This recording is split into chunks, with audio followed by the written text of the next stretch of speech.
على عهدي على ديني على أرض تلاقيني أنا لأهلي أنا فديهم أنا دمي فلسطيني فلسطيني فلسطيني أنا دمي فلسطيني على أرض تلاقيني أنا لأهلي أنا فديهم والله أنا دمي فلسطيني فلسطيني فلسطيني أنا دمي فلسطيني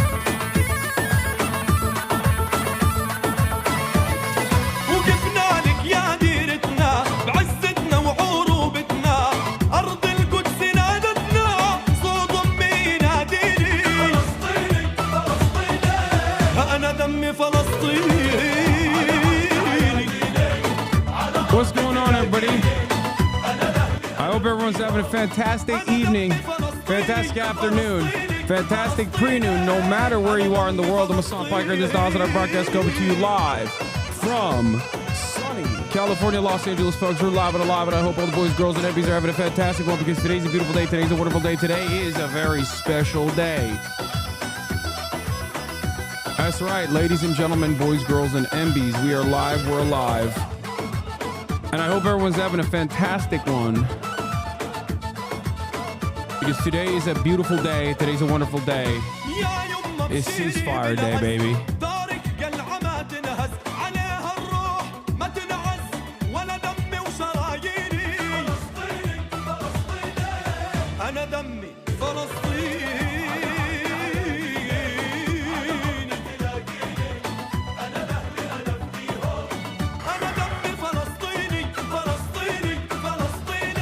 It is Wednesday, January 15th, 2024. I'm live, I'm alive.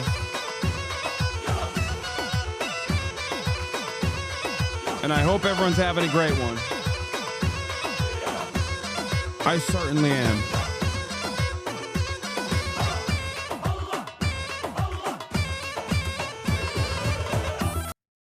There it is. Folks, this is part of the broadcast where I tell you about my personal news about what's going on in the world of HasanAbi Piker in between the time period where I press the stop streaming button and press the start streaming button for all the parasocials out there. And we have obviously a lot of news to cover, a lot of important updates to cover, many things that have taken place over the past 15 months that obviously are finally coming to a conclusion after so much bloodshed and so much death and destruction. But before we get to all of that, obviously, I'm going to start off by talking about my personal news. So, ladies and gentlemen, last night I ended the broadcast I don't even remember what I was doing. I feel like my brain has hit a hard reset at this point. But Ended the broadcast, hung out with the family. I tried to watch Whale a little bit, but it was incredibly dramatic. Considering, my background, considering my family's background, we're all a little, we've all had some struggle with obesity, chronic levels of obesity. It was too difficult to watch, like straight up. I could not watch it. We had to stop it. But in any case, I went to bed early as always, woke up early as always. Okay.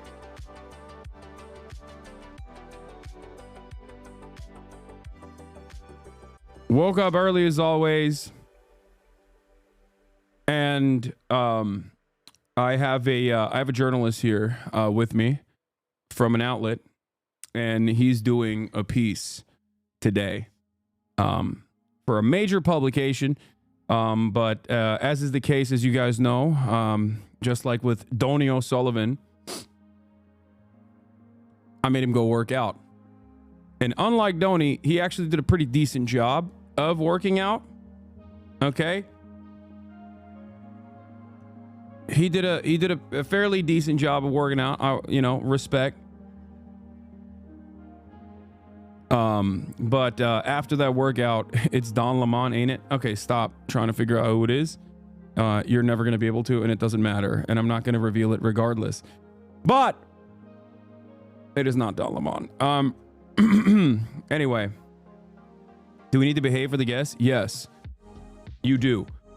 But in any case, after the lift, after the workout, we got some wonderful news. Obviously, that's the reason why I'm late, though.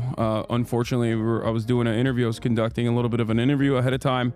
But it seems like it's a huge day for news in general. So I'm choosing for the rest of the day to talk about the most important news story of the day. Arrow55, thank you for the 100 gifted subs, which is, of course, the drama surrounding Dream, Tubbo, Tommy Innit, Miskiff, XQC. And then also I will dive deeply into another incredibly prescient, incredibly important, incredibly serious news story, which is pirate software. Okay. That's right. I'm going to be talking about WoW raids. So if you were expecting me to talk about Israel-Palestine, if you were expecting me to talk about the ceasefire, make no mistake. That is not what we'll be talking about. We're talking about huge drama today. I'm kidding. Of course, I'm not going to be talking about those things. All right. Anyway, but yeah, there's a lot to go over today, and I'm going to go over it. And I'm not even, that's it. That's my personal news segment. This is like short and sweet and brief. Okay. We're just going right into it. Ceasefire announced.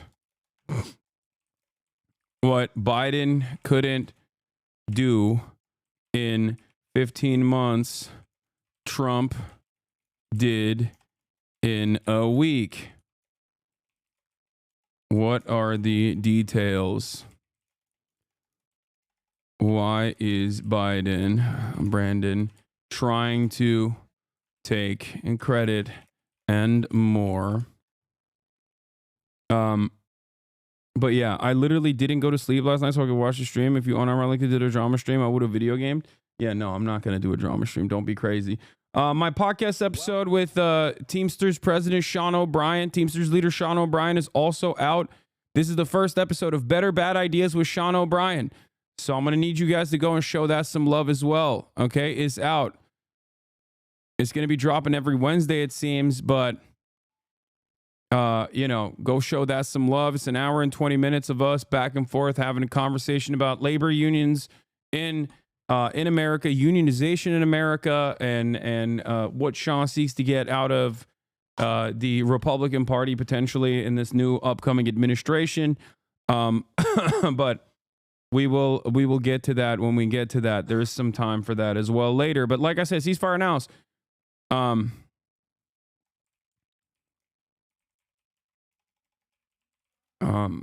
Anyway, 2025 off to a banger start. Okay. Just like you predicted, there's idiots who think Trump won't give Israel what they want later. Listen, for the time being, Trump is my man, okay? I don't care. It's a brief moment of solace. Do you understand? For the time being, if the bombs, if the bombs stop, then they stop.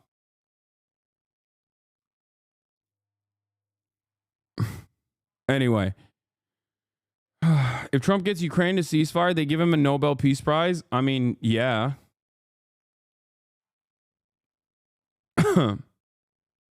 So far, the man is not even in office yet, and he's having a banner year. Okay, why are we giving Trump credit for this deal?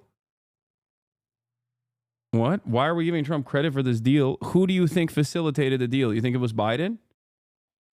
I can't believe we already have liberals in the chat running defense for Joseph Robinette Brandon here. Wow, that's awesome. Okay, there's going to be a lot of back and forth today. Trump hasn't done squat. Yeah, okay, sure.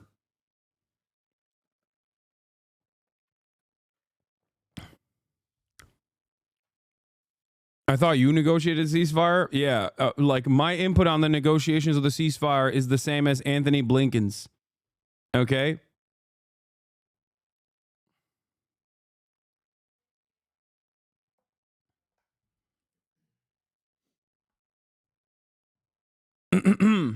Anyway, did you know Hezbollah committed an act of terrorism on October 7th? Yeah, I know. He said all that stuff too.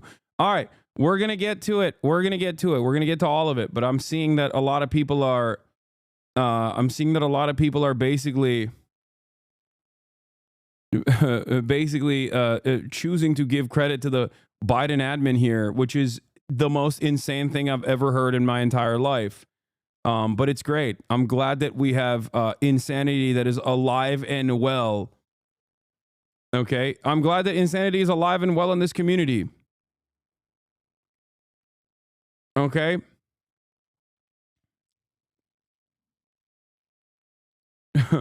Like that's crazy. That's insane.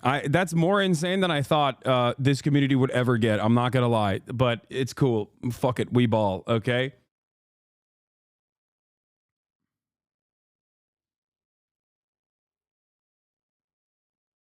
Anyway, let them see this. Yeah. Hold up. Let's blast off real quick. After 50 months of supporting genocide, libs have worse brain disease than hogs at this point. Yeah, it's pretty crazy to me. All right. Do we have a blast off meme at all or no? Do we have one? Do you guys have a blast off meme for me? If not, I'm just gonna use something from the tank. Okay, I'm gonna use something that I have already. Oh, this is great. Okay.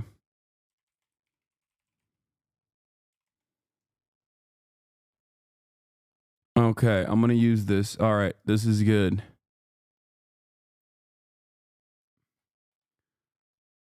Hold up your end of the ceasefire. I like that there is like a fantastic opportunity happening here, and you guys are you guys are trying to relitigate the conversation I had with Bradley Martin. Don't worry, I will literally.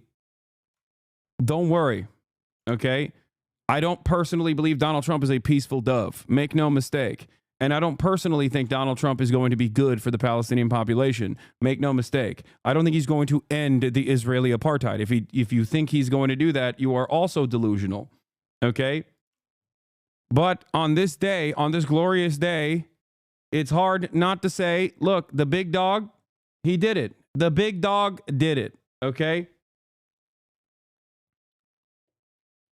But we'll talk about the details of the ceasefire and what's going on with it, and where I foresee what I foresee are the next steps in a second. Okay, that's it. You don't have to give credit to Biden or Trump. Wait, what? Yes, I will give credit where credit is due. If you want my analysis to be correct, then it's gonna, there is gonna be credit being offered to Donald Trump. That's what dog should take. He literally said he's going to allow Israel to fight Palestine. In the same breath, he took accountability for the ceasefire. Anyway, we'll continue. We'll talk about it as well.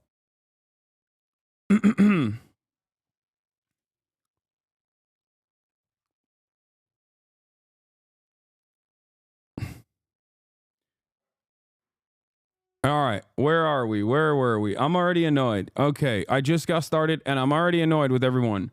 Does the Macy's have a playlist or not? Because if not, I'm just gonna. I'm already blasting off. Okay, I'm already blasting off. Here it is. Where is it? Where is it? Where's my blast off? Oh, here it is.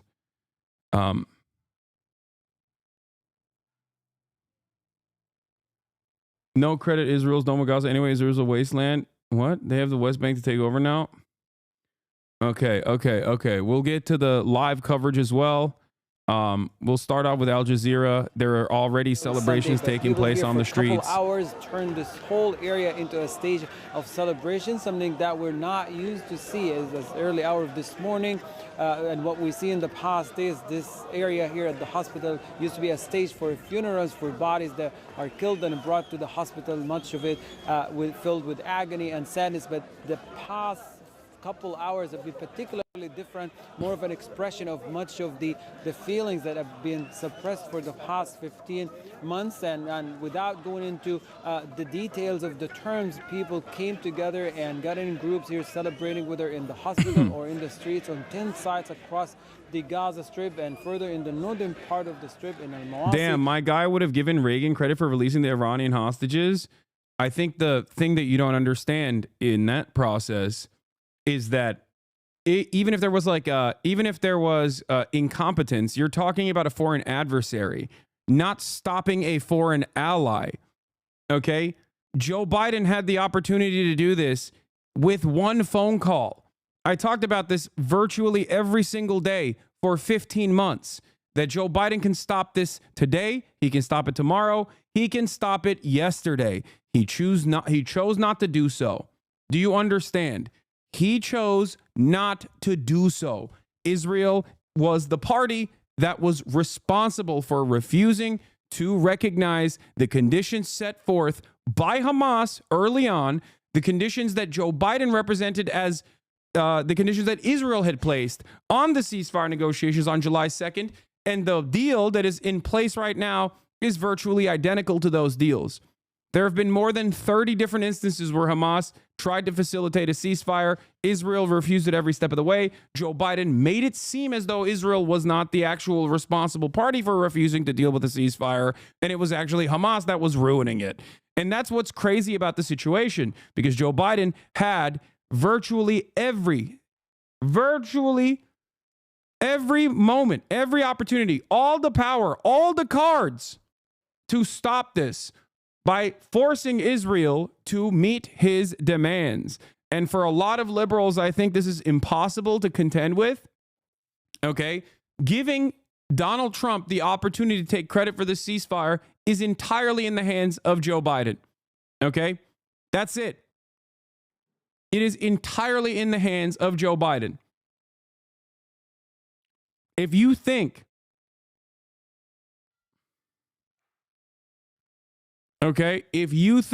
that Trump, additional pressure from Trump and the whole cut it out narrative that Trump applied in this situation, or maybe even a secret side deal that he cut with Benjamin Netanyahu, which will inevitably lead to possibly infinitely more bloodshed down the line, which I do believe he did. Okay. But if you think that Donald Trump was not the mover and shaker in this circumstance, and it was Biden, and he just simply couldn't facilitate this for 15 whole months and was able to do so in the last second, you're out of your mind. Here it is. A diplomat briefed on the ceasefire negotiations between Israel and Hamas credited progress in the talks in part to the influence of President-elect Donald Trump, saying it was the first time there has been real pressure on the Israeli side to accept a deal. Who was ruining the deal? Who was refusing to abide by the deal? Was it Hamas? Was there more pressure necessary on Hamas? Was that the case, chatters? Did you learn nothing from my coverage for the past 15 months on this?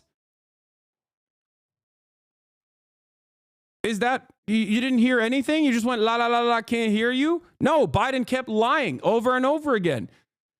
Anthony Blinken kept lying over and over again throughout the entire process. There are numerous instances where I continuously showed you over and over again that Anthony Blinken would go on tour and openly state that it was actually Hamas that was the spoiler of the deal. It was actually not Israel that was the spoiler of the deal. It was Hamas. When we could see with our own two eyes who was actually spoiling the deal. So one must ask the question, why was Anthony Blinken and Joe Biden actively defending the Israeli side of the conversation? And why is everyone saying Trump pressured Netanyahu?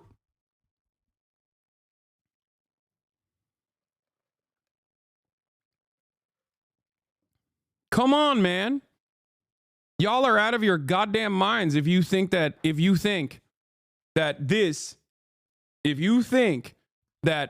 Biden administration finally packed this up. 2 weeks ago, Biden gave $8 billion of arms to Israel. 2 weeks ago. Not even, January 3rd, working tirelessly around the clock for a ceasefire. I guess you genuinely believe that when they were saying it. Yeah. The grossest side of this process is that Biden had all of the power. He is the president of the United States of America. He could have done this. He could have done this day one. He could have done this early October 2023. He could have done it in November. Anthony Blinken and Joe Biden actively sabotaged the peace talks, the ceasefire talks, and defended the Israeli side by lying to the public. Here it is. Blinken apparently tanks ceasefire negotiations by fabricating a story to make Netanyahu look good. One of the many lies the Biden-Harris admin told to shield Israel from criticism. This is from the Times of Israel reporting from a couple months back.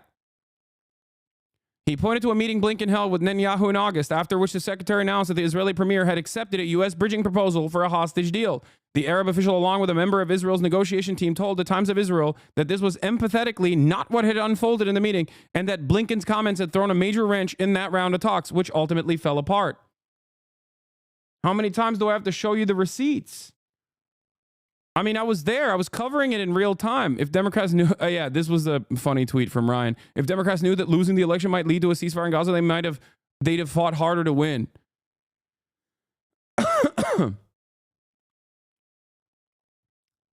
Yeah. Credit where credit is due. Okay. The Teflon Don. Teflon Don. He did it. The Mad Lad. He did it with a goddamn real estate developer he golfs with, too. That is how much power America has over Israel and not vice versa. Okay? It's all a matter of who holds the cards. It's all a matter of actually pulling the levers of power if necessary, whether it is because you have a grander ambition for the region, a larger design for the region down the line because you got $100 million from Miriam Adelson.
So shut up.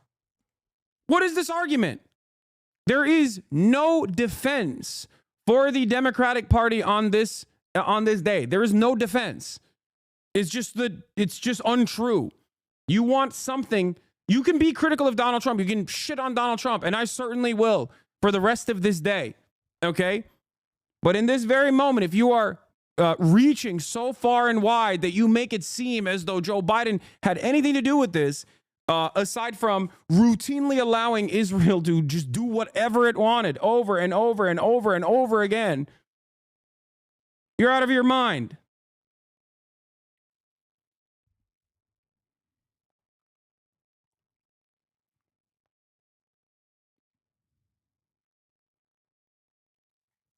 Anyway.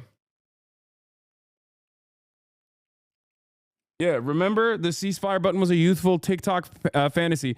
Here's Matthew Iglesias. I'm out of touch with the youth, but my sense is that there are now millions of pseudo-informed people gassed up on TikToks and Instagram Reels who believe there's some kind of permanent ceasefire button in the Oval Office that Biden is perversely refusing to press. So what happened? What happened? Did Trump find the button? Was it next to the Diet Coke button? What happened? How do we hit the button? It seems like there was a button. Everyone kept saying, Hasan, you are so childish. You are so childish for making it seem as though this is just a simple phone call away. A ceasefire is a simple phone call to Israel, okay? Not to Hamas. No applying pressure to Hamas. Like they're literally Israel is genociding the Gaza Strip. What more pressure can you do than genociding an entire area where 2 million people once lived? That's it. You've maxed out on the pressure.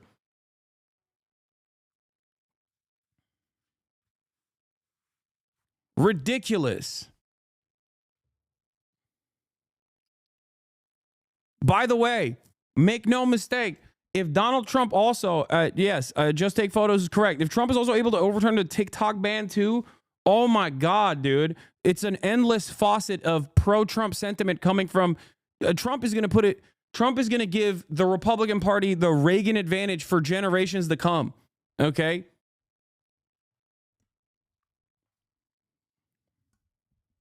And there is no liberal counter. There is no institutional counter to any of this stuff. He's just taking advantage of the ginormous failures, the patently and roundly panned awful decision making of the Democratic Party to make himself look good.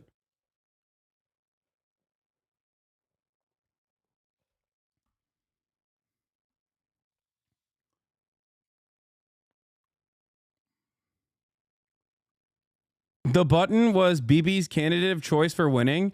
You're out of your mind, dude. Benjamin Netanyahu has no say in this process. Okay? All they can do is try and undermine American interests in the region. But at the end of the day, if America's like, oh yeah, you're going to continue killing people even though I want you to do this ceasefire. Okay, how about no more weapons? What's going to happen when they don't get Tamir interceptors, dude? What do you think would happen if American cruisers and aircraft carriers in the region go, okay, we're turning around then? What do you think happens to Israel then?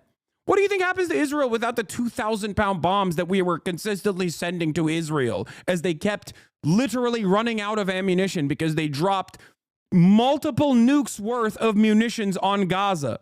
What do you think would happen to Israel if America was like, all right, we're not protecting you anymore then? Are you out of your mind? What is the Iron Dome without Tamir interceptors? It's nothing. There is no world where Israel gets to do what it's doing without, and every step of the way, America saying, yeah, we love this. Keep going. We love it a lot, actually. Okay? We love it so much.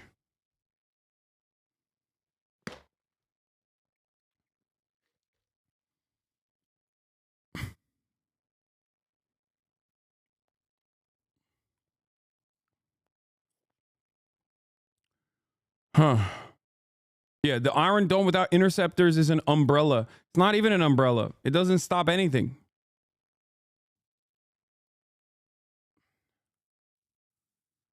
The reality is the reason why nothing has happened for the whole time Biden was in power is because he's completely disabled. My friend is an intern in DC and young people are to talk. No, I mean, Biden's ineptitude aside, Like, they wanted this. The Democrats, as a administration, wanted this to continue. Okay?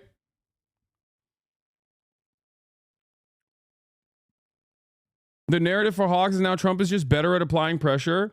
I mean, is it wrong? Is that wrong? Is that the wrong narrative? No, the real narrative is there's a button that must have been pressed somewhere along the line, and Trump was like, yeah, it's done. Okay, I'll give you whatever you want later down the line, but just cut this out right now. That's what I think. Okay, in this brief moment, there is a moment of solace here, and there will most likely be a tremendous amount of pain that comes later down the line. Okay, but ultimately, is it false? Is it false that Donald Trump, even when he wasn't president, was able to literally facilitate by applying pressure to Israel? Is it wrong? It's not.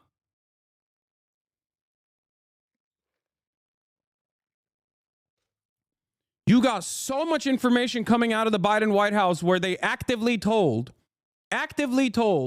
Israel, yeah, go blow shit up in Lebanon. It's great. We love it. You know, keep going. And even if you don't have insider information, you have outsider eyes to look at the situation. Every day there's another report of Biden being like, oh, I'm so angry with Benjamin Netanyahu. Here's another $8 billion of weapons, sir.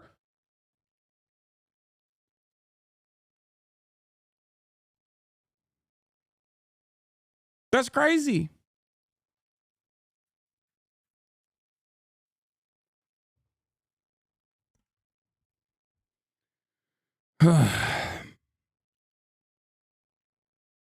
Great, though. It seems like the same media apparatus that actively defended Israel's genocidal ambitions is now trying to reframe the narrative in an effort to give Biden credit 5 days before he leaves office, when he very clearly, openly, and openly kept lying at the behest of Israel over and over and over again. And it's great. It's great. You want to know why? Because people already don't trust mainstream media. Now they're going to go, what the fuck are you talking about? We have eyes. We have ears. We have a brain. I can see what Biden did for the past 15 months.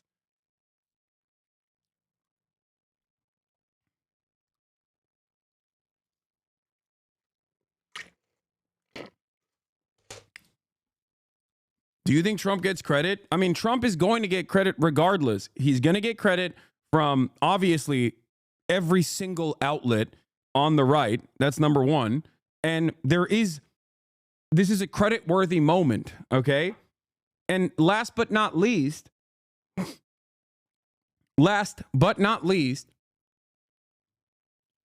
I think that for many people that have noticed what is going on, many people that are aware of what's happening, they're going to continue trying to, people are going to despise Biden for coming out and saying like, no, we did this. We finally did this, Jack. Okay. It's ridiculous. Ridiculous narrative. Shocking.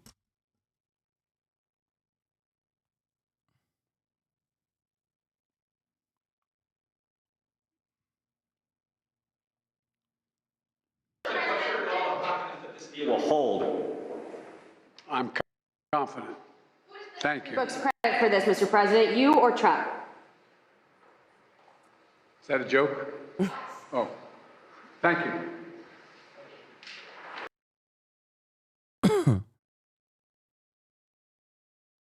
What is this? What's going on in Los Angeles will become fairly common in years to come unless the global community comes together, change our energy systems, and take on lies. Anyway, you're talking to people that did not give a shred of a damn about the genocide. They spent this year telling anyone who's pro-Palestine to shut the fuck up, never looked into it, so they think they can just make stuff up as an argument for Biden's legacy. Fuck Biden's legacy. His legacy is one of genocide. Okay?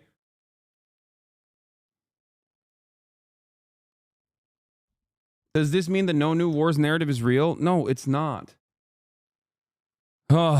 I mean, you guys understand, like, every single thing that has unfolded so far is exactly what I told you is going to happen, right? Like, this is not unexpected unless you weren't listening to what I was saying this entire time. I told you, I warned the Democratic Party when the election was happening that Donald Trump is going to cut a side deal with Benjamin Netanyahu. You have the power to end this now. Use it. They didn't do it. They didn't do it. I called this. I called this for months. I said this was going to happen. This exact same thing that is happening, I said is going to happen, and it's happening to a T. Down to the wire. It is a 1-to-1 almost comparison of exactly what I said was going to happen. How is this shocking to anyone in this community? You guys just like plug your ears and close your eyes when I'm doing commentary on this? I've been saying this is going to happen for months. And now that it has, people still turn around and go, oh, I don't know about that.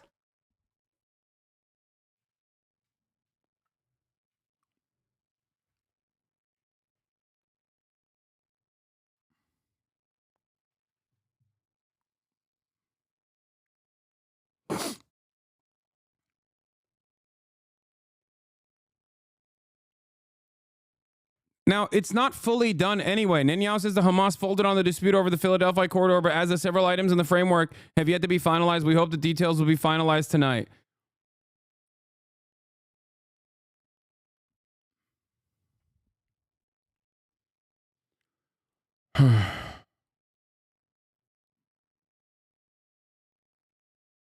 Yeah. Liberals in the chat trying to say this guy was actually the principal negotiator. More than 15 months of conflict that began with Hezbollah's brutal massacre on October the 7th. I'm just going to run that again, just so, because you didn't. More than 15 months of conflict that began with Hezbollah's brutal massacre on October the 7th. Hezbollah on October the 7th did a brutal massacre? You think that guy did the ceasefire? That guy. He just remembered he had the power 5 days before he's out?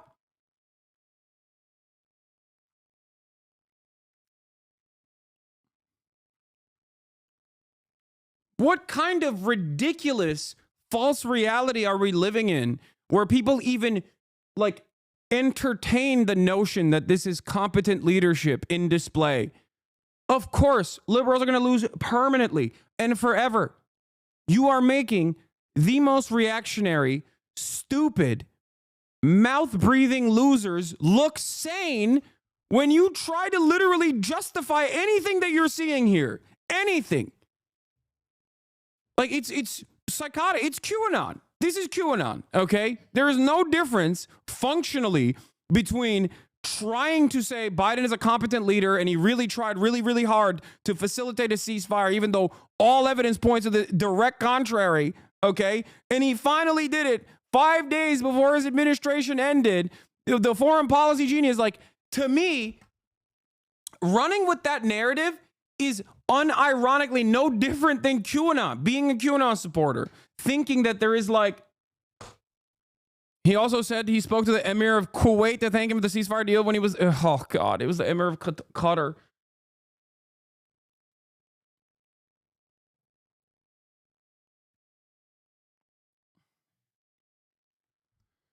Oh my God.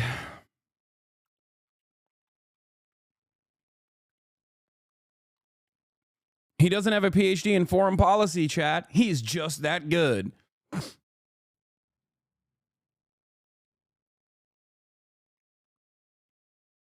This is Twitch liberals right now.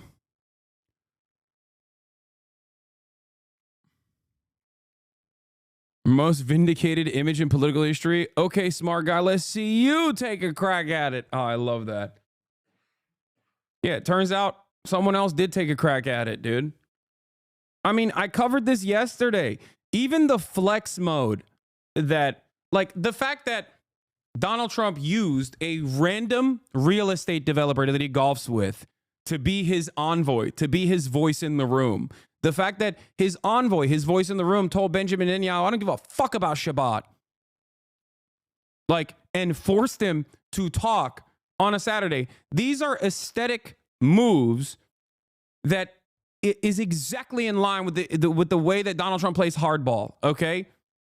Like, straight up, he did that deliberately. That is supposed to, that right there, him not sending like a serious a serious person within his cabinet and tasking a random real estate developer that he golfs with to be the guy is already disrespectful. That's number one, okay?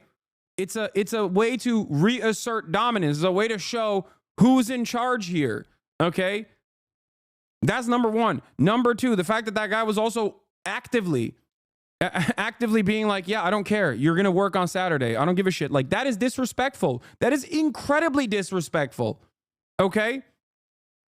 But that kind of disrespect is exactly the way that Donald Trump, like a shitty real estate developer, would cut side deals. You know what I mean? To play hardball. This is why he won? Yeah, he did.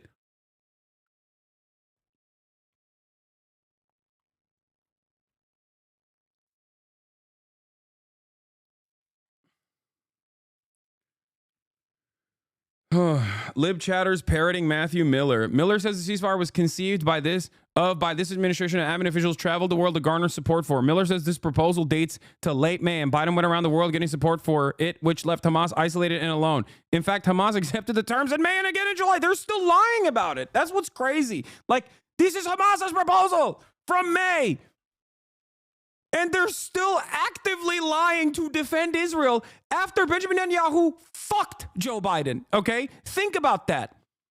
Like, even if you don't think Trump applied pressure, Benjamin Netanyahu actively fucked over Joe Biden, okay? Actively. He was like, yeah, I'm not going to play ball. I'm not going to play ball. I'm not going to play ball at all, okay? And they're still defending Israel to the last second of power. That is crazy. State Department briefing. The first since mid-December just started. Matt Miller is excitedly talking about normalizing relations with Saudi Arabia since there's now a ceasefire.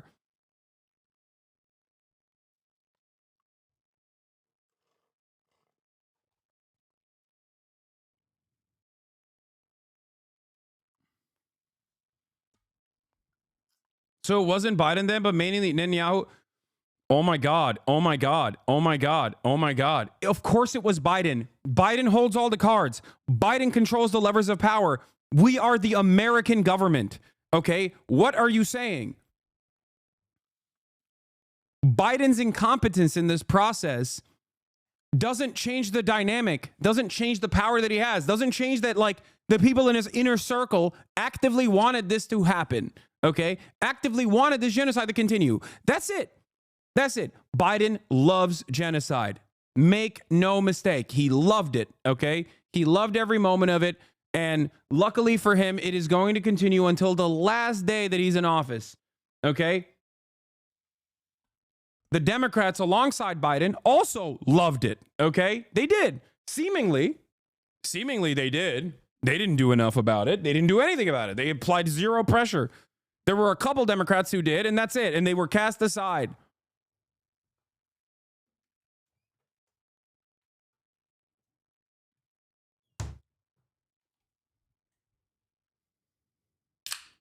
Ridiculous.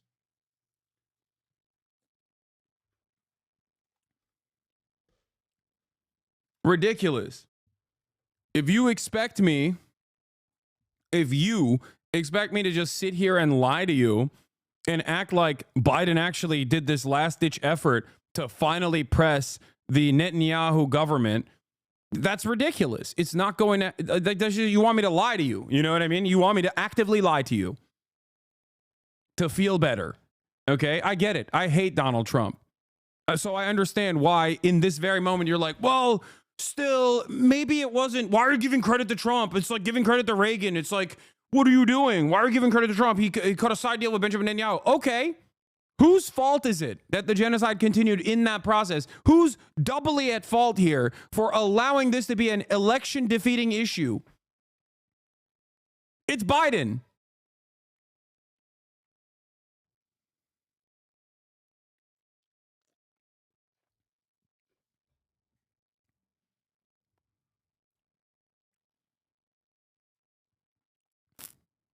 It's Biden and the rest of the Democratic Party and those in positions of power who had every opportunity to stop what was going on, even when it was electorally beneficial, even when it was the moral thing to do, even when it was the right thing to do, and they chose not to do it. Make no mistake.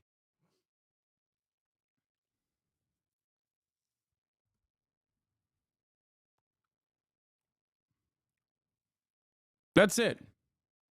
There's no way out of there's no way out of the situation logically. Like, think about it logically. Think about what you're saying. Okay? Think about what you're defending in this process. I tweeted this a couple days ago. Okay?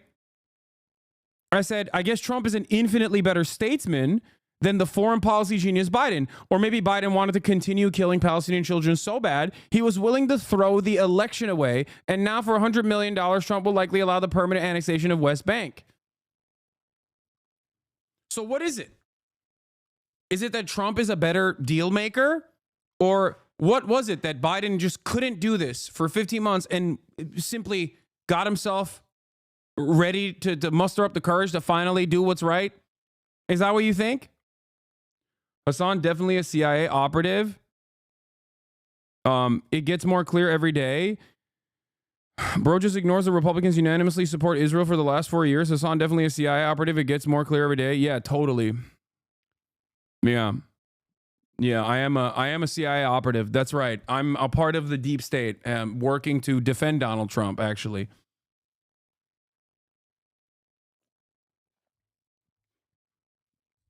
Yeah. Why am I a CIA operative? Because I'm criticizing the guy who defended Israel for the past 15 months as Israel continued to do a genocide. Yeah.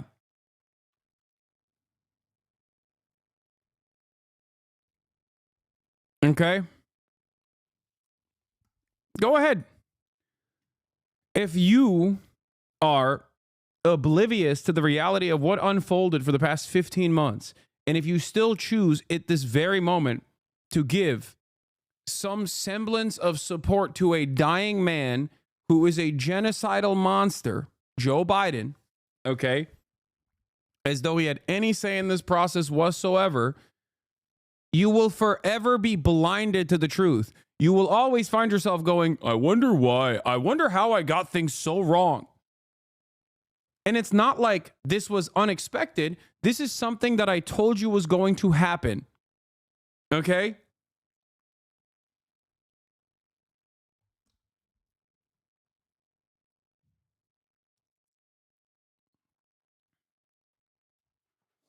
This is something that I told you was going to happen over and over again. Trump's greater ambitions for allowing Israel to absolutely destroy the West Bank and permanently annex it will most likely unfold later down the line. But they need a moment of respite, Israel, to rearm, resupply, okay? Try to rebuild the PR disaster of 15 months of genocide. Trump will offer them all of the assurances, all of the security, endless contracts, okay? And that is something that I'm very fearful of.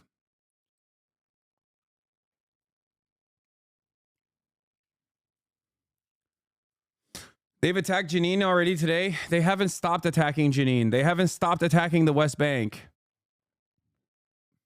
And they're most likely going to do a much larger push. They're most likely going to do a much larger push down the line when they have the actual capacity to do so. They got their shit pushed in Lebanon. Okay, the Israeli economy is on fire. They have to rebuild a little bit before they can make an active effort to permanently annex the West Bank. Trump is going to give them the bandwidth. I read this from Elon Pape this morning. Historically, I'm willing to say with some caution that this is the last phase of Zionism. Historically, such developments and ideological movements, whether they are colonials or empires, it's usually the final chapter that is the ruthless one, the most ambitious one, and then it's too much, and then they fall and collapse. Yes, Netanyahu had absolutely no respect for Biden. It doesn't matter if Netanyahu has no respect for Biden. I agree with you. He didn't, okay? He treated him like a fool, like a doddering old fool over and over and over again. But guess what? Biden has the power. Biden had the power every single day of the week. Biden had the power on October 8th to stop Israel. You understand that? None of the death and destruction would have taken place if Biden made a phone call and said, cut it out. He stopped it in 2021 with one singular phone call, as many presidents in the past have done so. If you think, like, this is the thing that is very frustrating to me, okay? Israel is a violent apartheid regime that is a settler colonial enterprise, benefits America's interests in the region. That much is true, which is why Israel gets a lot of bandwidth in doing whatever it wants, and even sometimes actually undermining the American intelligence community, spying on Americans, spying on American diplomats, things of that nature. That's because there is a larger agenda there, okay? But a lot of people, I think, fall into this silly way of thinking where they think like, oh, well, Israel owns America. Like, no, Israel doesn't own America. America owns Israel. Israel is our weapon. Israel is our shield. Israel is our settler colony. We took it over from the British, and it's been ours in perpetuity, okay? The British started the process, and we took it over, and it's been ours. It's the 51st state for a reason. So the idea that like Biden was being made fun of and being bullied by Netanyahu and thinking that that has any sort of play here, aside from reasserting the idiotic nature of Joseph Robinette Brandon, is so silly, is so stupid. It's false. It's false thinking. Want to remind everyone that the majority of Americans think Israel's committing a genocide. Overwhelming majorities want a permanent ceasefire, and it could have been done with a 10-minute phone call from the White House that ends with no more weapons till you listen. I said this on August 7th, 2024, a month after Biden came out and lied and said this is Israel's own deal. Israel refused to sign the deal.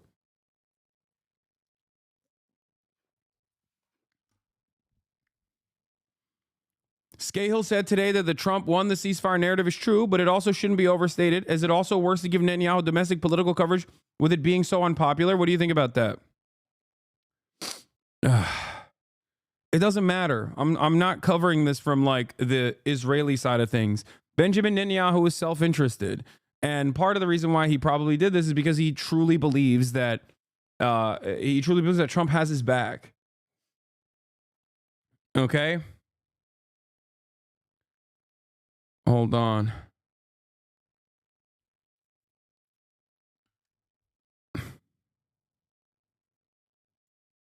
Anyway, I know Bernie gave me a shout out. I know. I'm not gonna cover that right now. We're covering something else. Did Twitter just go down? What is going on? My Twitter is busted right now.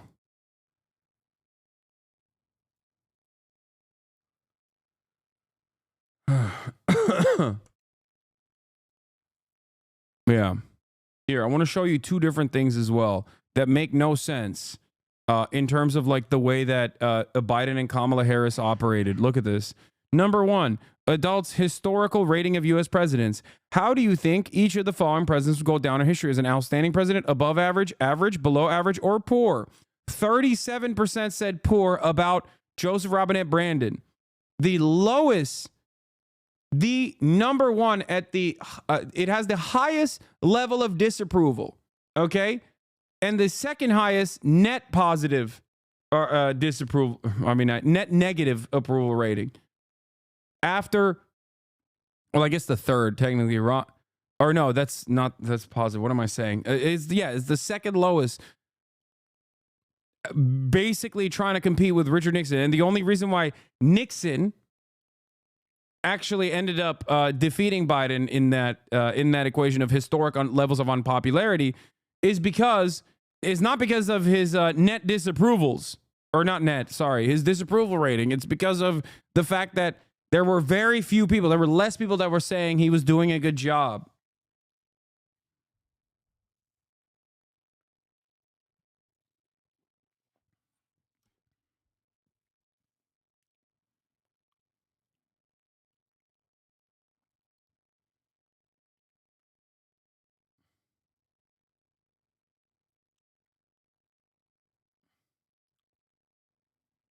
Anyway.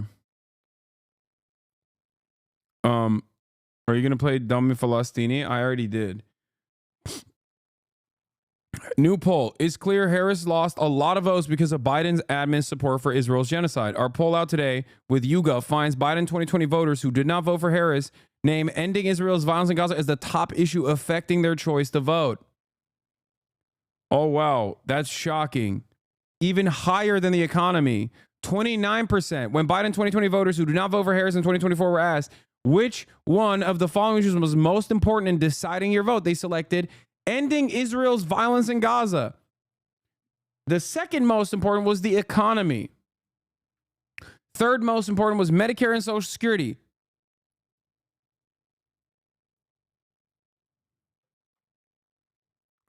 This issue played a key role in battleground states as well. Across 6 battleground states that flipped from Biden and Trump, 20% of these voters said ending Israel's violence in Gaza was their top issue. The second most cited reason behind only the economy.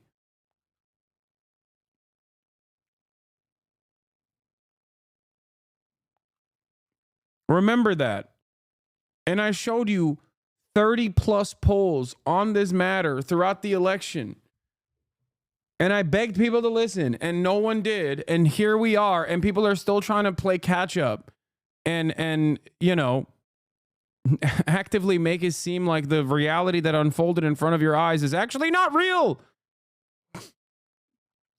I don't know why it's so hard for a lot of chatters to comprehend that, like, Biden wanted to ride Israel's dick so hard that he would die on it, okay? He wanted to die on that penis. That's it.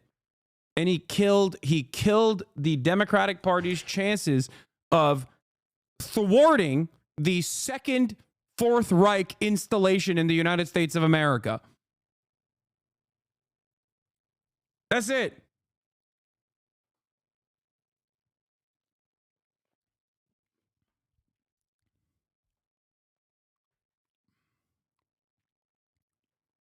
Here we are.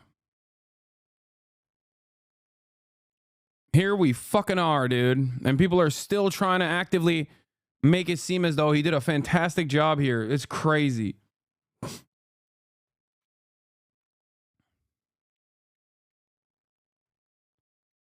There's going to be additional battles here with allowing third-party investigators into and NGOs into Gaza. Israel's going to try to stop that. Donald Trump is probably going to play a role in not allowing that to happen. Okay, there's going to be a lot more. There's going to be a lot more violence to come. There's going to be a lot more hatred and awfulness to come out of this process.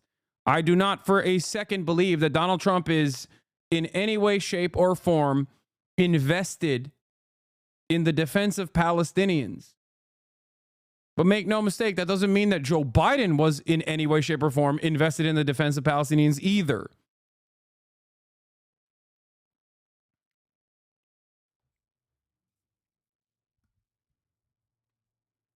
None of them are.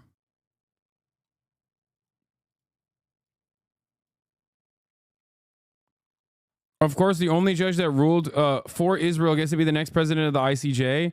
Oh, great. Major shift at the ICJ as pro-Israel judge poised for presidency. Great stuff.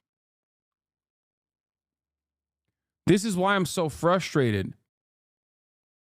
Because Palestinians have no allies in any of these institutions. None whatsoever. The only ally the Palestinians have is the truth. Okay? The only ally the Palestinians have is morality. And that's what's crazy about it, because these institutions are deeply immoral.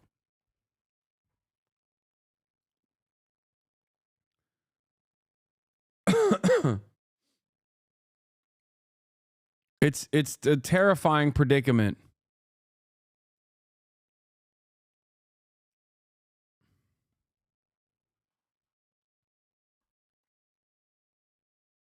Even if this was Biden's ceasefire, the idea that he will be remembered for this and not for how long he let the genocide go on is a liberal fantasy. He had the ability to get this exact deal through at least 8 months ago.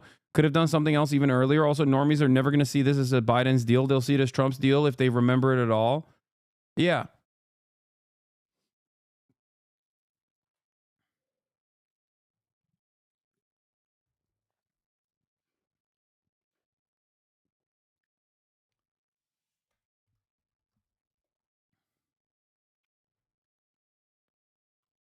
Good threads on some initial thoughts on the ceasefire from Yusuf Munayer. A few thoughts on the ceasefire agreement which seems to be reached, perhaps even announced from Doha in the coming hour. Thank God. The 2 million people in Gaza who have paid the highest price over the last 15 months desperately need this evil genocide to come to an end. From mass killing to starvation to ethnic cleansing and displacement, what they have endured is not something anyone should have to endure. The world has failed them time and time again, and we must hang our heads in shame for these failures before them. The effects of this genocide over the last 15 months, and let's hope the bombs stop permanently now, will still be killing Palestinians for years to come. From unexploded ordnance to the destruction of the health system, the cancer-causing poison that has saturated Gaza's landscape from Israeli bombs. The mass killing of Palestinians is likely to continue even if it shifts forms.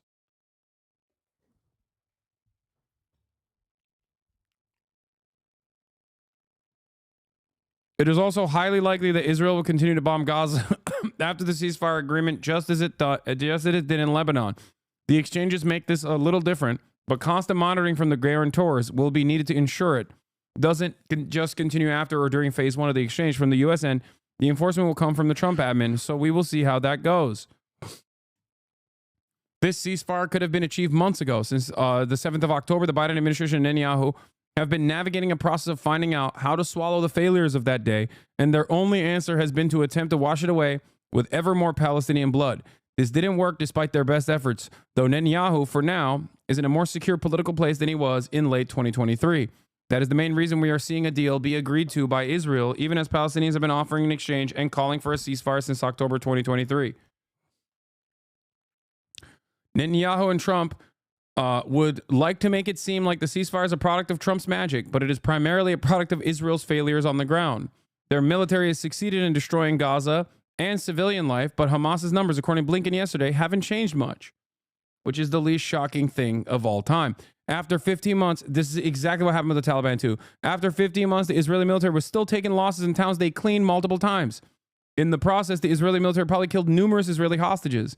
Since Hamas has been long willing to make an exchange deal since October 2023, 9th of October 2023 is the first time that they were like, don't go into the Gaza Strip and we'll release all the hostages and give us a port and release Palestinian prisoners.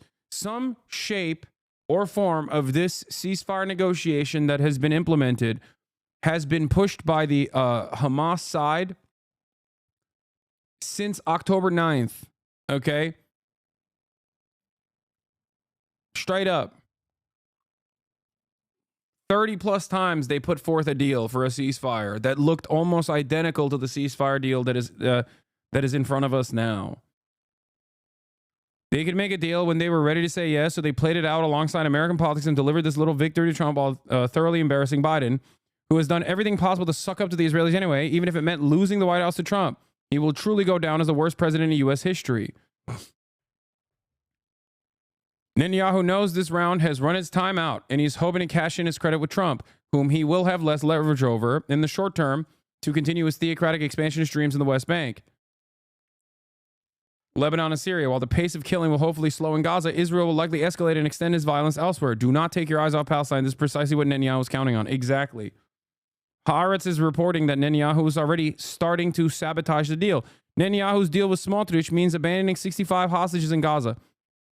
Haaretz's Zvi Barel confirms the government has no intention of transitioning to phase 2. Breaking. Netanyahu promised to keep Smotrich include explicit commitment to resume the war after phase 1 until Hamas defeat, change combat conditions including heavier weapons, limiting humanitarian aid, annexing territory, and encouraging immigration. So they want to settle northern Gaza. That has been their primary purpose of this, okay? That's what they want to do. That's what Bezalel Smotrich wants to do. That's what Itamar Ben-Gvir wants to do. And he's giving them assurances. Now, having said that, if this translates to some kind of retaliation, encouraging immigration, forced displacement. Yeah, encouraging immigration both from the settler side and forced displacement for the Palestinians. This is what I predicted would happen in my 2024 predictions. If you recall, it just took an extra year. It didn't happen in the year 2024. But basically, that is their grand ambition in 2025. They ultimately want the entirety of the Gaza Strip. They want they want mass ethnic displacement in the Gaza Strip, and to basically completely repopulate it. Now, that is the far right of the cabinet that is filled to the brim with far right individuals, regardless. Like the Likudnik are also obviously far right.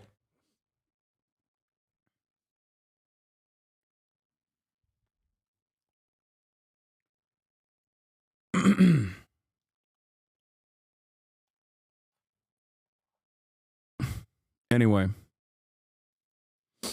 I am still fearful that I am still fearful that they will drop they will drop this deal. But I think that makes Trump look bad, and Trump cares about the way he looks, especially if like people care about what's going on in Palestine right now. When eyes are on the prize, like Trump wants a gift for his inauguration. Basically, it sounds stupid, it sounds silly, but I'm sure he's made side assurances to Benjamin Netanyahu that he will protect Benjamin Netanyahu. But ultimately, he has the power. Yeah. I said Bibi would give Trump an optics win at first and then go harder. Exactly. But that means there must be an optics win in the interim, in the short term. And if if Benjamin Netanyahu keeps pummeling Gaza in the interim, in the short term, that doesn't give Trump the optics win. And I told you this down to the minutia, like down to the very last detail. This is what I said is most likely going to take place. So far, that is seemingly what is likely taking place.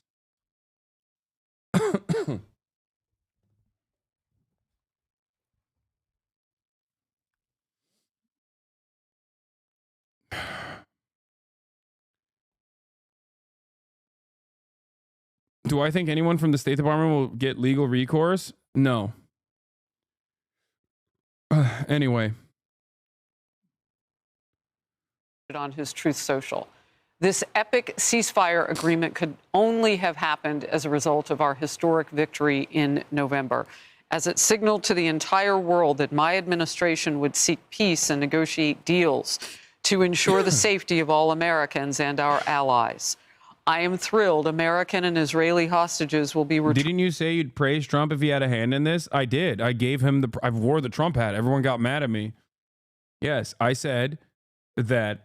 I also said that Donald Trump is not going to end the apartheid. In a conversation with Bradley Martin, if you remember, I told him that there might be some semblance of a ceasefire negotiation, and I will give him credit where credit is due if he facilitates this, because at the end of the day, I want there to be a ceasefire. I want the Palestinians to no longer be murdered in the way that they have been for the past 15 months. Okay, and that I will give credit where credit is due. Having said that, however, I don't think Trump is going to end the apartheid.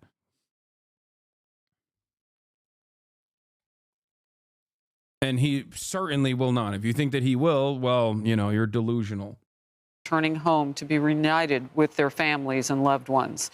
With this deal in place, my national security team, through the efforts of Special Envoy to the Middle East, Steve Witkoff, will continue to work closely with Israel and our allies to make sure Gaza never, all caps, again becomes a terrorist safe haven.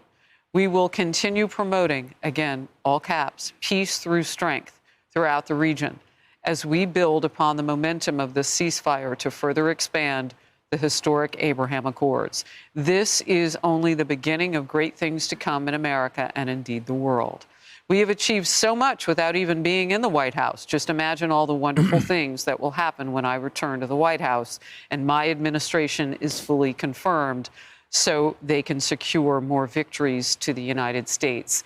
Before we go to our next guest, I want to ask to hear from potentially the incoming Secretary of State at his very own hearing today, was asked about Gaza and the war there. Let's watch Marco Rubio. Why is acknowledging the facts of what happened considered glazing? Because people only look at things through this black and white dynamic, no matter how equipped they think they are with a materialist lens, with a materialist analysis. They just only see it as like good, bad dynamics. They see everything as a binary. And obviously Donald Trump is a monstrous piece of shit, but even monstrous piece of shit can sometimes do good things because it's beneficial to them.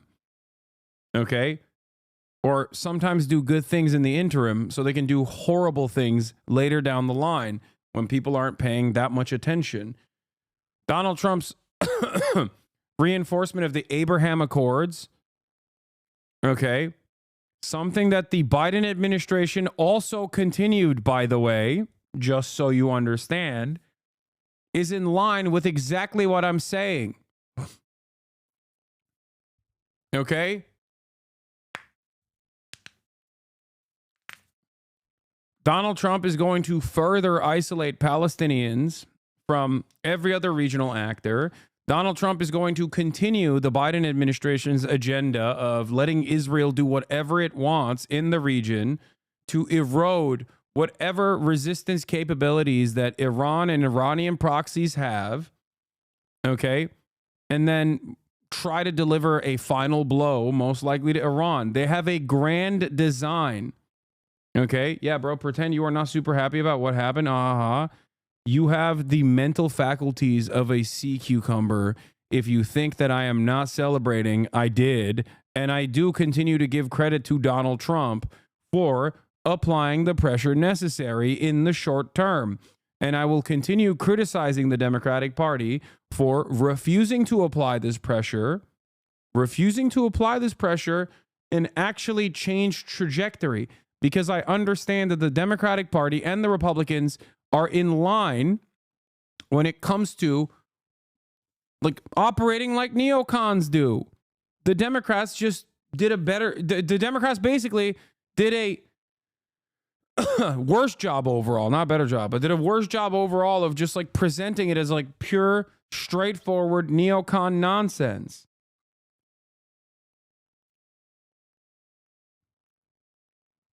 Parading Liz Cheney around. Try to do a I see you, I hear you nonsense. Oh, I see you, I hear you. But like the genocide must continue. I see you, I hear you, but the baby killing must go on. Okay? We are not satiated.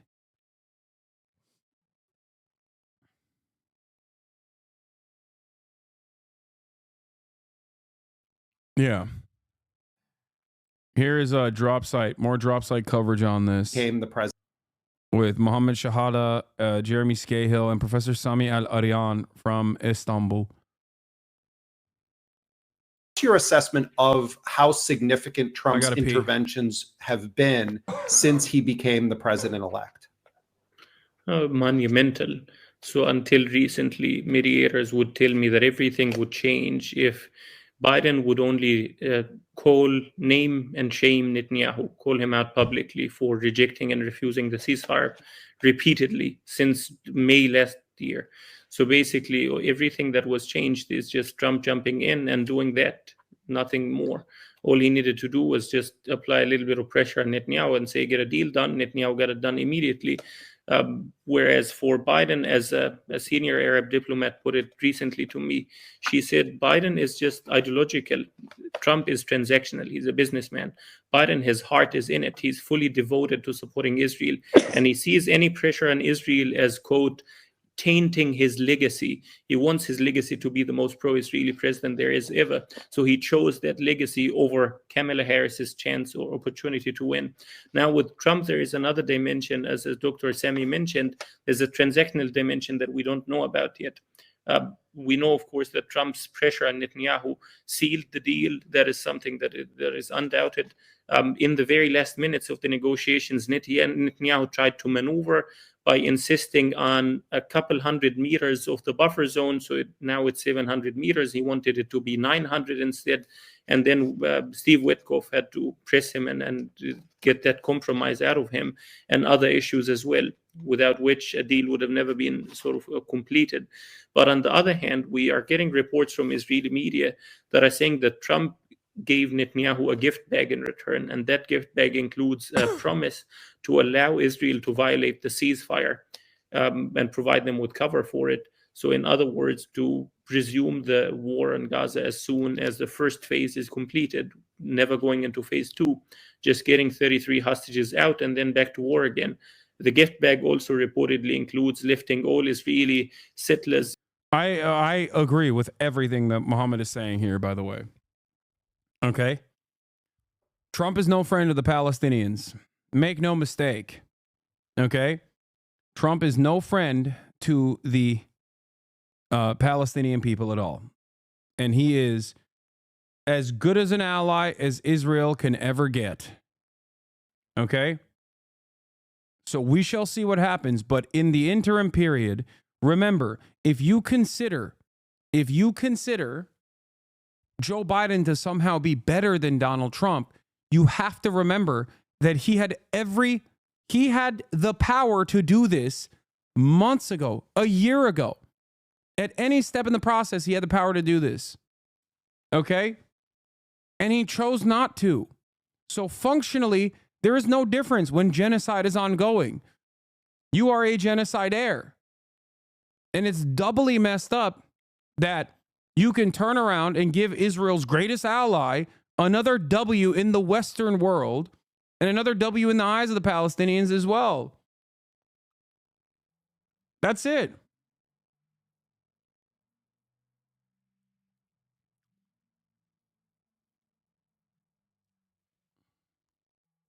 Extremist settler organizations is really shady tech companies like NSO that is responsible for the Pegasus spyware, lifting all sanctions on those companies and individuals. And number 3, allowing Israel. Like, can you imagine losing this hard to a guy that uses the term Palestinian as a pejorative, as a slur? Like, on this issue. Trump was president 8 years ago. Why didn't he stop it back then? What are you talking about? Trump set the stage for October 7 and what Israel did in the aftermath of October 7. What are you talking about? Donald Trump's Abraham Accords, permanent recognition of the permanent annexation of Syrian territory, Golan Heights, the embassy move to Jerusalem, directly led to Palestinians feeling increasingly more isolated.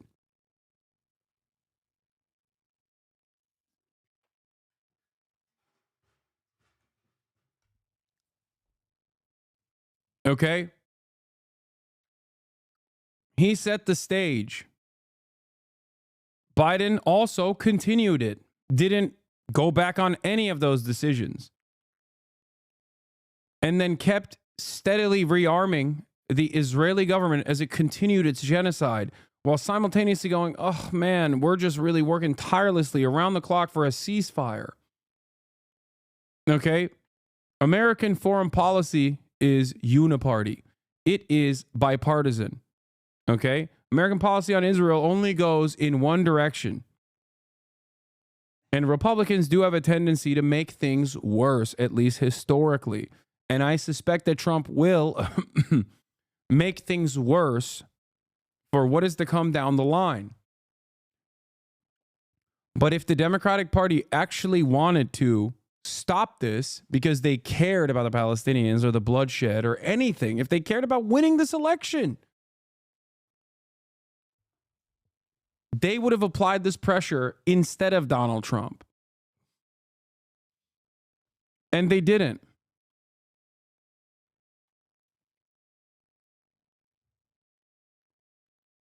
A major chunk, a major land grab or land theft in the West Bank. So that might be the case. It checks out. The other thing is that this morning, until the very last minute, we're getting reports from Netanyahu saying that he's telling Bezalel Smotrich, no, don't worry. It's only going to be a pause. It's not the end of the war. We will resume the war again. And in return, Smotrich asking for, quote, forcing Gazan migration as one of his conditions, is that even if there is a ceasefire, even if the war ends, you need to maintain conditions in Gaza as hell on earth, make it as uninhabitable as possible, ban concrete and cement from going in like Israel did in 2014, prevent reconstruction, and then people will leave, will have no option but to leave or face death by starvation, cold, or disease. So that's just on its face, the optics are insane. This dude is a real estate developer. Yeah, you do understand that that is deliberate. Okay? Like, the fact that he sent this guy from Mar-a-Lago and not like a former State Department official that is going to be in his current cabinet or whatever is also by design. The fact that this person was de facto Trump, right?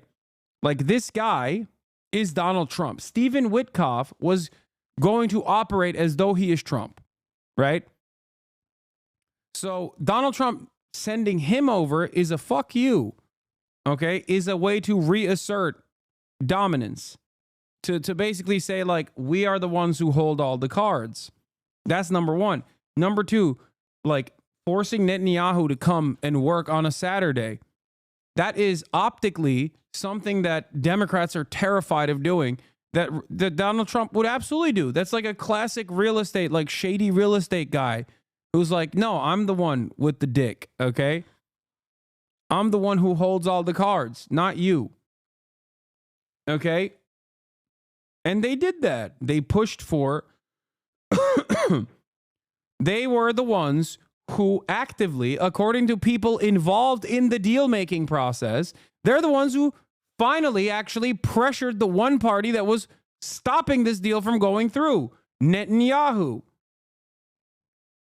And I do think that there are side deals that they likely committed to in secret, and we will see what that looks like down the line. But for the time being, okay, if you think that Trump's pressure did not actually play a role, you are wrong. Even if it's purely performative, even if it was purely for optics, even if it was purely to start the new administration with a big W, okay? You have to recognize that Donald Trump read the room, saw that there was unimaginable amount of anger and resentment towards what the Americans were doing with our tax dollars, which, make no mistake, I do not think that Donald Trump is going to stop giving weapons to Israel, okay? He is, if anything, he's going to give more weapons to Israel than Joe Biden, if that's even possible. Okay?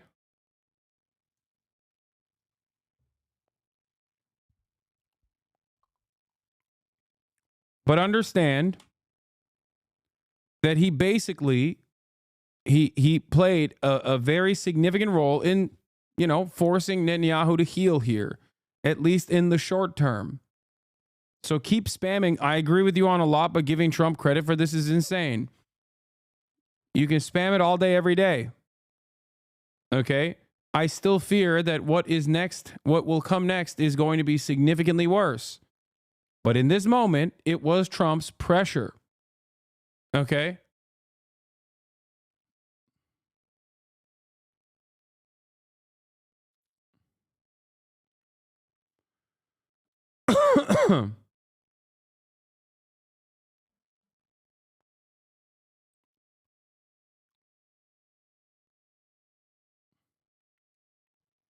It's so funny because this reminds me of a time when I spoke about Donald Trump, giving Donald Trump credit for like how he dealt with the Korean affairs, where he basically was like, yeah, I will do the peace through strength stuff, right? But also simultaneously, he was like, I'm gonna take a sidestep here. I'm going to let the South Korean administration and the Democratic People's Republic of Korea get together and hash it out themselves. And I will, and at the time, the North Korean demands were to no longer do military training in the region in a show of dominance, and he actually abided by that. And I remember Rachel Maddow getting very mad at Donald Trump, saying like he wants to suck and fuck Vladimir Putin, and also he wants to have gay sex with Kim Jong-un or whatever. And liberals kept going crazy over Russiagate narratives, consistently claiming that Donald Trump actually was doing the wrong thing and that we need to escalate military pressure on North Korea. And it was actually the right thing to do. Trump did the right thing there. It was one of the only instances where Donald Trump was correct on his foreign policy in a sea of horrible things that he did. There is no partisanship in this regard.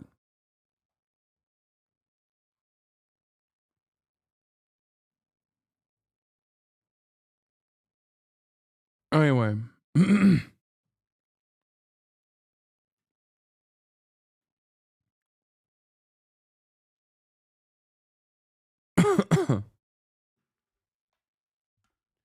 Why were you trying to stop cussing? I mean, I was, but it's hard for me not to cuss here because, you know, you got a lot of people going crazy.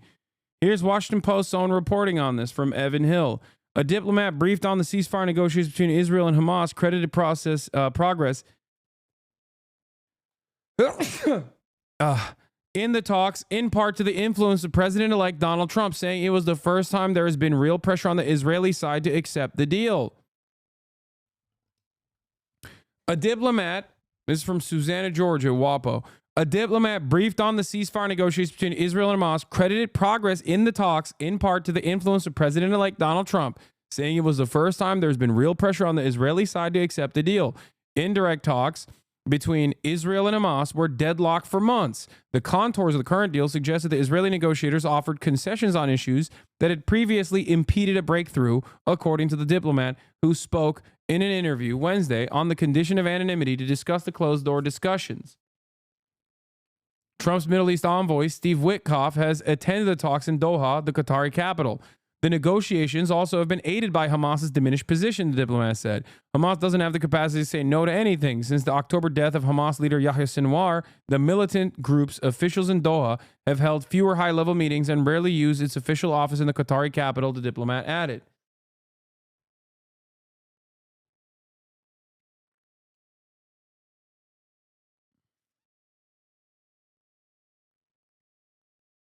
What did Hamas get in the end of the deal? A chance of living? I'm so confused. Yes, an end to the genocide, and also getting Palestinian prisoners that have been permanently detained by Israel to be released from prison, and also literally the same demands that they've had since the beginning. Yeah, they get they also don't get assassinated across the board. Because remember, Benjamin Netanyahu kept stating his goal was the complete dismantling of Hamas over and over again. The complete dismantling of Hamas. Hamas will never exist in the Gaza Strip.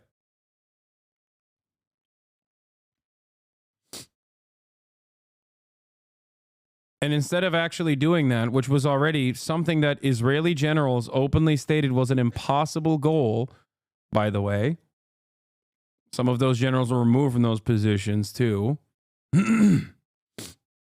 Like you had war criminals like Yoav Gallant, who are no longer a part of the war cabinet, no longer the defense minister, who is an out and about war criminal, who said the Palestinians are beasts, like we have to starve them, we have to not allow them to have electricity or whatever. Like that guy was saying, there's no way that we can militarily end Hamas. It's like a ridiculous goal. It's not real. It's just a silly thing that Benjamin Netanyahu's repeating. Okay?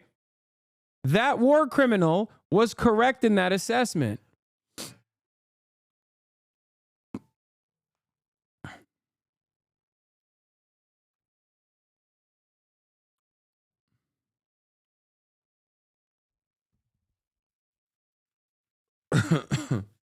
Why is Trump doing the ceasefire? He can still allow Israel to annex the West Bank without the ceasefire.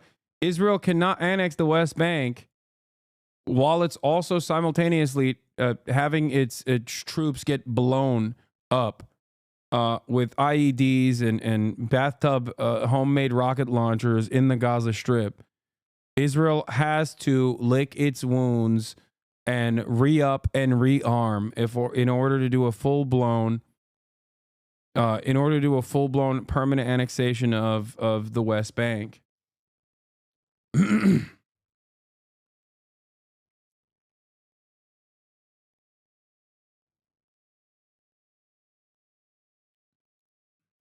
on a potential hostage deal.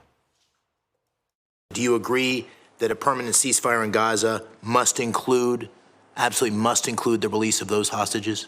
Well, it must include it, because if it doesn't, there won't be a ceasefire for long. That is the linchpin of what's happened now. Hamas has been severely degraded, but these people, that include a number of American citizens, need to be home as soon as possible, and that will remain a priority in any engagement that we're involved in with regards to not just a ceasefire, but some permanent peace process. Mark my words, Trump may have forced Netanyahu's hand on the ceasefire deal, but the incoming president will reward Israel with a recognition of his future annexations in the West Bank and through a normalization deal with Saudi Arabia. No, I that's my assessment as well. That's what I also believe. Process moving forward. Now, we have been reporting that it is not unlikely that Marco Rubio would become the next Secretary of State. He's having a smooth day so far. We've been picking up some sound and clips for you and playing those when we can. But he is one of 6 people today who are in confirmation hearings, pulling Trump's vision potentially into place. And you see the imminence with which, particularly those people who will handle our diplomacy and our fighting forces, those people are very important all the time, but particularly now, if part of this deal is going to release hundreds of killers that we know of as terrorists in the Middle East back onto the open market for themselves. I want to bring in a man who knows this very well. He is the former U.S. ambassador to Israel, David Freeman. And Ambassador, you and I were together the day that Donald Trump in his first term moved the embassy, importantly, from a political location from some in the world to its home city, Jerusalem. As you watch this now, tie it all together for me, the journey that we've taken in the last 466 days since this war began. Well, Harris, thanks for having me. And what I would say is that when, God willing, that first picture emerges of a hostage being reunited with his or her family, I will be in tears. 10 million Israelis will be in tears.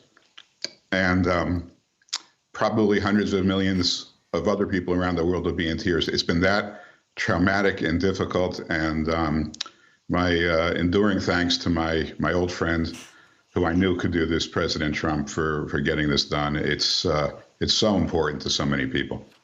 Look, I want to quote a guest that we had on a few moments ago with Kaylee Shahrazani.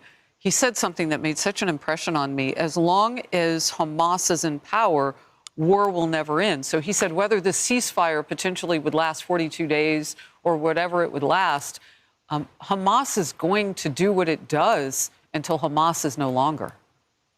Yeah, and I think that's a very important point, because some people, I think, are misinterpreting this as some kind of a capitulation to Hamas or an agreement that Hamas can continue to rule the Gaza Strip. Well, President Trump, first of all, I was hearing his comment just in real time as you put it out. He put the words "never again" in capital letters, that never again will Hamas rule the Gaza Strip, and I think that's important. And you know, when you think about this team that President Trump has assembled, of course, his own words themselves. You heard Mike Waltz earlier today say that the Hamas has to be decapitated. You heard your colleague Pete Hegseth testifying yesterday that he supported the. Yeah, they're gearing up for. Okay, in 42 days. Okay, the phase 1 of this ceasefire agreement is going to be over. And what they're doing here is manufacturing consent for the aftermath of that process, where Benjamin Netanyahu will go back and be like, well, Hamas is still there. This is another thing that I also warned people about. Okay, I'm not going to sit here and act like this is a bad thing overall, because ultimately it's a good thing that there is a ceasefire. Okay. That is a good thing. That is not a bad thing. Any kind of ceasefire is a good thing. Okay.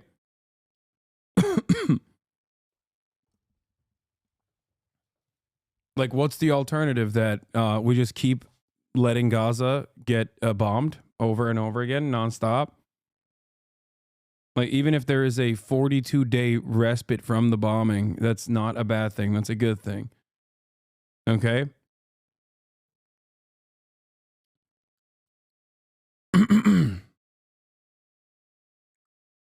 This is another thing that I pointed out to yesterday. Charles Lister, per U.S. Intel, Hamas has recruited at least as many new fighters as Israel has killed since October 2023. That's long been inevitable, and they're likely more committed to an even less forgiving cause than before. To which I quote tweeted, I said, while this is an incredibly common thing that happens in every instance of Western intervention, I can't help but feel like it's partially being reported on to create the groundwork for permanent military action in Gaza out of security concerns post-ceasefire.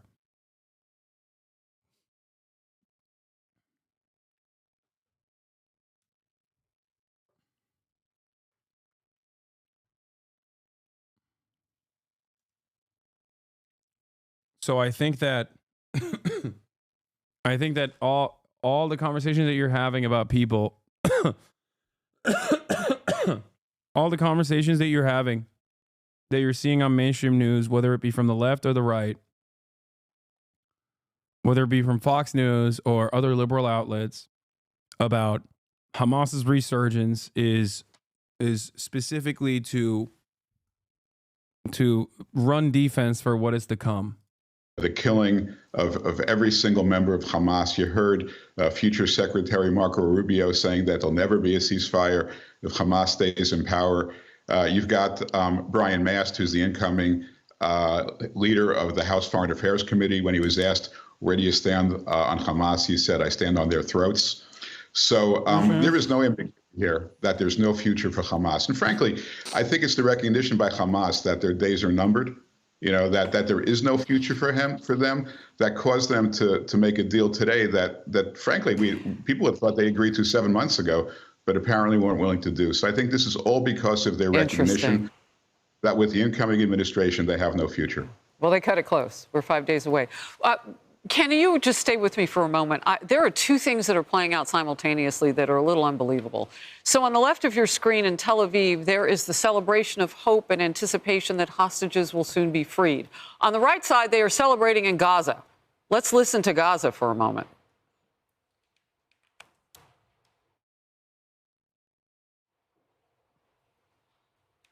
Yeah, I was told we would have the sound of that. Let me know to the team when we do. Ambassador Friedman, what are they celebrating? I wonder. I mean, what could they be celebrating? Maybe like a semblance, a crumb of hope that the genocide is over, even though it most likely is not. You know, maybe that they can have more humanitarian aid come in. Maybe they can go back to their homes or what remains of their homes. Maybe the fact that they don't have to like constantly fear when they hear buzzing in the air that they're about to be eviscerated.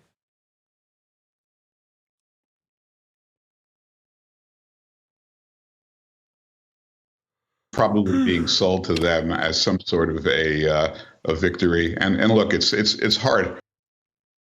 Be so for real? Not this crazy? What do you mean?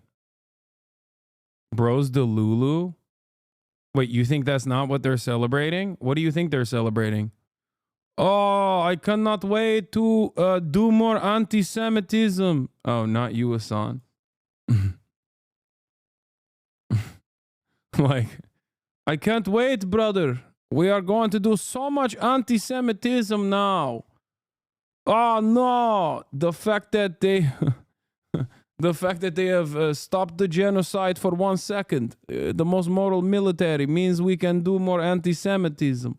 It's hard for Israelis to watch the people, the Hamas supporters celebrating, but that celebration is going to be short-lived. I mean, right now this is about getting the hostages back, and Israel's paying a high price to get them back. But, Israel's not agreeing to end the war. Hamas has no future, and I'm hoping, I'm skeptical, but I'm hoping that maybe some of them are celebrating the possibility that Hamas is coming to an end.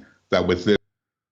What an animal this guy is. David Friedman, former U.S. ambassador to Israel. He's like, I'm hoping they're celebrating for the right reasons. It's like, dude, you are such a ginormous piece of shit. Just a purely evil psychopath, dude. I hate these people so much. They're barely people. Animals, all of them. They better be celebrating the right things.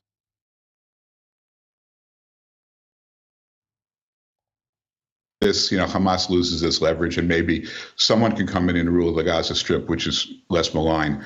But I'm not a very good psychologist into the minds of these people. Yeah. I was hoping to get some audio, but now we have a little bit more light on the situation. They are on each other's shoulders and looking jubilant. And as you say, wait, we can hear some of it now.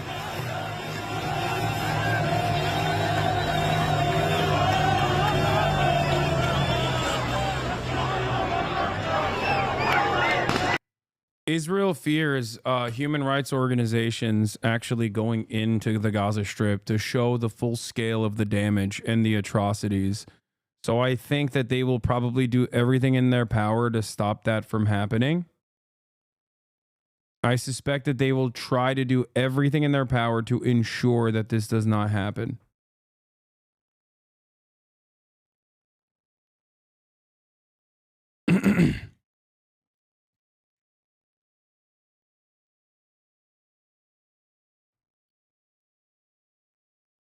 The sad part is the bombing might not even stop.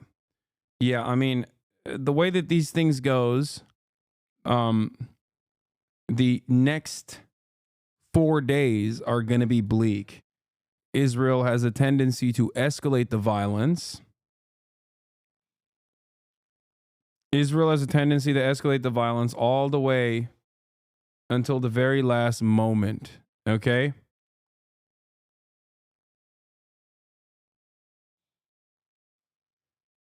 Oh, damn. My interview with Bernard Sanders actually made it to Daily Mail. That's cool. Bernie Sanders delivers scathing verdict on longtime ally Joe Biden as president prepares to leave office. Bernie Sanders said that Joe Biden's biggest failure as president was not being strong enough or able to communicate his economic policies to ordinary working class Americans. While he claimed Biden's record on domestic policy was strong, Sanders told streamer hasanpiker that the president fell short on his goals. He has not been the kind of leader and communicator that made the record understandable to the American people. Despite listing several things he felt Biden had done in his 4 years, including being unashamedly pro-labor, Sanders said that Biden had ultimately been a disappointment. The truth is, given where the American worker is today, it is simply not enough, he said. Sanders claimed Biden should have gone further on his progressive agenda, raising the minimum wage and expanding Medicare. The Vermont socialist even went as far as naming something Biden did poorly compared to Donald Trump. Biden has accomplished a lot, but he does not do what Trump does and identify enemies, he said. He said that while Trump tends to place the blame on migrants or transgender people, Biden refuses to use equally strong messaging on corporate greed.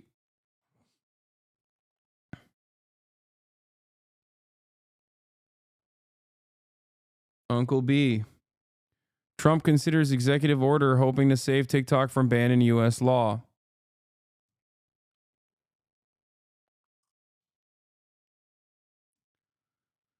This just in. Statement from the mediators. Oh, from 2 minutes ago. Okay, I'm going to have Jeremy Scale on in a second to talk about this stuff.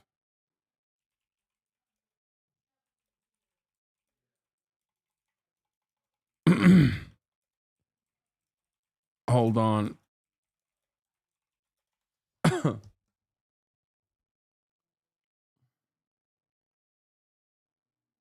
I love when the Dems muzzled Tim Walz when he tried to be the fighter we needed. Yeah.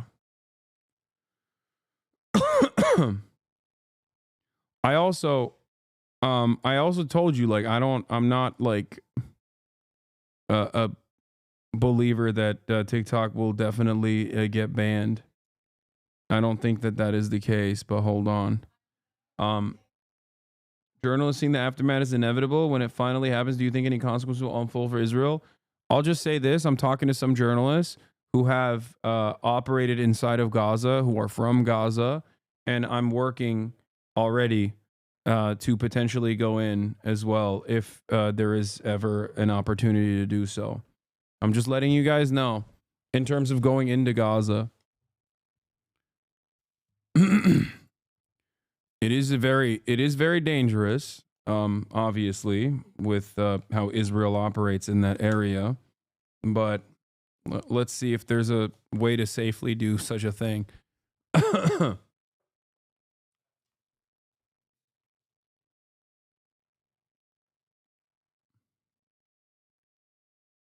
I'm like I said, the key term here, the key phrase here is if it's safely. If it can be done safely, I will try to do it. All right, I'm going to call Jeremy now. Okay. Hold on.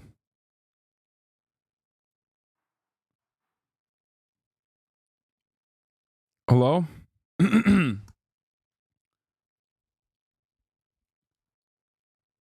Jeremy, can you hear me? Can you hear me?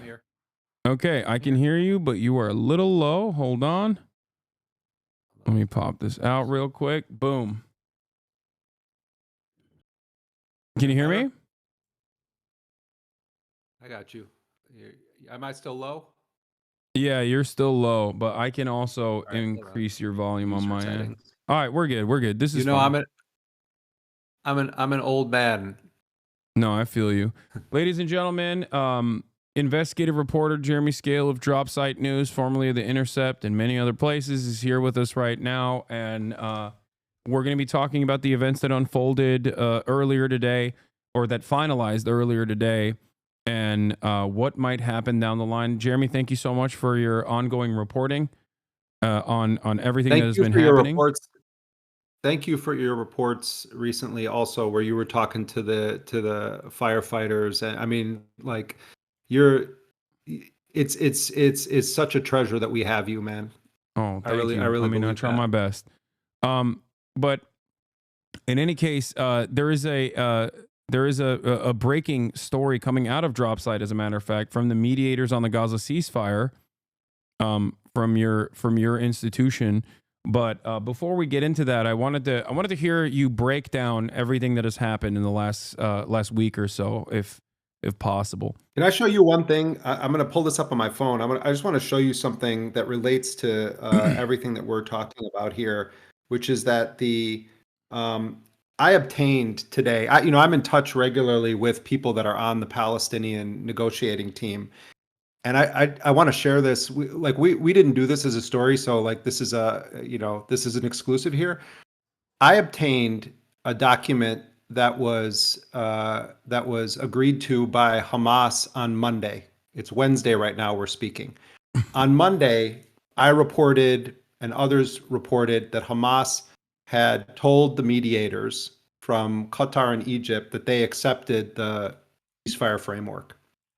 And Tony Blinken and others kept saying the same lie that they've been repeating for many, many months, which is, oh, we're waiting on Hamas.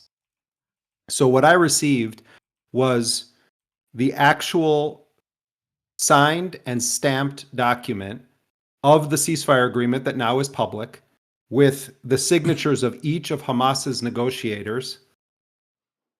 Look at this. You see there? Yeah. Okay. This was delivered to the mediators on Monday. And Antony Blinken and other U.S. officials and Israeli officials continued up until hours ago to say, oh, we're waiting on Hamas, we're waiting on Hamas. This is what the Palestinians have been dealing with under Joe Biden for almost 16 months now, where there have been good faith efforts to try to engage in an exchange of captives. There are 10,000 plus Palestinians who are being held in Israeli prisons, jails, dungeons, more than 3,000 of them being held in this Orwellian administrative detention.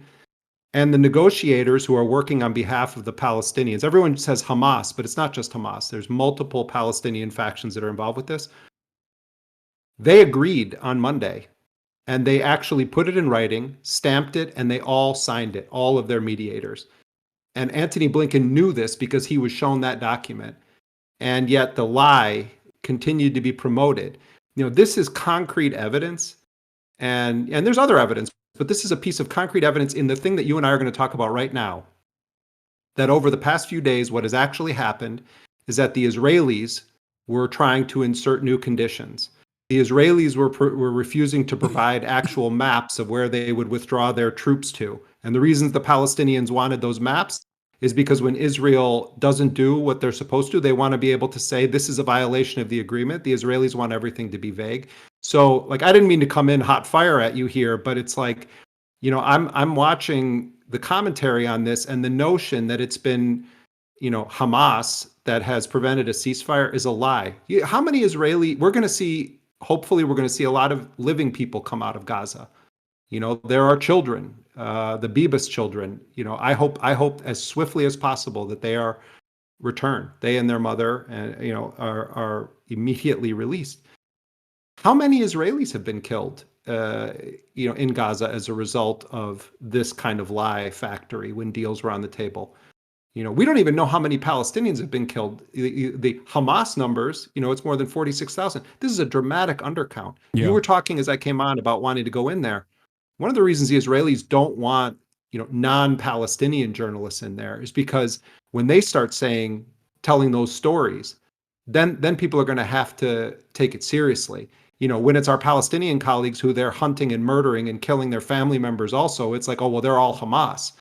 And so I'm just giving you one example, like for the the community of people here that you hang out with every day. Like, this is just one small thing from a not powerful journalist that if I can get this document and share it with you guys, why aren't other journalists doing their jobs? Why aren't they saying, no, actually, Antony Blinken is telling lies that are lethal lies? Yeah. Instead of, if like you have direct access to some of these people, you're obviously you're not like a little journalist. You are a veteran in the field. But I'll take it one step further. I'm a random dumbass sitting at home in Los Angeles, California. And if I can see the immediate contradictions with what Antony Blinken has said over and over again, as Israel worked to immediately contradict Antony Blinken, right after he kept saying, no, Israel actually is holding to this deal, but it's actually Hamas that's not holding to this deal. Not this last time around, mind you, but on numerous instances over the course of the past 15 months, then why can't anyone in mainstream news also recognize that? Why do they lap up everything that the American State Department puts out as law, basically, as the utmost truth that you can arrive at? It has been endlessly frustrating. And with the incoming administration, I'll take it one step further. When you have the Trump administration coming in and possibly implementing like ruthless autocratic approaches to media, press freedom, possibly going after political enemies, weaponizing the Department of Justice, all of this stuff, you need good journalism, and you need people to have a sense that mainstream outlets, legacy publishers, are actually committed to the truth, to do what the Fourth Estate is supposedly designed to do. And yet, in an effort to continue defending the American State Department's objectives in this region, the grand design that the American Uniparty has over the Middle East as they gear up for a much larger conflict with China, they have consistently eroded what remains of the little confidence that people could have had. They've completely lost an entire generation of people that saw with their own two eyes exactly what was going on, and then would tune into the New York Times or tune into CNN or tune into MSNBC, CBS, and the like, and see something entirely different and go, how can I ever trust these people ever again? Yeah, I mean, and look already what's happening. The New York Times, I think it was yesterday, did this story about the Lancet study that showed that there was a dramatic undercounting of the deaths of Palestinians in Gaza. I mean, you've been saying this for a long time. I've been saying this for a long time. But this is indicative of the attempt that people are going to make to kind of clean up on aisle 12, where like they've been facilitating, aiding, abetting this genocide, and watch it too in blue MAGA world, where it's going to be like, well, we always were. No, you weren't. You were part of this. And we did this story today also where, I don't have the number in front of me, but it's like 29%, of people that didn't vote said that the primary reason they didn't vote in the election, this is Ryan Grimm did this story, is because of Gaza. And look at how many people were telling us, like, oh, that's not, this isn't the thing. And it's like, Harris has more important things on her plate, and, but, she's working tirelessly. I mean, come on. And now we've got this whole business about the Trump thing, where it's like, I'm sorry. Yes, it was because Trump. It was, the Palestinian negotiators are telling me that also, that there were things that the Israelis were just flat out refusing. And when Trump's people came to town, the whole tune changed. We could talk all about what's going on, with Trump and speculate about it, but just on a realpolitik level, Trump used a power available to, and he's not even the real president yet, to an incoming president. What does that mean about Biden, who was, we're not in control of Israel? Yeah. No, actually, kind of you are, like, and Trump showed it. Yeah, no, absolutely. In the interest of like ass covering, I guess, one of the things that I wanted to show you here, I'm going to share my screen with you as well so you can see what I'm also looking at. This is from Zana, who showed the new report that came out of New York Times. Death toll in Gaza likely 40% higher than reported researchers say. And of course, 60 Minutes' coverage on the whistleblowers, the many different whistleblowers within the State Department as well, that actively spoke out, and the 60 Minutes reporting on it that came months after. As you can see here, the New York Times saying that more than 64,000 Palestinians may have been killed by traumatic injury in the first 9 months of the war in Gaza, according to a new study. The peer-reviewed statistical analysis led by epidemiologists at the London School of Hygiene and Tropical Medicine used modeling in an effort to provide an objective third-party estimate of the casualties. So it does strike me as odd for the New York Times to come out with this reporting so close to this to the finalization of the ceasefire agreements, and it almost contradicts like the subtle ways and not so subtle ways in which they have undermined, I think, the number of casualties from Israel's offensive genocide in Gaza. Yeah, and I don't know how much you guys have. I wasn't watching. I was doing my own talking to people earlier, but I don't know how much you guys have gotten into the details of what's in this agreement. Have you covered the bases on that? I only covered it. I only covered it yesterday, but from what I understand, I don't know what the new information that came out of it. But you're obviously much more familiar with the details, so I wanted to ask you about it. But the poison pill provisions that Benjamin Netanyahu kept adding on to the to the deal-making process since July, like permanent military positions in the Netzarim corridor, permanent military occupation, controlling the Rafah border, a refusal of aid trucks from going in, like all of these things have seemingly been cast aside, at least even in the first phase of the negotiation, where maybe I'm wrong and you can tell me, Benjamin Netanyahu has actually conceded on these demands in terms of like removing military positions even from the Philadelphia corridor, which was a major point of contention. Yeah, I mean, on paper, if this deal moves past this first phase, just like back up, just do a little bit of just basic architecture here. So this is a 3-phase deal. Each phase is envisioned as being 6 weeks long, 42 days.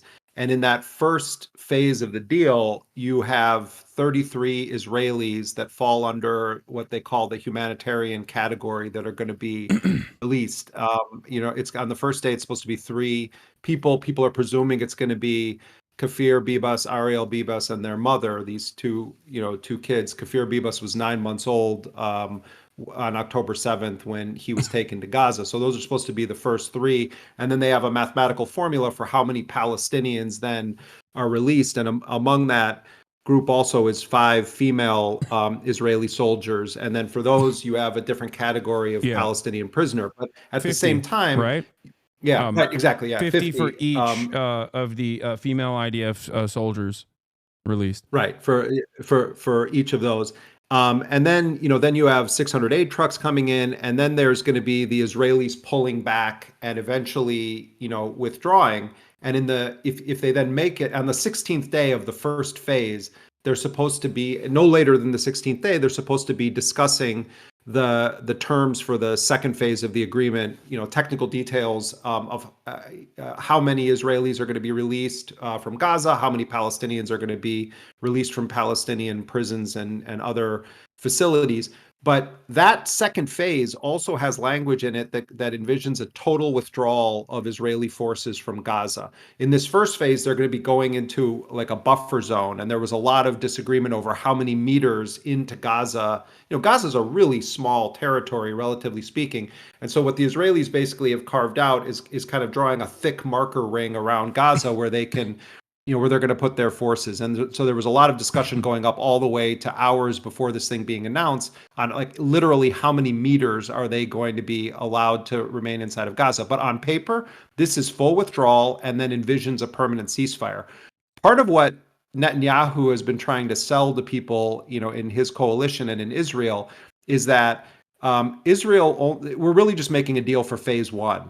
And that we're in the driver's seat here, and I think that they believe that they're going to be able to convince Trump that there's been a violation that allows them to basically just resume, really intensely attacking the people of Gaza.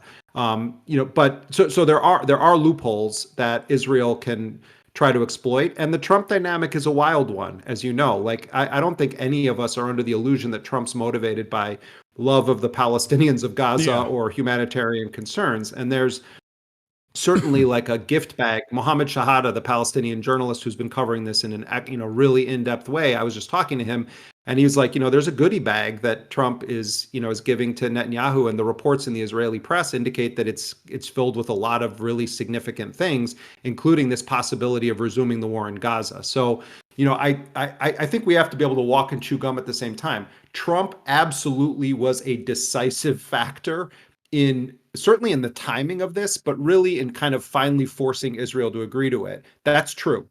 On the other hand, Trump promotes himself as the most pro-Israel president possible. Yeah. There's indications he doesn't personally like Netanyahu at all, which could create some interesting opportunities. But on a political level, I wouldn't be hanging any hopes that Trump somehow wants this thing entirely done. The one wild card here is, like, I don't think that Donald Trump necessarily wants the Middle East in flames. He's got all these other things he wants to do during this term as president. So, there are some accidental things that could end up benefiting the people of Palestine under Trump. Whereas, Biden was like a geriatric vampire just refusing to like leave and really dedicated to the project of Greater Israel, like throughout his whole career. So, I mean, the Palestinians, they look to the left, they see something terrible. They look to the right, they see something terrible. There's a weird way in which they could end up with a better deal under Trump's presidency just because of how absolutely atrocious Joe Biden is on the issue of Palestine. Yeah. The other indicators that Donald Trump obviously is most likely cutting side deals with Benjamin Netanyahu that are not addressed in this at all, of course, stem from the reality that he might not like Benjamin Netanyahu, but he does like Miriam Adelson, or at least he likes $100 million that he got from Miriam Adelson. And previously, when he ran last time, he liked it from Sheldon, who is now dead. Totally. I mean, look at the wackadoodle he's putting in charge of the embassy there. Mike Huckabee. Yeah.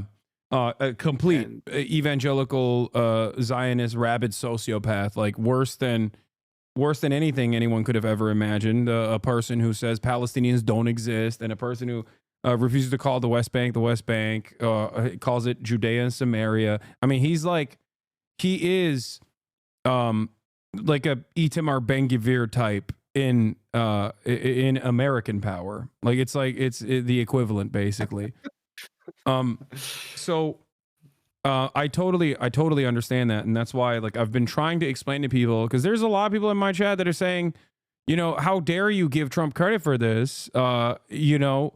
I can't believe you're praising Donald Trump. Why is that controversial? No, but why, look, just spend a few minutes reading generally reliable or mainstream sources. You can find it from the left to the far right in Israeli media. They know what some of those people seem to not want to accept, which is that whatever you think of Trump or why Trump did this, we would not be talking about a Sunday cessation of Israel's war happening had Trump not intervened. That's just Absolutely. a fact. Yeah. That's not praising Trump. That's just factual. Thank you. Exactly. And you know, there is like that's just the truth. I think that what do you say to the fact that Trump didn't send like a statesman at all, but just like a real estate developer that he golfs with to talk to Benjamin Netanyahu? What do you feel about the Witkoff? I mean, this story is so surreal. You probably talked about this, but I'll just tell a brief version of it again that like it's come out now in the Israeli media. Apparently last Friday, Steve Witkoff, who is a billionaire real estate tycoon, you know, a Trump golf buddy, as you say, and who really looked like a deer caught in the headlights when Trump pulled him onto the stage in Mar-a-Lago, like, you know, a week ago. But Witkoff has been there with Brett McGurk and Burns and, you know, from the CIA and others, and they've been a part of this team because, you know, Trump obviously is going to be president soon. And, you know, Netanyahu was pulling the kind of stuff that he's pulled on Biden and company for, you know, a year and a half.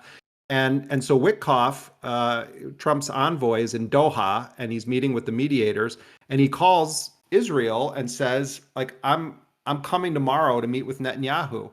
And Netanyahu's people say, oh no, it's Shabbat. He can't come. It's the Sabbath. And Witkoff basically says, like, I don't care what day it is. He is going to meet me. Yeah. And you know, and Witkoff himself is also Jewish, and he said, you know, like he was like, yeah, it doesn't matter what day it is. I'm there. And by the way, like Netanyahu is some like religious scholar or something. I mean, give me a break.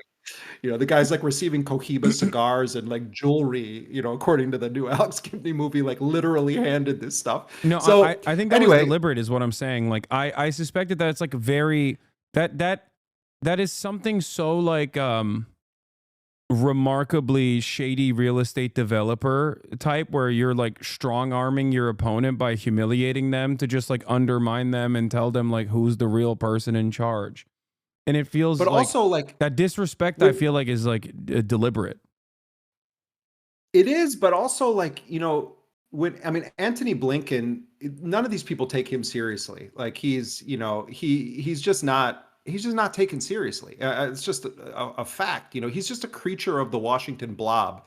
But Trump sends like literally like a golf buddy, and it reminds me a little bit like in the Godfather films, like Tom Hagen. You know, like when Tom Hagen would show up somewhere as like the consigliere, it's like you knew he was speaking for the Don. And I think that's part of what Trump does. It's like he's not sending some career bureaucrat over there. He's sending like an actual buddy of his. And that guy is not, you know, well versed in diplomacy, and he's just saying no, the president wants this done.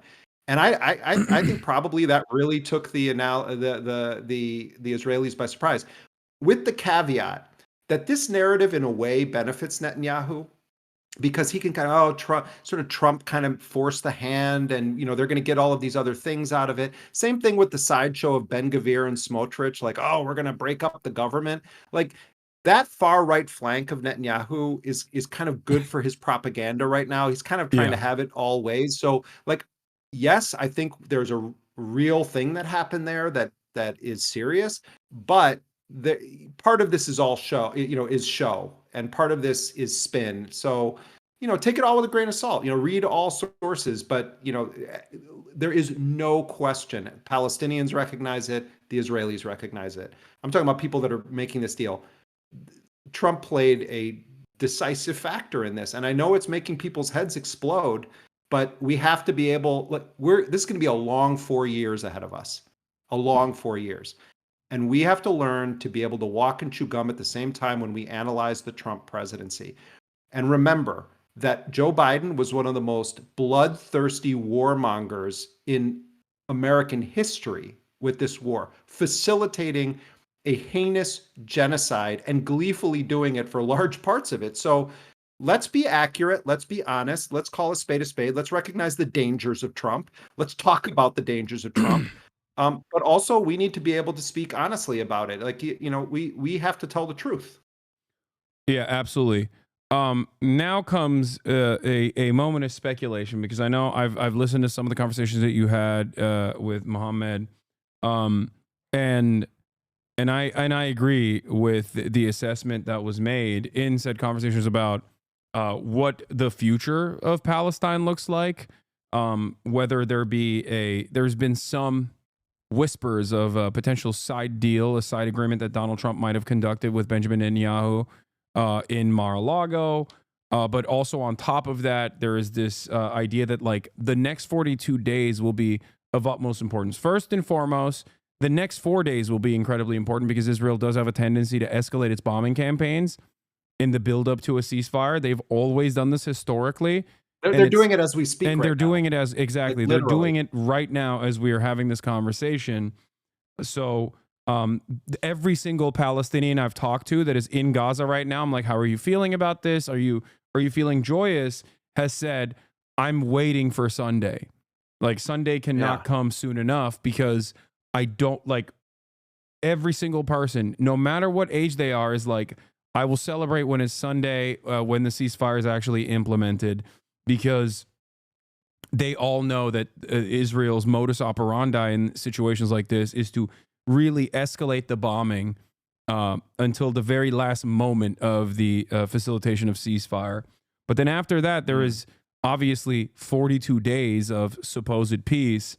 And in the aftermath of that, when phase 1 turns into phase 2 with like the troops leaving the region, the IOF, like leaving the Gaza Strip, that is where everyone is speculating that Benjamin Netanyahu will sully on the deal and will go back to business as usual.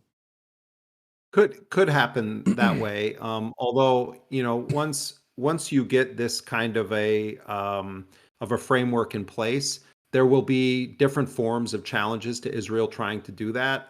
You also are, this also envisions internationals being on the ground in, a variety of capacities. So I think that's a real risk. I think it's a real possibility. I don't think it's a fait accompli. And I have had a similar experience with Palestinians I've been talking to today in Gaza. Except, I mean, I think on the one hand, like Abu Bakr Abed, who's reports for Dropsite and Electronic Intifada, and went viral with his press conference the other day talking about the lack of solidarity with Palestinian journalists. He's crying tears of joy. I mean, just the mere idea that there could be an end to this, even if the future is uncertain. I think we have to recognize none of us understand the complex emotions of what it's like to be a Palestinian of Gaza, particularly a Palestinian who is in Gaza right now. I mean, even Mohammed Shahada, who's not in Gaza right now, but is from Gaza, at the end of my conversation with him, he said, that as I look at all of this and I start to realize how many people from my own family are either killed or missing. So many of us, we talk to Palestinians, we ask them to tell us the facts, what's going on, give us analysis. My friend Layla Al-Aryan, the great journalist from Al Jazeera, her mother's family has lost 200 people. 200 members of their family have been killed in Gaza.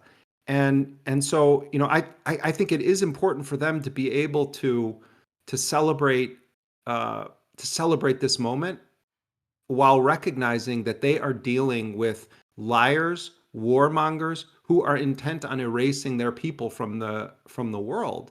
And all of us, we cannot stop talking about Gaza. This is probably one of the most important moments for people to actually all be focused on it, because people are going to say, oh, well, this is resolved. It's not resolved. We're dealing with really dangerous people on the other side of this agreement that have a long history of violating these agreements. And that's where the bad parts of Trump come into play when it relates to Israel. Like, to what extent is he actually going to be willing to restrain Netanyahu? What deals has he already made? These are really, really relevant questions.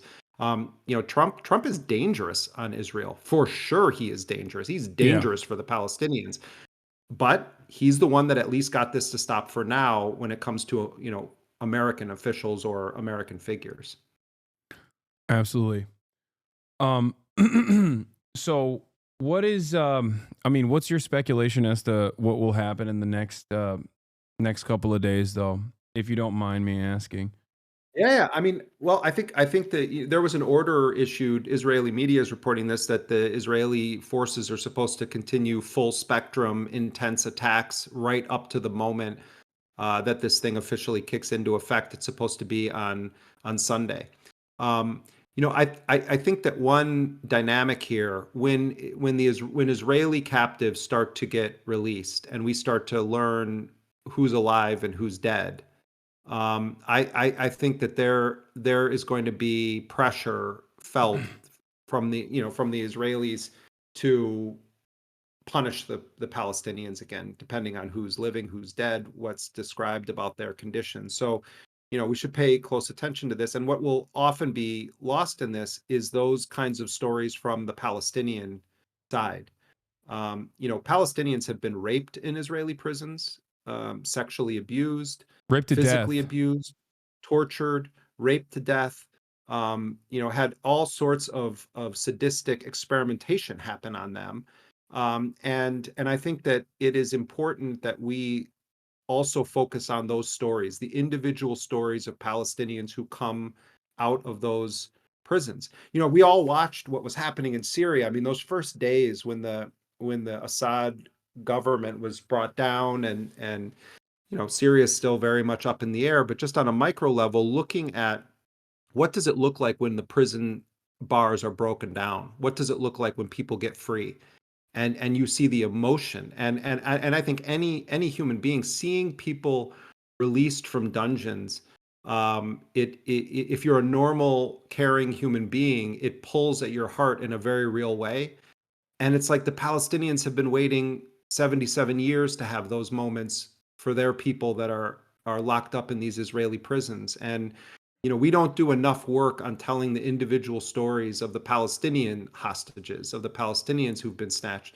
In the Israeli media, they've done a very effective job. They tell the story. Every single Israeli who was taken captive, their stories have been told in films, in news segments, in articles. There's memorials, there's posters. There's more than 10,000 Palestinians.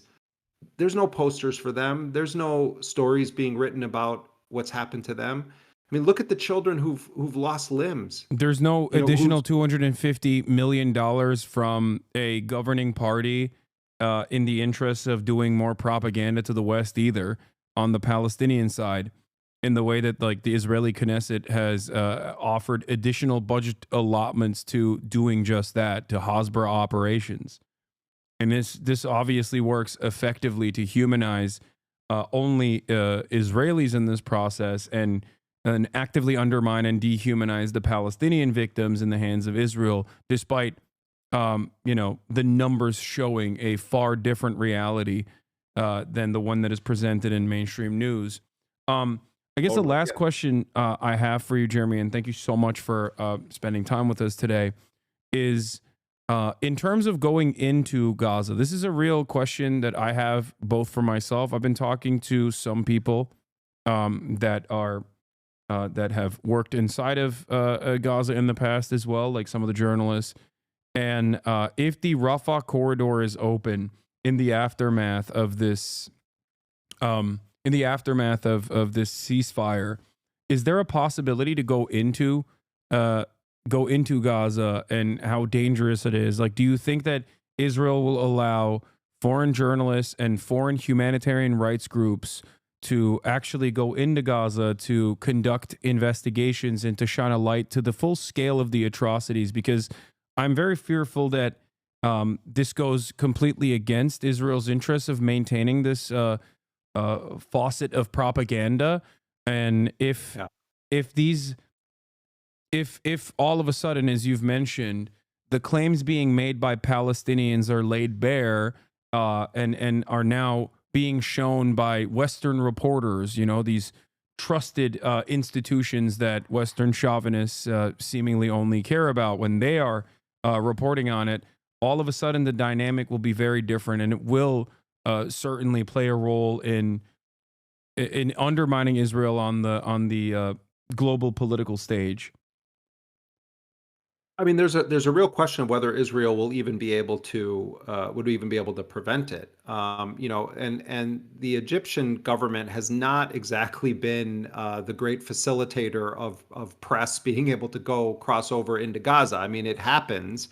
It doesn't happen now, but it has happened in the past. But there's been a lot of struggle. And early on in the Gaza genocide, there was an attempt. Activist caravans went down, and the Egyptian government tried to stop them. And you've had journalists try to go down, and only a handful of non-Palestinian journalists have been able to make it in, usually, for a very brief moment of time. Like, I don't want to get into a whole side discussion about Clarissa Ward. Yeah, I was just talking about her earlier this morning. That was to give her flowers on that one.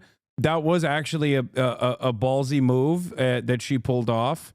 And I do respect. Well, her for that. I'm bringing it up because it's like, it's that's been the that's the chit that's been thrown to the kind of broader press, is that like occasionally something like that has happened.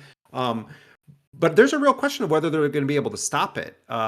Because Egypt also is going to insist on its sovereignty in this equation. My guess is that that journalists are going to be able to get in.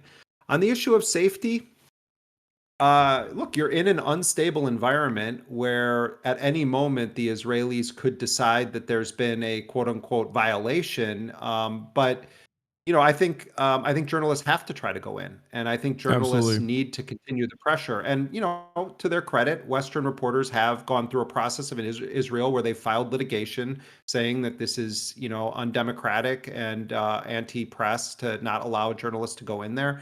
I think there's going to be a lot of Western journalists, of all stripes that are trying to get in there.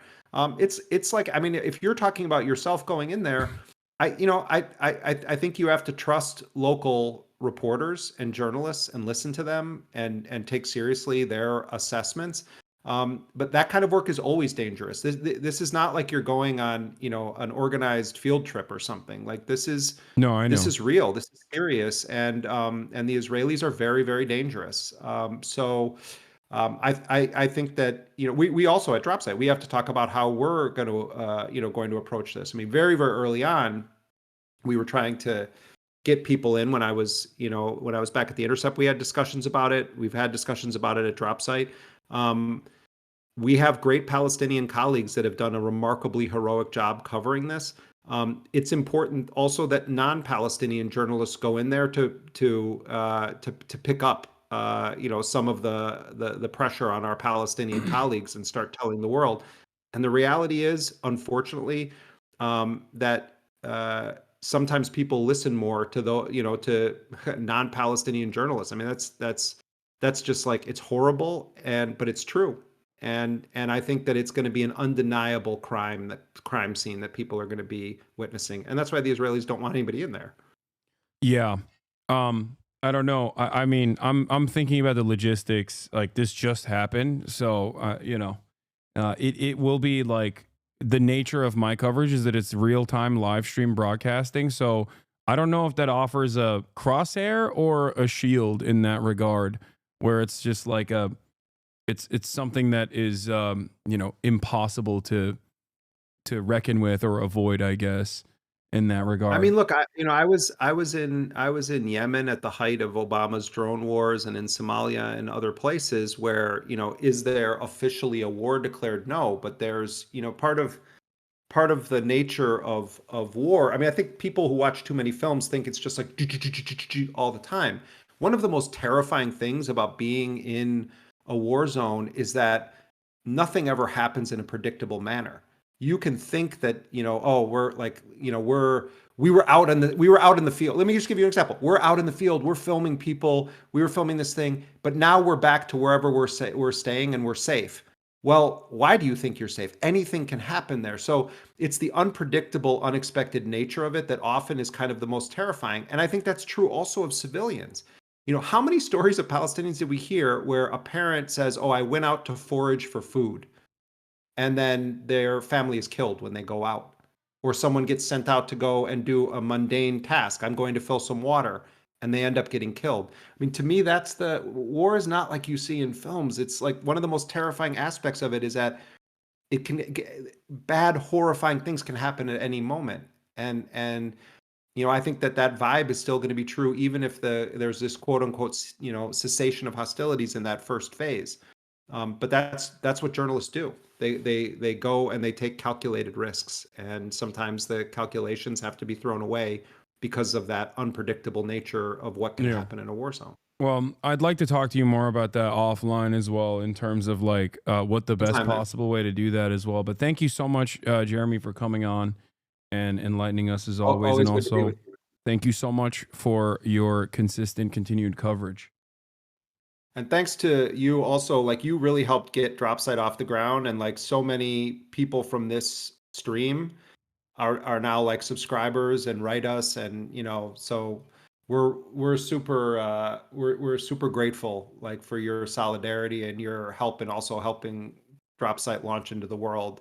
You often like disparage yourself, man, but like when you do something that's when you do something that's hitting, it's really hitting. Like, and I think your voice matters more than you give yourself credit for. I try to do my best, but I am, at the end of the day, nothing without my community, and I think that they are the ones who make my reach more meaningful, I think.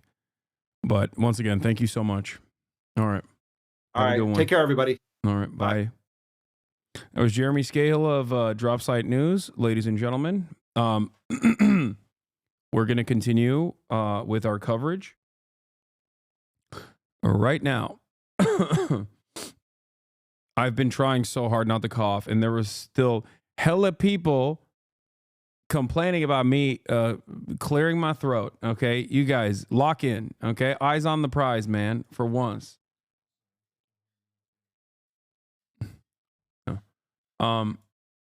Hold on. I have to sneeze as well, but you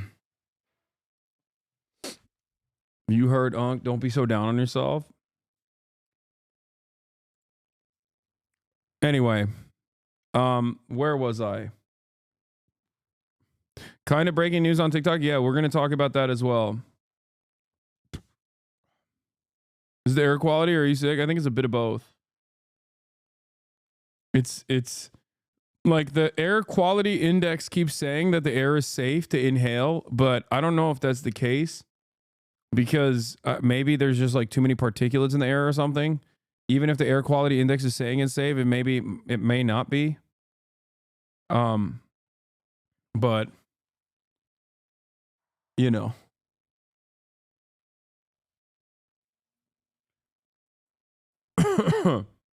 safe isn't necessarily good, bro. No, they're saying it's good, not safe. Like the air quality index reports that it's good. So anyway, but that is, yes, I didn't come up with the idea of potentially going in. Okay, I was approached with the idea of potentially going in from people that have worked inside of Gaza and still continue to do great journalism, which is why I'm, thinking about it, as long as it's something that I can do in a safe manner. Obviously, it's not, obviously it's just in the works right now. That's all it is. That's all I'm stating. I'm not saying that it's going to 100% happen. And I don't, the key word here is if it's safe. Now, having said that, for example, I don't know if me constantly live streaming the process would make me a larger target or potentially offer me a shield. That's the other thing that I don't know. I also don't know who I could bring with me. You know what I mean? I don't know if I could actually get March to put his life on the line as well. He makes far too much money as my producer, as a co-owner and co-operator of the co-op. I doubt that he is gonna. March is throwing question marks up. See, this is what I'm saying. March, would you go into Gaza? I'm just saying, if we had the opportunity. Oh, he said he'd go? All right, perfect. Okay, never mind. March is down. You had chatters in here earlier giving you shit for giving credit to Trump, and an award-winning journalist just said the same thing, almost like people should listen. Yeah, those people don't care. It's not even giving credit to Trump. It's just accurately reporting on the truth of what took place. Okay. I will never forgive nor forget Joseph Robinette Biden. Okay. I will never forgive nor forget for so many different reasons.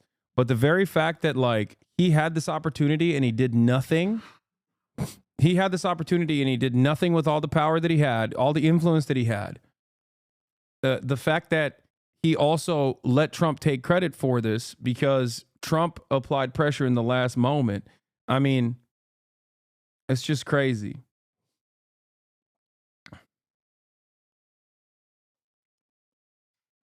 Just a terrible, terrible psychopath.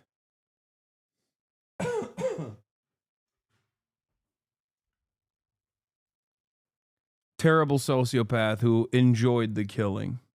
I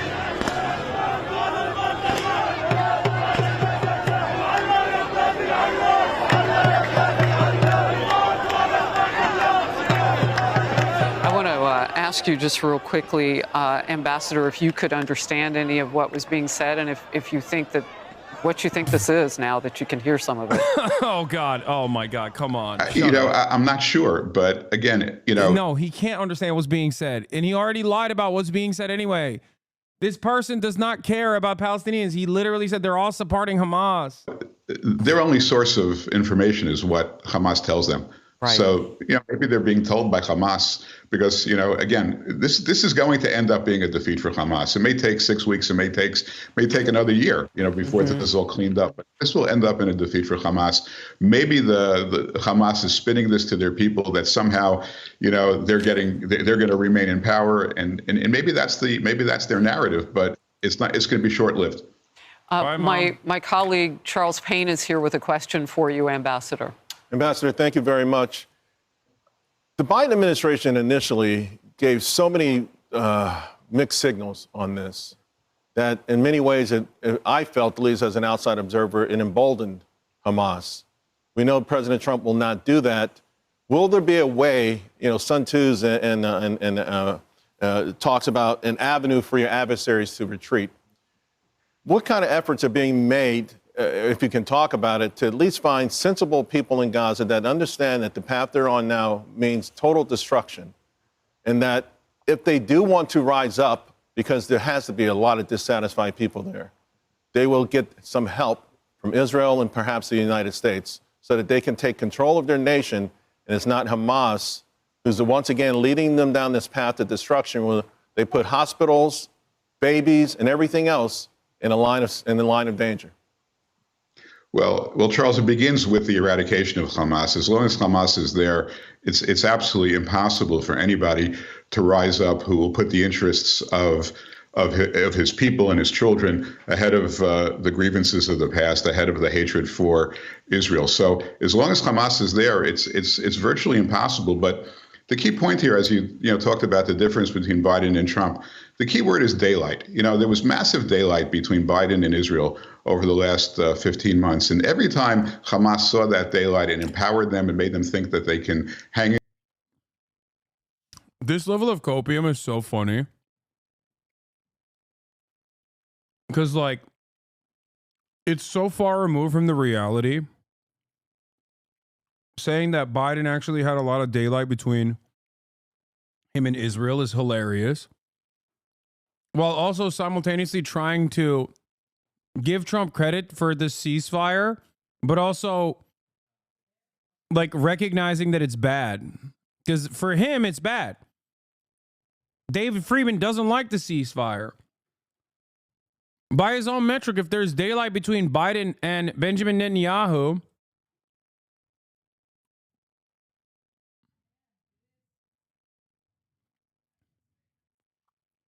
not only is it not, it's just funny because if there's daylight between Biden and Netanyahu, what is there? There is a supernova between Benjamin Netanyahu and Donald Trump at this point. After all, he's the one who pressured. After all, he was the one who pressured Benjamin Netanyahu to follow through on this deal.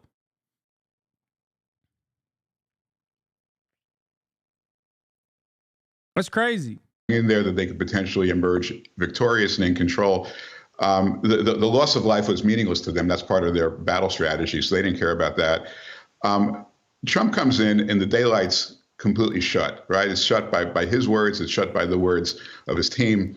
And that's the first step. The coalition between Israel, the rock solid, hand in hand, no daylight relationship between Israel and America is what gets this started, at least the eradication of Hamas.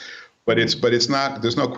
It's so funny to actively lie to the Fox News watchers like this.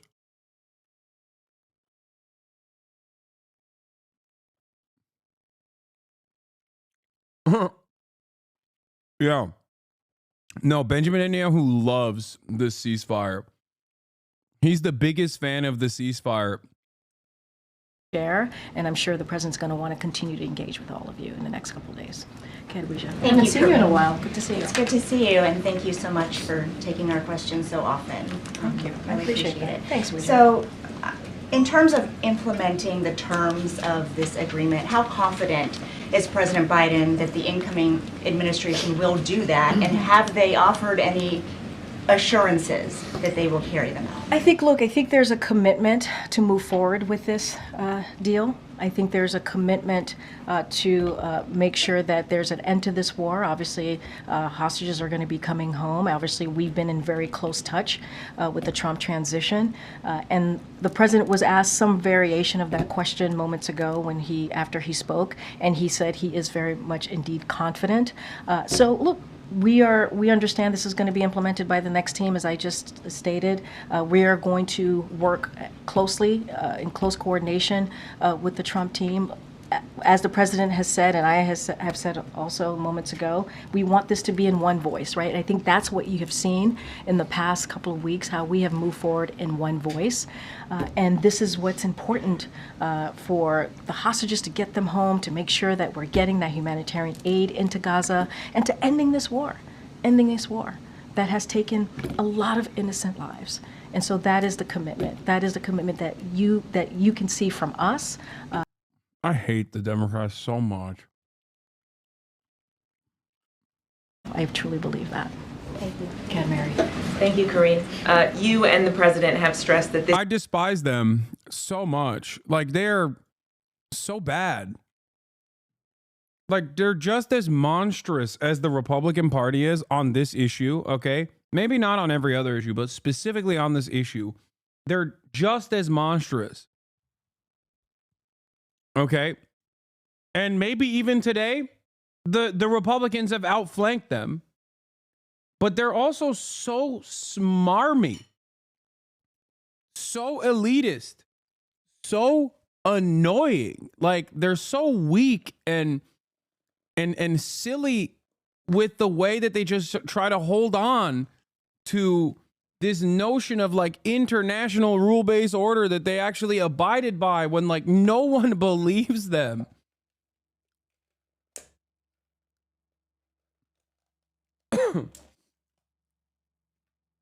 This is a generational L for the Democrats. A generational L. Especially when paired up with Donald Trump. If he actually saves TikTok, which I think he will, maybe I'm wrong, but god damn, dude, like, the Trump train is coming. And he's going to use all of that newfound confidence in him and all of the good promo to basically laser every Mexican on U.S. soil. And the Democrats are going to cheer it on to be like, you deserve this. Like, just no recognition of their own failures, no recognition of the role they played in this genocide and continuing it, nothing. Disgusting, dude. This is the framework that he put forward last spring. But the president also made clear it was important to him to work with the incoming administration, that they be speaking in one as one team, as he put it. Even the Qatari prime minister in his remarks personally thanked Steve Witkoff, the incoming administration's Middle East envoy. So do Donald Trump and his team deserve any credit for this? I mean, look, everyone is going to want some credit. Everybody's going to want some credit. Get that? that's how this goes when something good happens. Not unusual. It is not unusual at all. What I can say is the president got it done. Why are you acting like this is not going to get reversed in like a week, and then Trump is going to claim that he's bombing the Palestinians for national security or whatever? First of all, I'm not even saying that that might not happen. I'm saying that there's a high likelihood that that will happen. Okay? But who will fight against that when that happens? You understand? Who? Will it be the Democrats? The Democrats didn't even get the ceasefire. Do you not understand?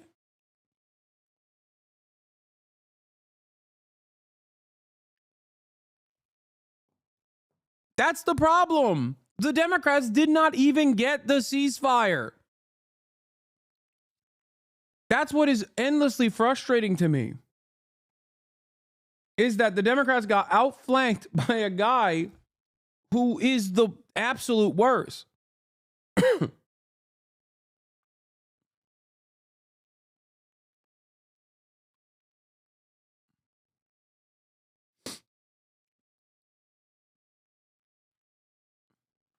Right? That's what I can say.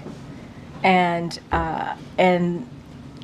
what I could also say is that, and you said it in your question to me, is that there was a framework that was put forward, and it was put forward by the president back in May 31st of last year, and it was endorsed by the world. And you see a president that has done everything that he can. This is someone who has foreign policy experience, decades of foreign policy experience. He understands what it means to bring people together. Grow up. No one cares. No one believes this. Together. He understands what it means to get a deal done. He also said in his remarks how difficult it was to negotiate. Negotiating is incredibly hard, and this wasn't easy, but we got it done. And so, this is someone who speaks from experience, and this is, again, not an easy thing to get done. But as we've said, and I've said multiple. Dude, there was an Arab envoy that said, according to reports, there's an Arab envoy that said Trump did with Witkoff in 1 week what Democrats didn't do for 15 months.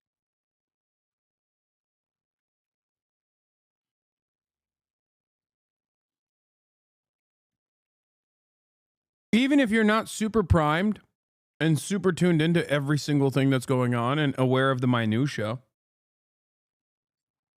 okay? Even if you're not aware of that, what you are aware of is grander things that are happening in the world. Trump is about to be president. Trump has said, get the ceasefire done before I become president.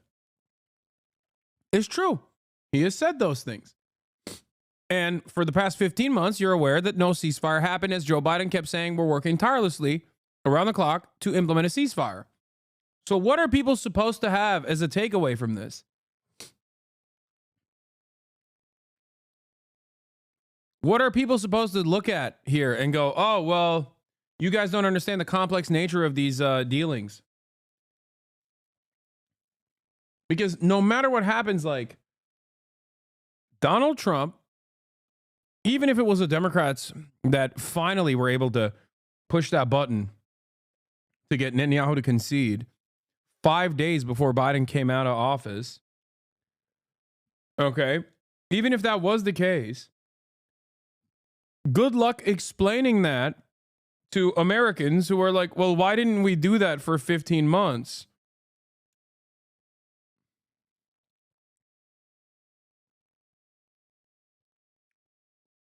Isn't it because Netanyahu wants to make Trump look good? That's why. He didn't want to make a deal with Biden because it would help Dems. Dude, it doesn't matter. At the end of the day, a responsible elder statesman should be aware of what is happening in front of his eyes. He holds all the cards. He had full control over the situation. That's it. Here's Times of Israel's reporting on it. Times of Israel's reporting. Arab officials, Trump envoy swayed Netanyahu more in one meeting than Biden did all year.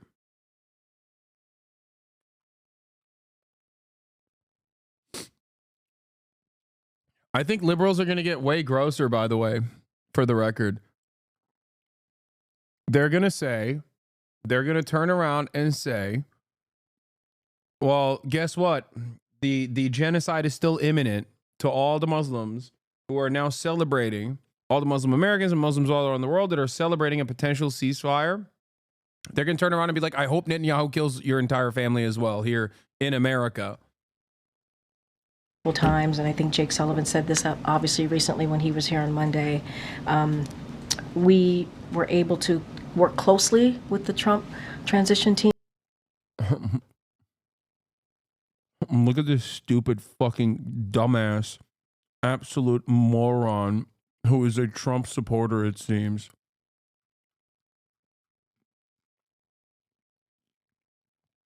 Are you not happy that there's a ceasefire now? Would you not prefer the horrible war to continue? Would you prefer the horrible war to continue? Did I not say that I'm happy that there's a ceasefire and even gave Trump the credit that everyone has been yelling at me for?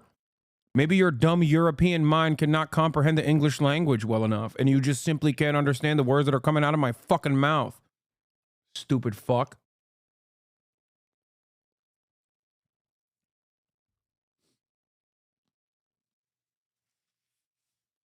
Wow, it sure seems like your hatred over Trump is actually overcoming your accurate assessment here. It seems like you want the war to continue. Dumbass. Team and coordinate with them. But again, this is a framework that the president put out, and negotiations aren't easy. And this was one of the toughest negotiations that he experienced. And this is something that the president shared with all of you. October the 7th. More than 15 months of terror for the hostages, their families, the Israeli people. More than 15 months of suffering by the innocent people of Gaza. Fighting in Gaza will stop, and soon the hostages will return home to their families. The elements of this deal were what I laid out in detail this past May, which was embraced by countries around the world and endorsed overwhelmingly by the UN Security Council. The deal is structured in 3 phases. Phase 1 will last 6 weeks. It includes a full and complete ceasefire, withdrawal of Israeli forces from all the populated areas of Gaza, and the release of a number of hostages held by Hamas, including women and elderly and the wounded. And I'm proud to say Americans will be part of that hostage release in Phase 1 as well. And the Vice President and I cannot wait to welcome them home. In exchange, Israel released hundreds of Palestinian prisoners. And during Phase 1, the Palestinians can also return to their neighborhoods in all the areas of Gaza. And the surge of humanitarian assistance into Gaza will begin. And the innocent people can have a greater access to these vital supplies. You know, during the next 6 weeks, Israel will negotiate the necessary arrangements to get Phase 2, which is a permanent end of the war. Let me say it again, a permanent end of the war. There are a number of details to negotiate to move from Phase 1 to Phase 2, but the plan says if negotiations take longer than 6 weeks, the ceasefire will continue as long as the negotiations continue. I've spoken to the Emir of Kuwait and the President of Egypt, and we have pledged to make sure the negotiations will keep moving forward for as long as it takes. Then, when Phase 2 begins, there will remember, signature moment. Starts off by talking about how Hezbollah did October 7. Literally right there, it says the president of Kuwait played a role in this when he should have said Qatar. Like, I'm supposed to expect that this guy actually played a role here? Really? Really? He don't even know where he is right now. He's straight up dookie in his diapers at this very moment. And like liberal media is trying to be like, look, he did it again. He done did it again. My goat. My goat, Brandon.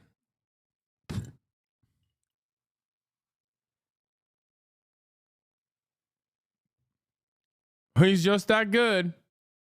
Will be an exchange for release of the remaining. I just want to remind everyone that Biden was supposed to reinstill confidence in American leadership at the global stage. That was one of the signature moments.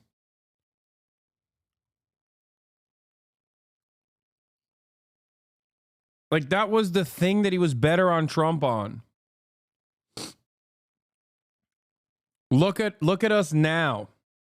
That's unironically what he ran on. Remember, he ran on normalcy. He ran on restoring America's confidence, America's soft power capabilities that Trump had diminished. And it was, in my opinion, the worst failure of his administration. It was precisely that in which he failed so spectacularly at.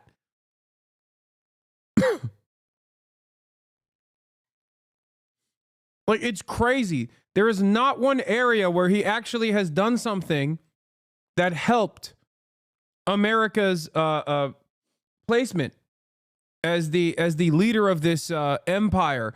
What do I like? Even NATO, right? NATO. I did NATO. You know who did NATO? Vladimir Putin. Even that was a gift from Vladimir Putin to Biden, and even that had tremendous amounts of failures associated with it. Because on the one hand, he was like, I did NATO. On the other hand, it probably accelerated the fascist parties in Europe with the destabilization that took place. So literally, even on that front, the NATO side of the conversation is straight up Vladimir Putin's psychopathic ambitions in Russia or in Ukraine, and the failure, the spectacular failure that his invasion of Ukraine turned into, so that it was both enough proof for Finland and Sweden to join NATO, like enough reason for them to want to join NATO, while simultaneously recognizing that they're too busy to do anything about Finland or Sweden. So it grew NATO, is true. Ironically enough, though, it grew NATO because of Vladimir Putin's ineptitude and incompetence and bloodlust. So even that was a gift, if that was even to be considered a gift. Even the positive from the perspective of the Democratic establishment. Even the one crumb that is supposedly positive for Joe Biden was that he did NATO, and even he didn't do NATO. It's crazy.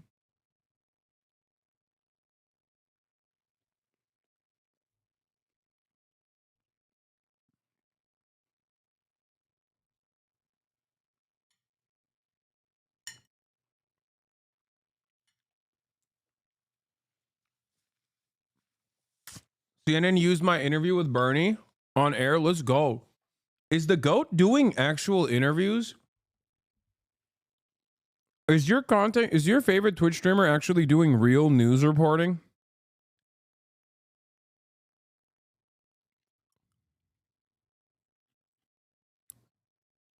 Sina Tusi says these three leave office with their standing in tatters at home and in the world.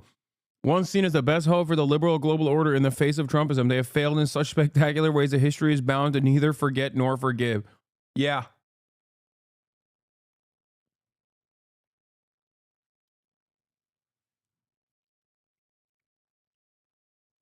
Accidentally did a journalism? No, it's not an accident.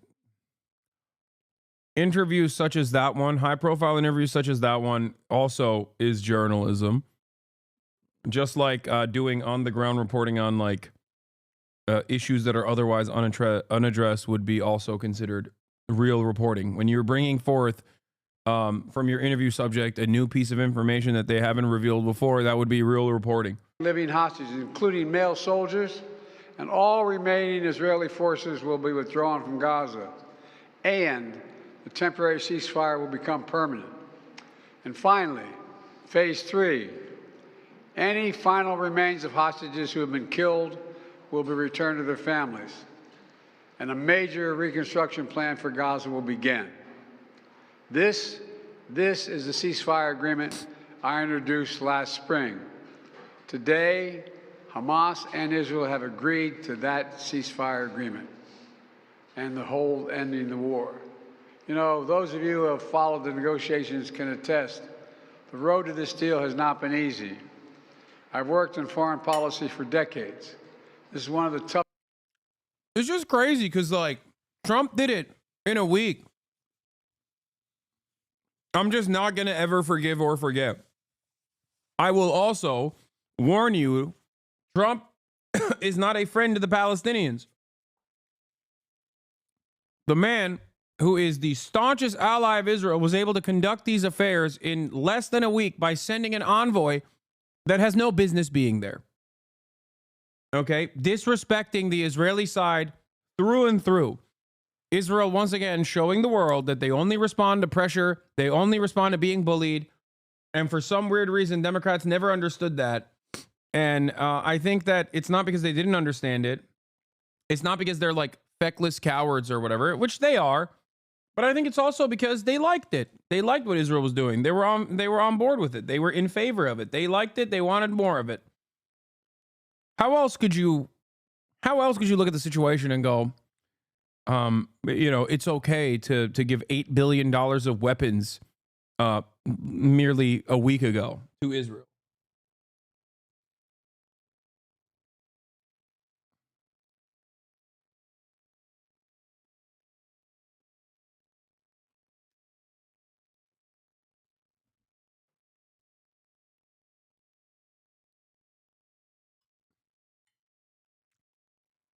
To consistently talk about how difficult of a process this is in the wake of Donald Trump's introduction to the process, yielding the first successful position since the beginning of the conflict, is really stupid.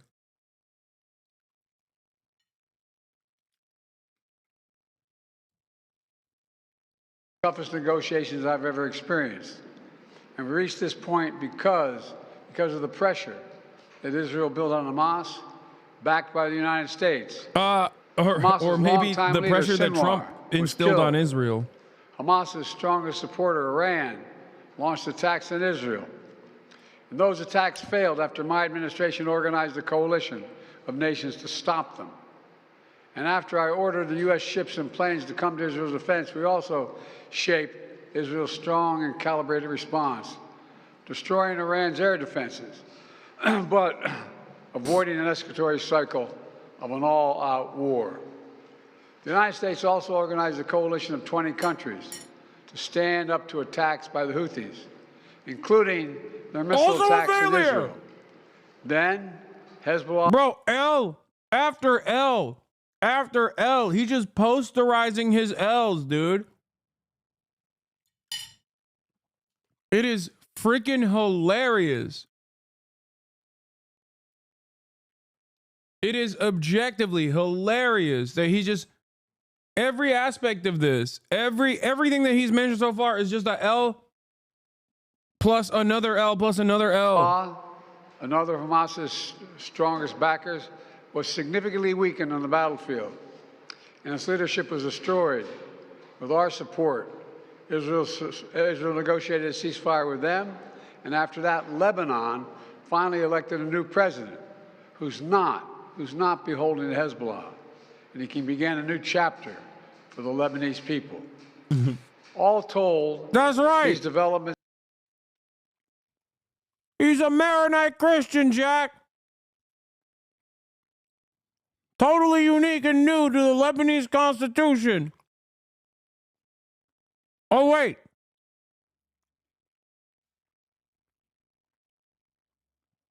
I'm being told that that's how it works in perpetuity in Lebanese history.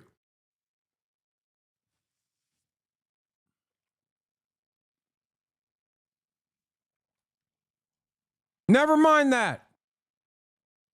This one's a cool Maronite Christian rather than the last one.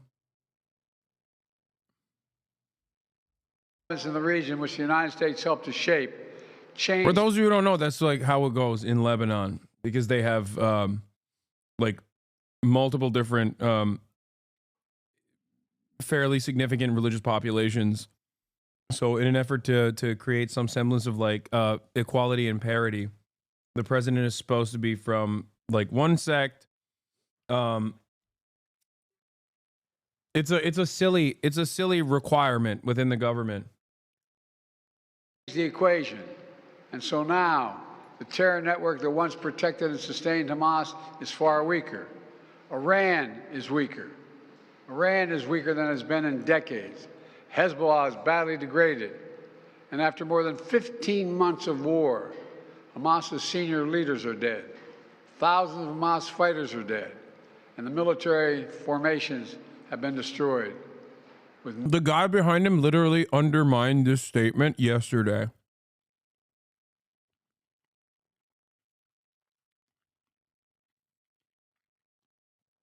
The guy behind him was like, Hamas has actually restored its numbers to pre-October 7 levels, like, according to our reports. Nowhere to turn. Hamas finally agreed to releasing hostages. You know, there was no other way for this war to end than with a hostage deal. And I'm deeply satisfied this day has finally come, for the sake of the people of Israel and the families waiting in agony, and for the sake of the innocent people in Gaza who suffered unimaginable devastation because of the war. The Palestinian people have gone through hell. Too many innocent people have died. Too many communities have been destroyed. And this deal, the people of Gaza can finally recover and rebuild. They can look to a future without Hamas in power. You know, the Bible says, blessed are the peacemakers. Many peacemakers helped make this deal happen, including an extraordinary team of American diplomats who have worked nonstop for months to get this done. Secretary Blinken led the effort. Secretary Jake Sullivan, National Security Advisor Jake Sullivan, Bill Burns, John Feiner, Brett McGurk, Amos Hochstein, and the...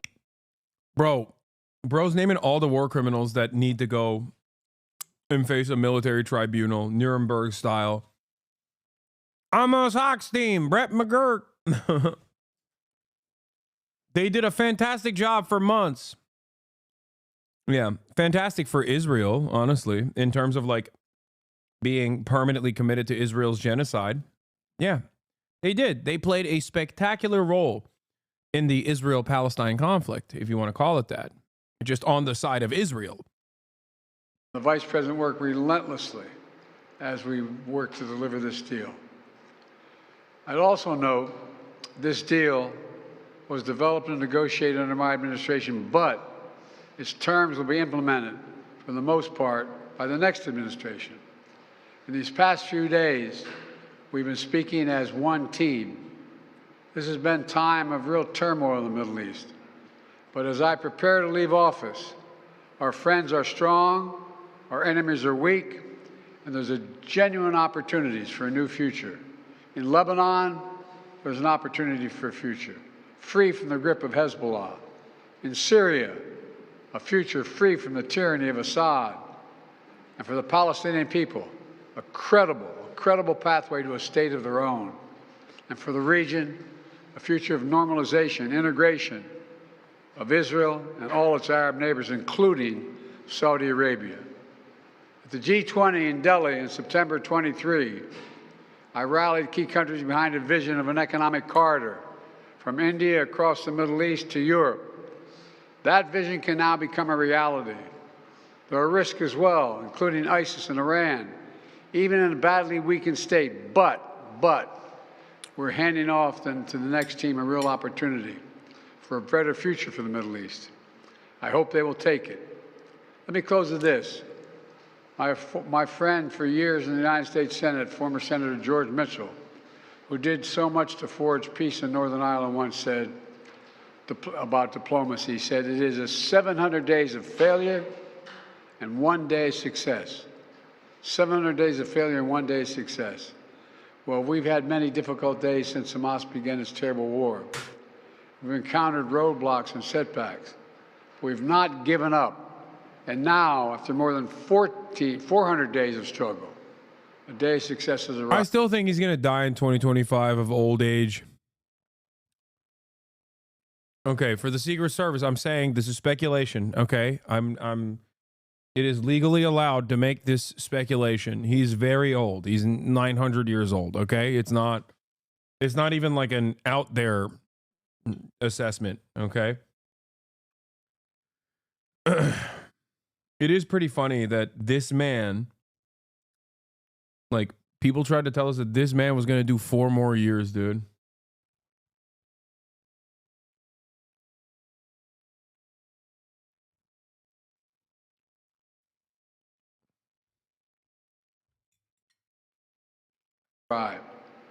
God bless all the hostages and their families. May God protect the troops of all those who work for peace. Mr. President, how do you see the future of Gaza now? As you were saying, the implementation of this deal will be in the hands of the next administration, and basically they will shape the future of Gaza. So how do you see this future? And also, how much credit do you give to the Trump team for this deal? Trump is already taking credit for it. Well, you know, this is the exact framework of the deal I proposed back in May. Exact.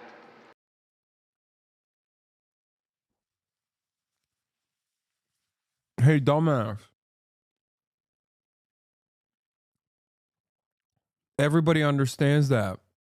But there was one party that refused to negotiate with you, and it surely wasn't Hamas, even though you kept saying it was Hamas over and over and over again. Ironically enough, the proposal was Hamas's proposal, which you said was Israel's proposal, and then for some weird reason, Israel never agreed to the proposal. And virtually everyone that's on the State Department beat, aside from the people that I've had on this broadcast, kept covering it as though it was factually accurate whenever Anthony Blinken said, Hamas is a real hurdle in the pathway to clearing out this proposal. And now there's just no room to hide. You know what I mean? Like, how do you continue this narrative now in this day and age, in this moment?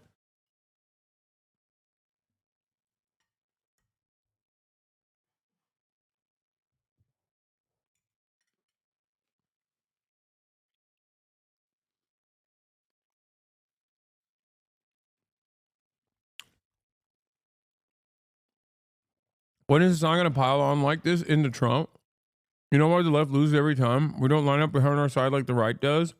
Our infighting is our undoing. Joe Biden has never been on my side. No one who does genocide is on my side.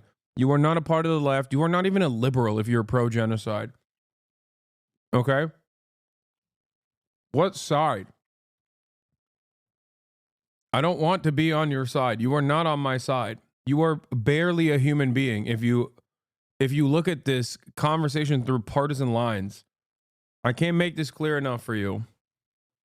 Joe Biden is a genocidaire, a weak little old man who took great pleasure in the death and destruction of Palestinian children, in the scholasticide that took place, in the genocide that took place under his watchful eye, as he gleefully sent billions of dollars of weapons over and over again, sidestepping Congress, sidestepping pre-existing law like the Leahy Law that made it illegal to send Israel weapons at a time when they were very clearly violating international humanitarian law. So clearly violating it that, as a matter of fact, the State Department, U.S. Aid, for example, openly tried to send this assessment to the other vampire that's standing right behind him, Anthony Blinken. And Anthony Blinken openly stated that he did not care about the real assessments of Israel's clear-cut violations of international humanitarian law.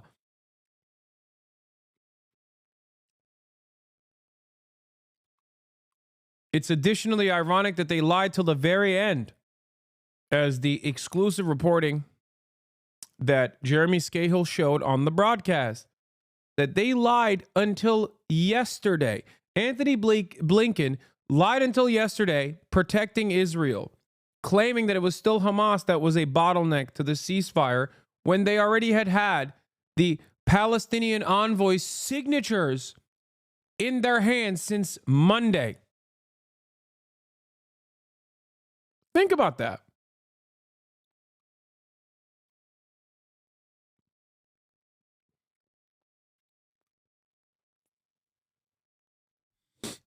But of course, part of the reason why they can lie so actively, so openly, so brazenly is because the media, it comes hand in hand. Like, many outlets will do their bidding, do the bidding of the State Department unflinchingly, and will reaffirm the silly ideas that you can immediately contradict with your own two eyes and like a little bit of critical thinking. It doesn't require much intellect to understand that something doesn't make sense. Like, Israel killed the principal negotiator on the ceasefire hostage negotiation, man. Israel assassinated Ismail Haniyeh in Tehran. Like, you don't do that when you're, you know, genuinely, tirelessly working to do a ceasefire. And we got the world to endorse it. Secondly, it's America's support for Israel that helped them badly weaken Hamas and its backers and create the conditions for this deal. And thirdly, I knew this deal would have to be implemented by the next team, so I told my team to coordinate closely with the incoming team to make sure we're all speaking with the same voice, because that's what American presidents do. Thank you. In the, how many Americans will be released when the hostages are being released? All the exact detail of how many people are being held, how many bodies will be returned and less, will all be forthcoming. All of it, all of it. Thank you. This deal will hold. I'm confident. Thank you. Books credit for this, Mr. President, you or Trump? Is that a joke? Oh. Yeah, it's not a joke. We all know the truth, man. I mean, I put that question to the God Qatari damn, that was loud. I apologize, chat. Prime Minister, because the real sense here on the ground is that the last month has been really quite crucial because of the pressure that the Trump administration and the envoy of Donald Trump has put on all sides. You really do get that. Yeah, cat's out of the bag, man. Good luck. Good luck to the Western press. Good luck to American liberals who are going to try to, like, good luck to Reddit, really. Not even like liberal media, but I think good luck to Reddit. Those are the guys. Reddit liberals who are NatSec liberals are going to be killing themselves openly and publicly, committing suicide after actively, one, pushing for more dead Palestinian children, and also, two, trying to get Biden to take credit for this thing that virtually no one will believe them on. So many Reddit liberals are going to openly commit suicide, I think, in Minecraft. In a video game, of course. How will they contend with the reality? It's so hard. They'll just, I mean, look, I'm sure they'll just stick around for a little bit and wait for Trump to also open up the unlimited genocide faucet, you know, so they can turn around and be like, you deserve this. You know, you deserve this, sand people. That type of attitude, I'm sure.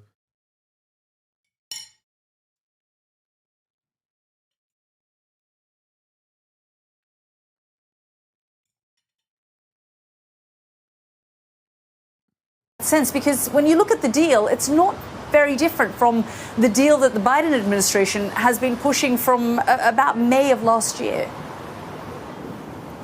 It's almost identical to the May deal that Biden announced here at the White House all those months ago. So it's one of the key questions. I guess there are three key questions right now. The first is, can the deal, the ceasefire, hold? The second is, will it bring a lasting peace? And the third question is, as you put to the Qatari Prime Minister, why now? I think there are a number of reasons. First of all, the situation on the ground in the region has changed quite.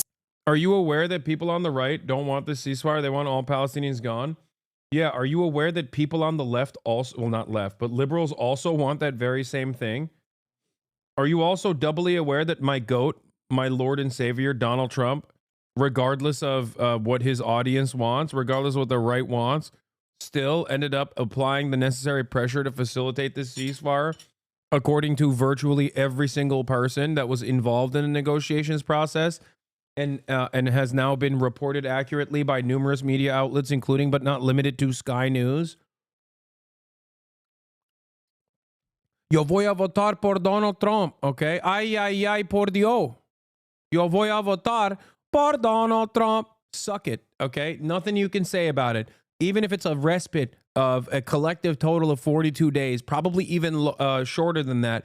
Joe Biden never did that, and he had all the power to do so. You will never be able to get me to undermine the truth here, okay? This does not mean that Donald Trump is going to be a good president, nor is he a friend to the Palestinian population. Of course he is not, but neither is Joe Biden. So stop trying to act as though Joe Biden was in any way, shape, or form remotely interested in facilitating a ceasefire when he had all the power to do so, when it would have been electorally beneficial for him to do so, when it actually would have, at least in some way, shape, or form, beefed up his legacy. He ruined everything. He ruined himself. He ruined this country. He deliberately threw the election in favor of a right-wing rabid fascist whose entire cabinet is comprised of rapist drunkards, okay? And they're going to destroy the United States of America and perhaps the rest of the goddamn world. And Joe Biden did that because he wanted to die on the penis, okay? He wanted to ride it so hard that his back walls were destroyed, and that he wanted to ride it till his last breath. He wanted to die like Elvis on the toilet, okay? Sucking down a peanut butter and jelly sandwich. But instead of the peanut butter and jelly sandwich, it was Benjamin Netanyahu's penis that he was sucking on, okay? Give me a goddamn break. Fuck him. And fuck anyone who defends him too.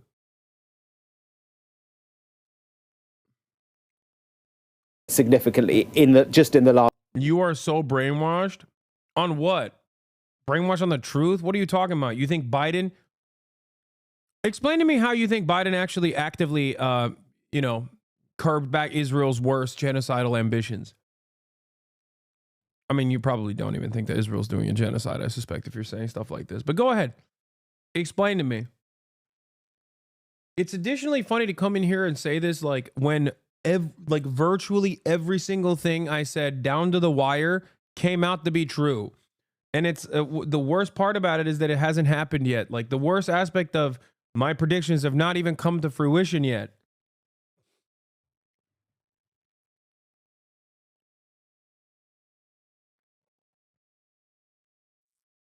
You are so brainwashed, this guy says, and then nothing else. Come on, man. What are you talking about? Biden or Bush, who was worse? I still think it's Bush, but Biden came incredibly close, which is shocking. Like, think about that. I still think Bush is the worst, right? Like, globally. I mean, you can even attribute a lot of the missteps within Israel-Palestine to George W. Bush as well. On his way out, George W. Bush literally said Georgia and Ukraine should join NATO. And also on his, well, not on his way out, but kind of on his way out, actually. No, literally on his way out, he tried to facilitate an election in Gaza, an election in Palestine, when his own people, the Palestinian Authority, the Fatah party was like, dude, don't do it. We're not ready for this election. We will lose. Palestinians despise us. They understandably see us as like a corrupted force that is in the pocket of the CIA. And Bush was like, nah, dog, it's fine. We'll do it. And guess what happened? They lost. And then Bush was like, okay, let's do a coup d'etat and forcibly remove Hamas from power. They lost again, militarily this time, further solidifying Hamas's reign over the Gaza Strip. That was George W. Bush on his way out, by the way. That's what he did on his way out, while also simultaneously saying, yeah, you know what, Ukraine and Georgia, you're a part of NATO now. Let's get it started. So yes, George W. Bush is still the worst. But I always said Donald Trump was the second worst, at least as far as like presidents in my lifetime. And it turns out, no, Joe Biden is worse than Donald Trump, at least in his first term. Joe Biden's foreign policy literally was the continuation of Donald Trump's foreign policy.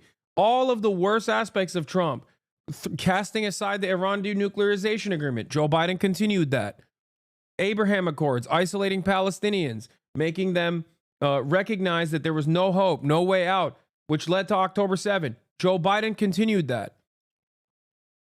Every single thing that Donald Trump did to accelerate the conditions in which October 7 happened, Joe Biden continued.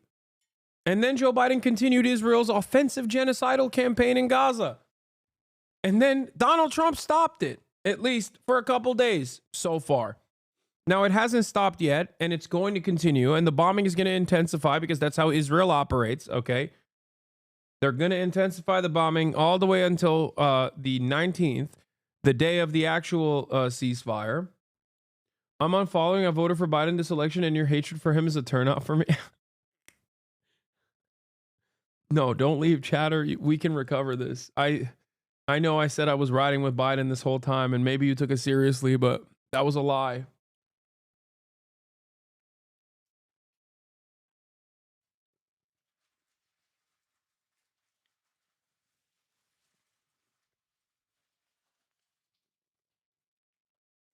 Last few months with Iranian proxies across the region being quite severely degraded, whether it be Hezbollah in Lebanon.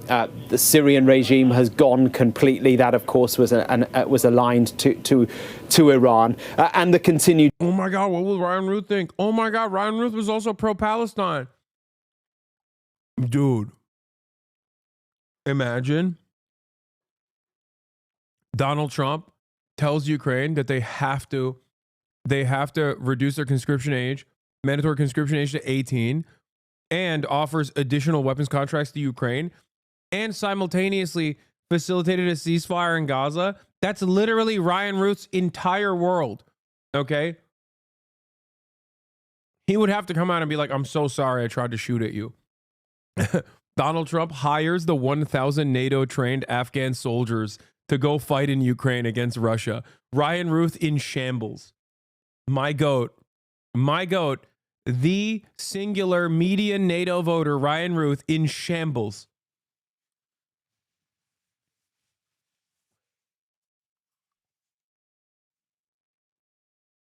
Degrading of Hamas in Gaza. So all of that is a strategic gain and puts Israel in a better position, making it more likely that they would be happy from their part to do a deal. But the other thing that's changed is Trump. And there's no two ways about that.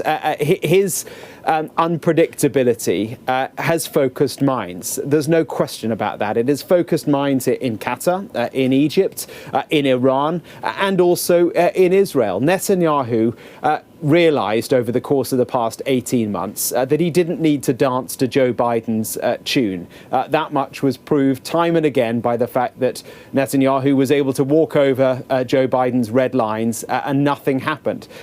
It's different with Trump. Trump is unpredictable. That claim that all hell would break loose if the hostages were not released very, very quickly after Trump took office. What did that mean? Was it an empty threat? Was it not an empty threat? Who knows? That's Trump. And I think that focused Netanyahu's mind. It focused other minds as well. So both sides are obviously trying to claim all the credit. It's far more nuanced than that. Have a listen to Biden at the end of his statement a little earlier on, where he was asked what the history books would make, who they would. Dude, if something didn't happen and the same cycle of failure repeated for 15 months, and then there was a new factor presented, I'm sorry, it's very difficult for me to avoid looking at the new factor that is now involved in the equation after the 15 months of failure changed into a success. Like, it's no amount of complexities understanding is going to change that dynamic. Okay? Oh, it's just too complex for you to understand. Just like Israel's genocide. Too complex for you to understand.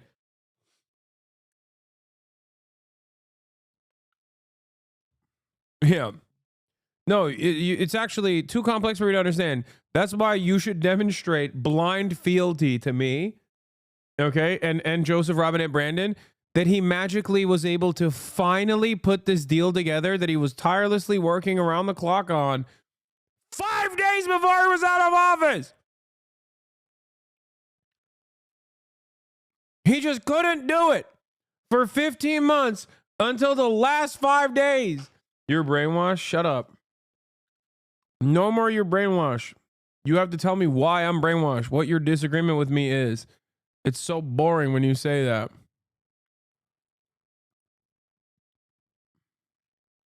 Would give the credit to. I knew this deal would have to be implemented by the next team, so I told my team to coordinate closely with the incoming team to make sure we're all speaking with the same voice, because that's what American presidents do. Books credit for this, Mr. President.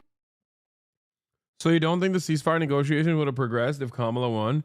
I don't know, but I don't have to. Do you understand? I don't know, but I don't have to.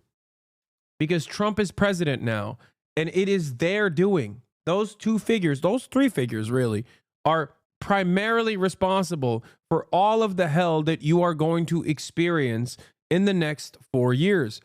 And that's really important for everyone to understand, okay? That's really important for everyone to understand. You can engage in hypotheticals all day, every day, speculate on what Kamala Harris could have done that's like so different than Joe Biden, okay? And have fun with that. But as it stands, their ineptitude, their incompetence, their lust for endless child blood in the Gaza Strip is one of the major reasons as to why they handed the keys to the castle to an incompetent, monstrous, racist man whose agenda is virtually identical to the Nazi agenda. 20 million people being forcibly removed from their homes and being put into concentration camps at the border, slated for slated for deportation. Okay? Those three gave the keys to the castle to that guy and that campaign. So all matter of horrifying things that happen, okay? All matter of horrifying things that happen come in the next couple of months. They are also responsible because they were so horny to maintain this weird posture with Israel, so excited at the continued baby murder that they forgot that there was an election going on, I think. You or Trump? Is that a joke? Oh, thank you. That remark there, Mark, is that a joke? And while we were in that press conference with the Qatari Prime Minister, we saw Donald Trump put out a statement on Truth Social, even before the Qataris had fully, said that this deal was over the line.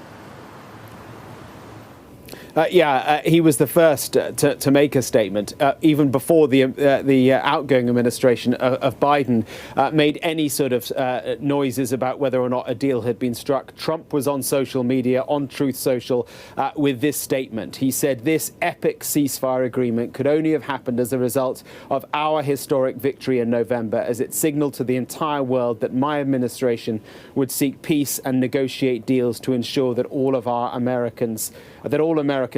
safety of all Americans and our allies. And it continued, we will continue promoting peace through strength throughout the region as we build upon the momentum of this ceasefire to further expand the historic Abraham Accords. Now, Yalda, the Abraham Accords was a deal done in the first Trump presidency that saw Israeli normalization with certain Gulf Arab states. It was a remarkable moment in itself, but it has been set back massively by the events of October the 7th and what followed after that. Now, as I said a little earlier on, bro, it's just like I can't begin to explain to you how stupid everything that we experienced over the past 15 months, because I've been so hyper focused on how unimaginably cruel and violent it's been. But I want to remind you that 80% of the Democratic Party's base of support wanted a ceasefire. 54% of Republicans wanted a ceasefire. 54% of Republicans wanted a ceasefire. 70% of independents wanted a ceasefire. So the Democratic Party did not do this because there were so many like Israel dick riders in its ranks. Maybe in its institutions, but certainly not in its base of support. 75% of American Jews wanted a ceasefire. The only group where something close to the majority actually didn't want a ceasefire was evangelical Christian Zionists. And they've never voted for the they've never voted for the Democratic Party. Never.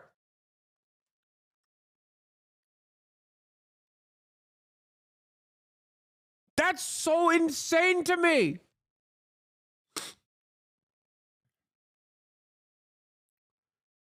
"25% of the most conservative American Jews and like 35% of the broader electorate that is the most conservative American Christians that have never voted for the Democrats and never will vote for the Democrats because they think Democrats are pedophilic vampires that were already going to vote for the Republicans were the only constituency reliably voting for Israel to continue bombing Gaza. That's it. And Democrats still did nothing.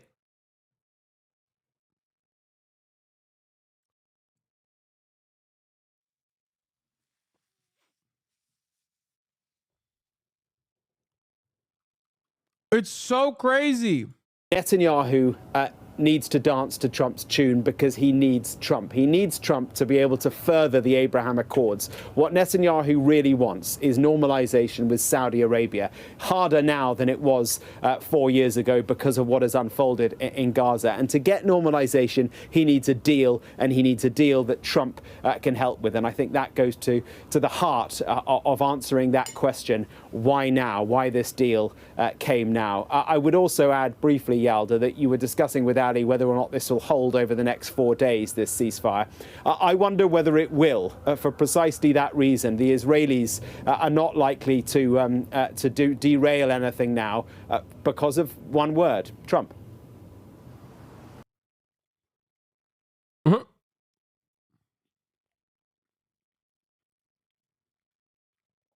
How is it not your fault for not delivering the voters to prevent this? Wait. Are you trying to say that like I had a significant role in making Trump win by not delivering votes for Kamala Harris? Not only is that kind of stupid, I mean, really stupid for you to say, and it's something that I've addressed a lot of times, but don't you think that would be good right now? I would be celebrating if I was like pro-Trump. I'd be like, oh yeah, see, I did it. Like I told people to go vote for Trump and then he actually delivered on a ceasefire. I'd be doing victory laps, not warning you that things, might seem good for now, but it's probably going to get a lot worse down the line.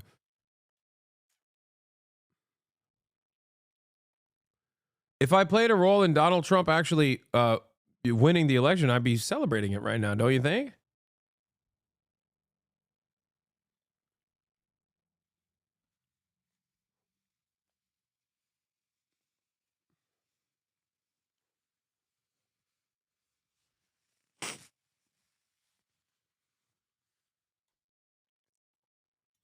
I've repeated this before, but if I had this level of power and prominence in swaying the vote in any particular direction,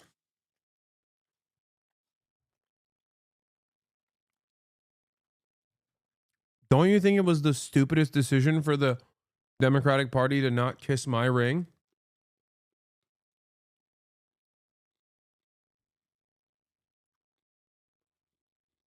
And listen to what I'm saying?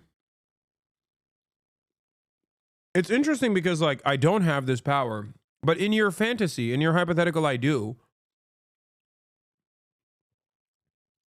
Then, the Democratic Party would be a fool not to listen to what I have to say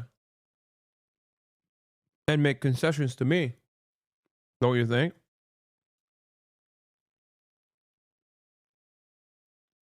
Ultimately, putting the responsibility of an electoral defeat squarely back in the hands of the Democrats. Makes sense for this to happen since both Trump and Hamas are Muslim. It's true.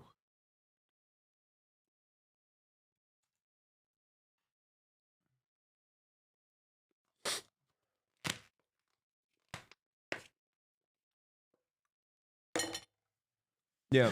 I somehow am a real mover and shaker in terms of like people winning elections. I'm a make it or break it kind of guy for elections.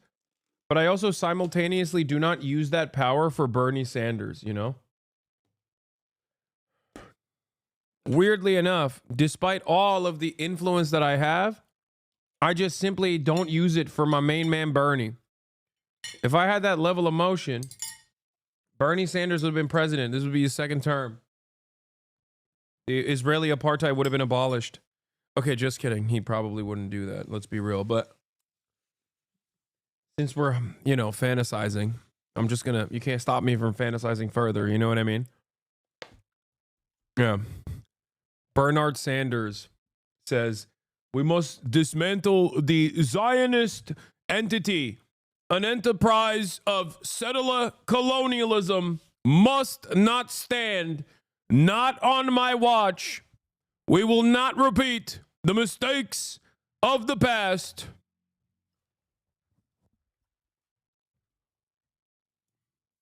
There is a new specter haunting the globe. It is one not of Marxist origin, but instead a fascist one. And it's an old specter. One that has dominated the politics of Europe. And we must stop it. The international proletariat must rise up in arms. You have nothing to lose but your chains. Bernie would nuke China? That's crazy. That's what Bernie Sanders would say in my mind. In my fantasy, that's how Bernie is approaching the subject matter. Yeah.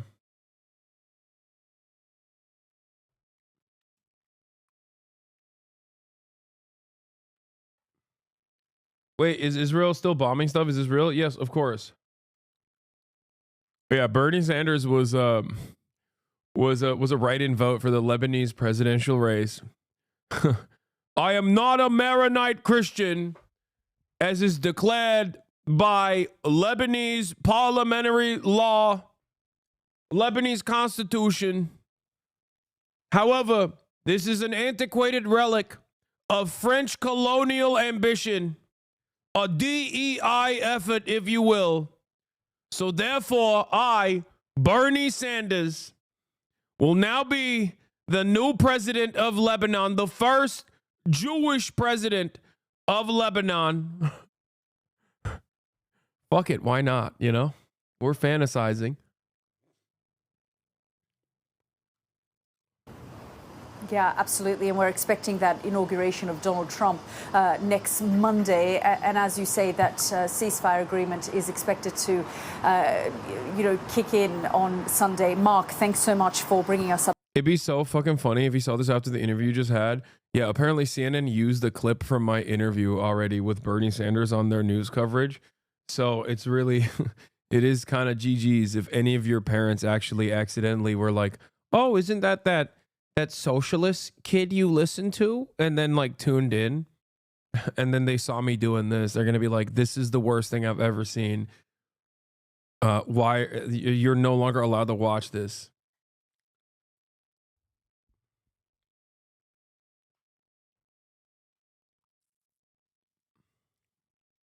Up to date, and Mark was talking there about normalization that Israel wants with Saudi Arabia. Well, Saudi officials have maintained, and they've certainly told me that they are focused on normalization only if there is a Palestinian state.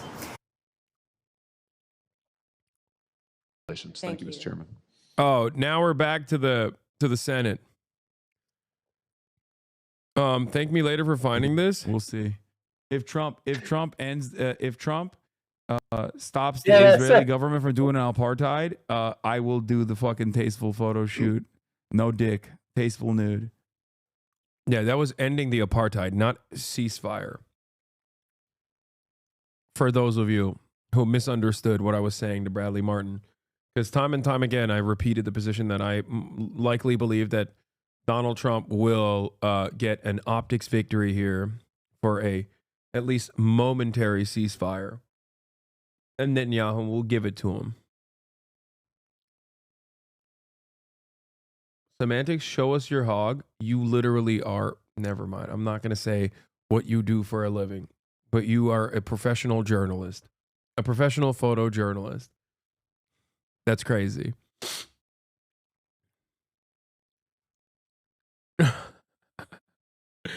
Brandon's farewell address in about 1.5 hours tonight. Oh, God.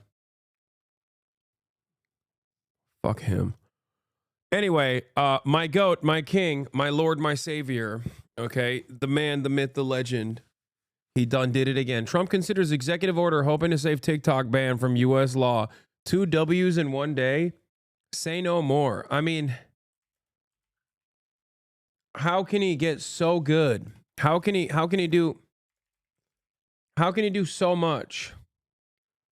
Hold on.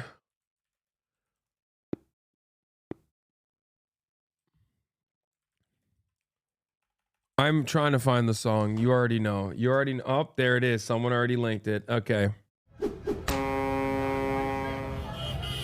your help, your devotion, and your drive, we are going to keep on I gotta pee fighting. while this banger plays. Make America great again. Ay, ay, ay, ay, por Dios. Yo voy a votar por Donald Trump. Repítelo. Ay, ay, ay, ay, por Dios. Ay, por Dios. Yo voy a votar. ¿Por quién? Por Donald Trump. Mi gente sale a votar sin miedo a la calle. No hay miedo. No te quedes en la casa.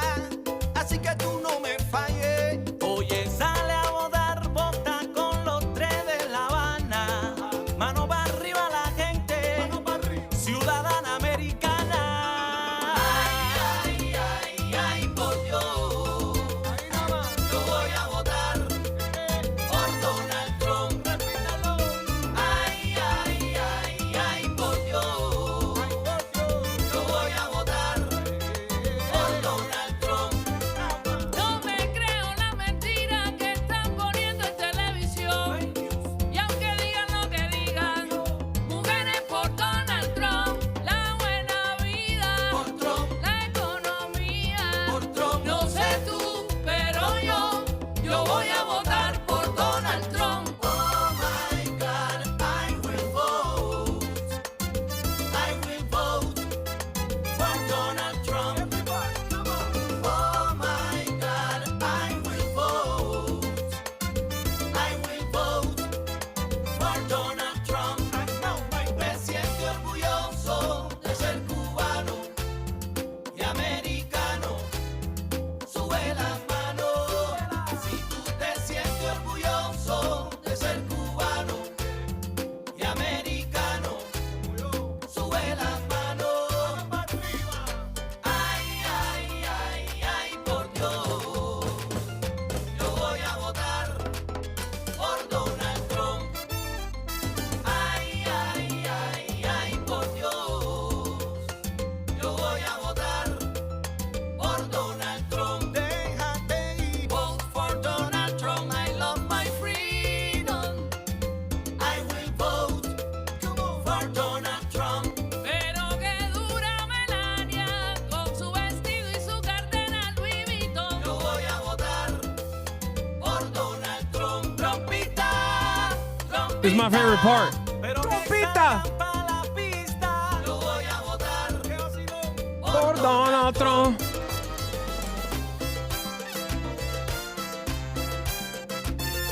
Yo voy a votar por Donald Trump.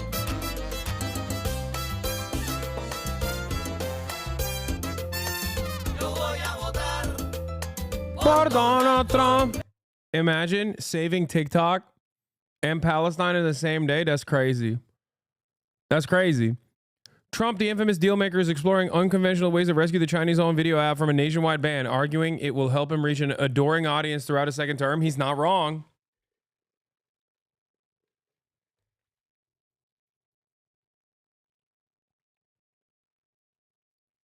And the third W of the day. The third W of the day has also landed. Donald Trump's official inauguration portrait. Look at how sexy he looks here. Yeah, he's putting up wilt numbers, dude. He's out of control.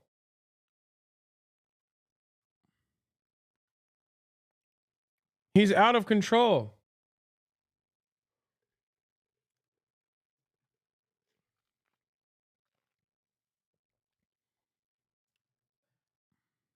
He's mocking us.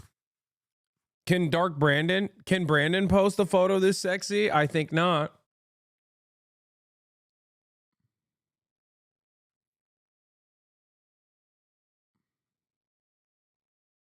Just saying.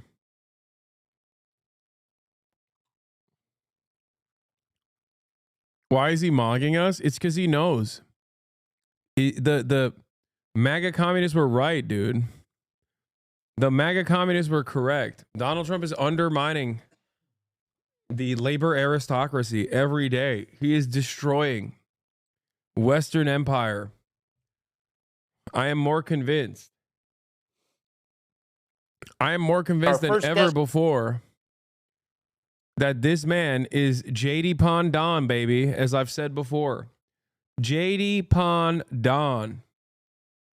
Okay? Permanent first world genocide Don.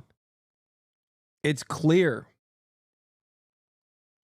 He's punishing the labor arista KKK rats by for the crimes that the crimes that these Treatlerites have subjected the global South to.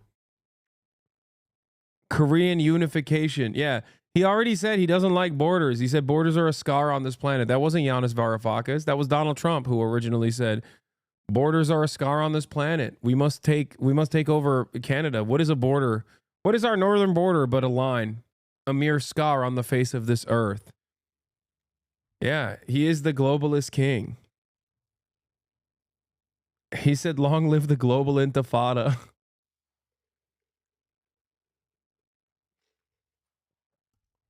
Yeah. Meanwhile, South Korean President Yoon, Joe Biden's favorite karaoke friend, has been arrested over his declaration for martial law. Donald Trump's going to come back and unify Korea. I'm telling you, JD Pon Don, baby, is happening. It's happening. Things are happening, dude. Here. Ken Leakenstein is back at it again. This White House's absurd lack of transparency was on full display in his off-the-record NSC press call regarding the Gaza ceasefire, which I recorded. Listen as a journalist as why we are not allowed to name the official speaking, given that it was already publicly announced. And then finally, just a technical issue. And I say this with appreciation that you're doing this call, but Green repeatedly told us that Brett McGurk in a public setting was going to be doing this call. And I don't know how do we put that toothpaste back in the tube? Can we? Remember, they're talking about, you repeatedly told us that Brett McGurk in a public setting was going to be on this call. How do we put the toothpaste back in the tube?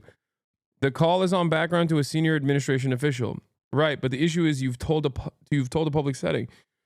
You've told the world that this call is happening with this person. Glad to discuss, but the invite to the call said it was on background to a senior administration official. The call's on background to a senior administration official. Thanks, Omar. Right, but the issue is you've told a public setting, you've told the world that this call is happening with this person. Glad to discuss it offline. The invite to the call said it was on background to a senior administration official. I'll turn it over to Brett for the questions.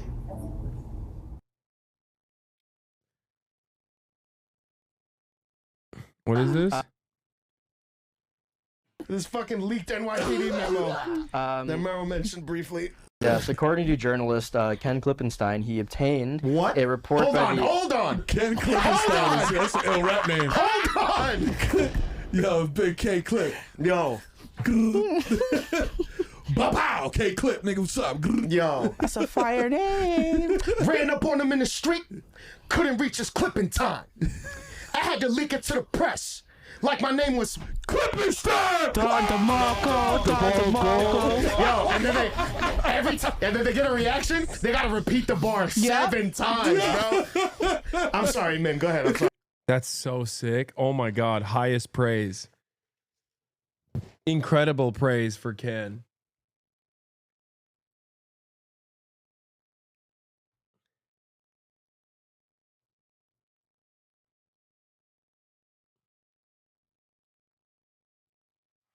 I'm sorry. This fucking leaked NYPD memo. That Merrill mentioned. Boom, boom, boom, boom, boom, boom, boom. Yeah.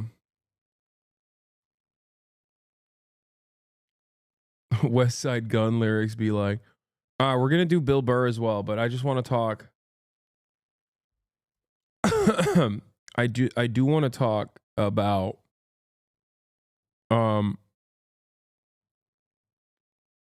Donald Trump saving TikTok potentially.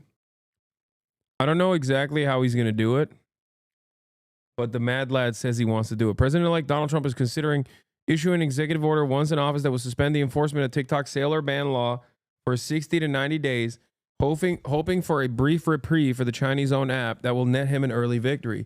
Trump has been mulling ways to save the day for the wildly popular video app. 170 million people, dude. That's an automatic lock. Okay? That is an automatic lock, dude. Trump has been mulling ways to save the day for the wildly popular video app, talking through unconventional deal-making and legal maneuvers.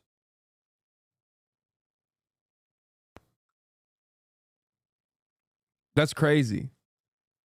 That's my go right there. Oh, also, the last thing I wanted to show you is Barack Ravid openly also, who is very close to Biden, as you guys know, openly talking about how Trump played a big role in this in the final push. So first about Donald Trump, I think Donald Trump was an important factor in this deal.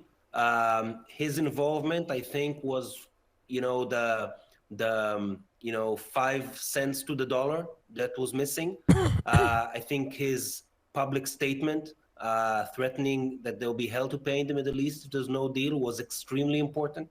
I think the fact that he and the Biden administration, I think Joe Biden and Donald Trump. What the fuck is wrong with you today? Did Jank introduce you to the bag man? Oh, yeah, he did. Me and Unc are back on board, dude. It's funny to say this, like 2 days after I covered incarcerated firefighters demanding that they get better pay, highlighting the mistreatment of prisoners across the board. Yeah, me and Unc Shaky Gurga are totally in line. Okay? You will never hear me say crime is bad. Okay? I will always and forever maintain the position that crime is very good. Trump did something that I think no U.S. presidents and president-elect ever did. They worked together during the transition period on a huge diplomatic deal and got it. Biden's envoy, Brett McGurk, and Trump's envoy, Steve Witkoff, sat together in the meetings in Doha, in the negotiations. Yeah, so first about Donald Trump, I think. Yep.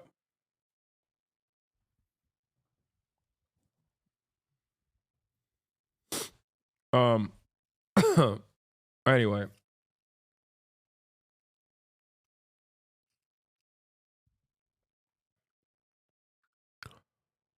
All right, where were we?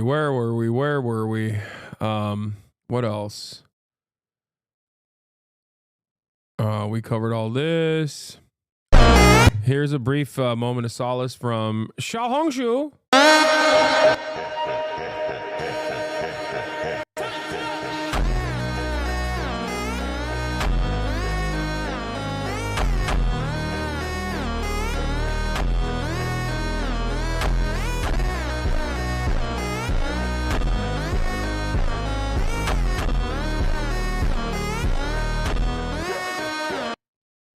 小红 What? Drake is saying that Not Like Us is anti-Semitic. What? No, you just sent me the other. Oh, ProPublica reporting on the Gaza thing. What is this? Drake is also alleging that Not Like Us is anti-Semitic, furthering the recording's refrain that Drake is not like us. The recording alludes to Drake's Jewish heritage, saying Drake is not a colleague but a fucking colonizer. Oh my god. Oh my god, is he saying? Because Drake was like, look, credit where credit is due. Drake did literally sign off. He was, I think he was the first major musician, major celebrity that signed off on the ceasefire. Artist for a ceasefire. Something that I have maintained, okay? Maybe a little reluctantly because not the biggest Drake fan, but I have said that. Okay? I have openly mentioned this numerous times on numerous occasions. Okay? Is he trying to say that, like, oh, you're calling me a colonizer, like likening what I'm doing to Israel because of my Jewish background? Interesting take. He's saying you can call me whatever, but not compare me to what Israel is doing. I'm just saying. Interesting take from him. And there's at least enough evidence that Drake is not pro-Israel. Drake alleges in the lawsuit that UMG permitted content creators such as CEASEFIRE, Ziaz, No Life Shack, RDC Gaming, and Cartier Family to monetize reactions that Not Like Us without enforcing copyright claims. He claims that this lack of enforcement enabled the spread of defamatory content while generating profits for both UMG and the creators, prioritizing revenue over Drake's safety. Oh my God, he called out RDC and CEASEFIRE.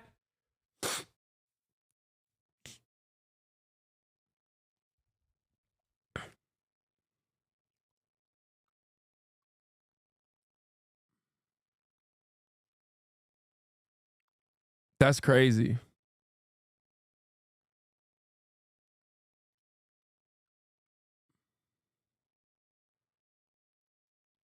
I like that he's just being like, no, you don't understand. I am not like behaving in a Caucasian manner, which is why I've decided to sue people over the funniest, like, most Karen-like takes possible. That's cool.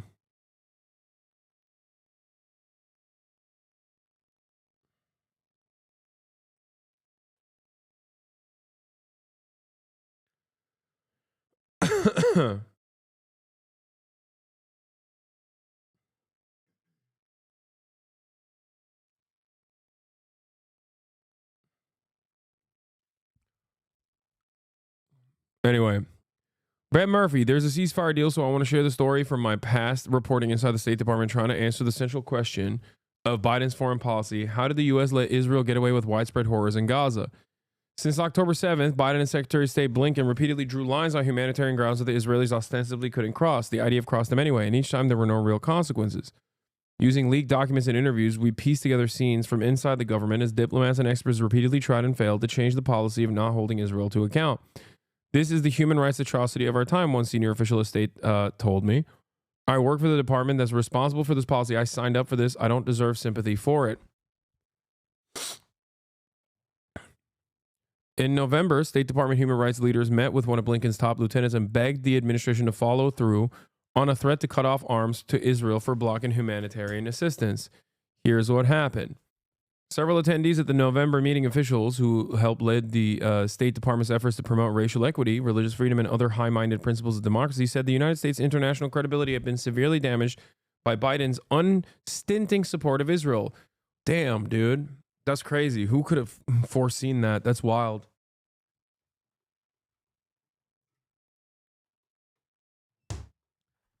I guess if Biden has a PhD in foreign policy, or even devoid of a PhD in foreign policy, he's that smart. What does that make me in this process? Because I've been repeating this over and over again, actively telling you that members within the State Department are of two different minds on Israel, not because of their care and consideration for the Palestinian statehood or Palestinian lives, but because they were genuinely worried about America's soft power capabilities diminishing.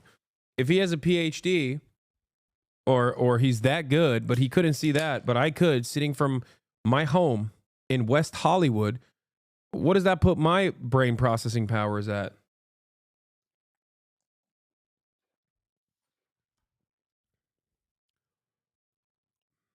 If there was ever a time to hold Israel accountable, one ambassador at the meeting told Tom Sullivan, the State Department's counselor, it was now. But the decision had already been made. Sullivan said the deadline would likely pass without action and Biden would continue to send shipments of bombs uninterrupted, according to two people who were in the meeting. Those in the room deflated. Don't our law, policy, and morals demand it? Pfft, morals. An attendee told me later, reflecting on the decision to once again capitulate. The best argument you can make in this process is America's, is realpolitik, okay? And if they are casting that aside, yeah, of course they don't care about morals, dude, or law. What are you talking about? Leading the empire is a bloody affair. The best possible argument you could have conducted internally to stop this was to openly make the Biden administration understand, one, that his legacy would be forever tarnished as a genocide heir, okay? And two, that America's standing on the international stage was falling apart, which would make American empire initiatives all that more difficult down the line. As I've said time and time again, when you maintain 800 known military bases all around the planet on foreign soil, okay, if you don't have soft power, those security cooperation contracts all of a sudden turn into 800 different military invasions. And no country, not even the United States of America, can maintain an 800 front war, or at least 100 front war. Okay? Even the United States of America is not capable of going back and putting the toothpaste in that tube. All right? Brandon, through his unconditional loyalty to the state of Israel and its genocide, did irreparable harm to America's standing on the global stage. Okay? So for that, maybe he's a little JD Pon. Okay? Maybe JD Pon Don and JD Pon Brandon are one and the same on that, in that regard. You know what I'm saying? He's a little bit like the Maverick, John McCain, when you think about it. That choice was immediately called into question. Soon after, when the 30-day deadline was up, Blinken made it official and said that Israelis had begun implementing most of the steps he had laid out in his letter, all thanks to the pressure the U.S. had applied. That choice was immediately called into question. On November 14th, the UN committee said that Israel's methods in Gaza, including its use of starvation as a weapon, was consistent with genocide. Amnesty International went further and concluded that genocide was underway. The International Criminal Court also issued arrest warrants for Israeli Prime Minister Benjamin Netanyahu and his former defense minister for the war crime of deliberately starving civilians, among other allegations. The U.S. and Israeli governments have rejected the genocide determination as well as the warrants. All year, senior leaders repeatedly disregarded their own experts behind the scenes. They cracked down on leaks by threatening criminal investigations and classifying material that was critical of Israel. Some of the agency's highest-ranking Middle East diplomats complained in private that they were sidelined by Biden's National Security Council. Here's the state's top Palestinian affairs official on why he's been largely absent from the public eye. Hadi Amr, one of the government's highest-ranking authorities on Palestinian affairs, said he was reluctant to address large groups about the administration's Israel policy, and he took issue with much of it. According to notes of the conversation, he warned colleagues that the sentiment in Muslim communities was turning. From a public diplomacy perspective, Amr told him, the war has been catastrophically bad for the U.S. State has said it pressures Israel to take action against soldiers who have committed abuses, and it denied policy prohibiting officials from speaking to nonprofits or classifying documents for reasons other than national security. They also said Blinken welcomes dissent. Now, as you guys know, in the way that Israel operates, they understand the principle of complementarity. Complementarity, is in the eyes of Israel, is a shield to avoid legal scrutiny from international organs of justice. Because as long as complementarity works and Israel is seen as a, normal democracy, that actually prosecutes its own war criminals, right? Then you have no legal authority as an international organ of justice to sidestep Israeli authority as it's a functioning democracy for the crimes that they themselves are actually going through the process of prosecuting. The issue is, we know from past affairs, okay?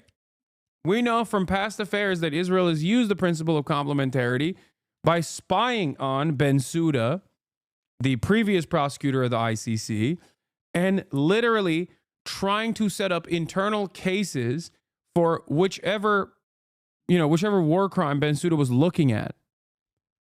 Mossad was literally spying on the former ICC prosecutor. Benjamin Netanyahu went to Donald Trump and actually got Trump to issue sanctions against Bensouda, the former ICC prosecutor, for the crime of wanting to prosecute Israel for its war crimes. So just so you understand, that was always the complementarity principle is always used as a shield. Okay. If Israel prosecutes its own war crimes, at least the ones that like Bensouda or the ICC is looking at, then they can always turn around and say, excuse me, you have no legal standing. We are prosecuted ourselves.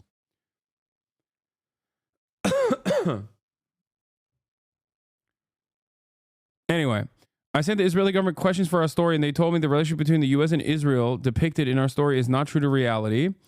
NSC leadership wouldn't talk to us and didn't respond to questions, but in a round of recent exit interviews with other outlets, they've defended Biden's policy and said Israel needs U.S. arms to protect itself.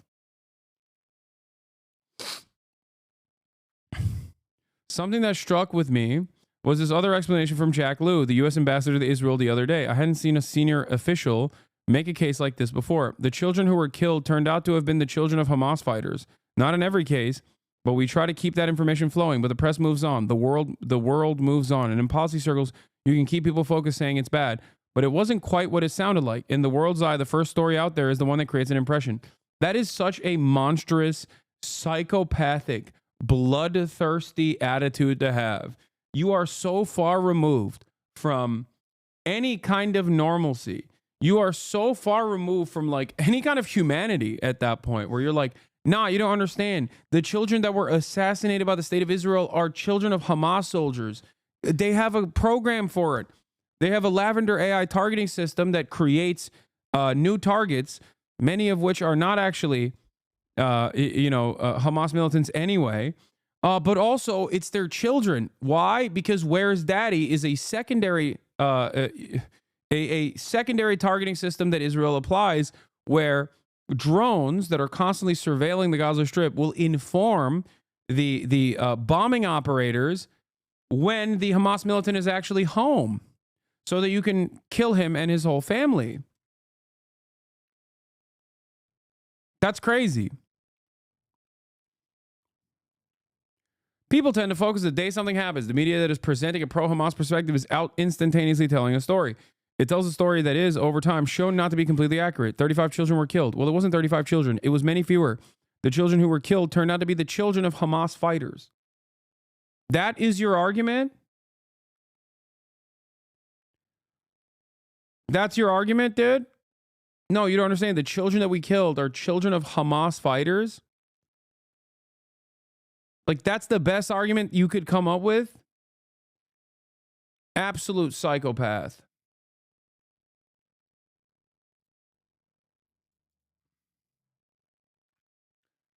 Anyway.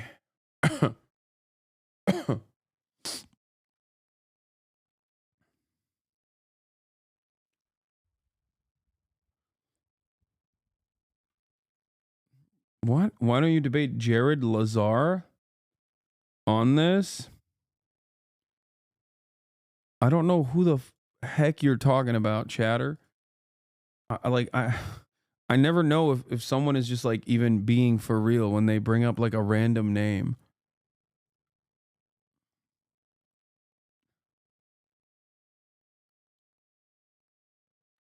Isn't that Summit? Wait, Summit 1G? That's his government name? How? I didn't even know what his government name is.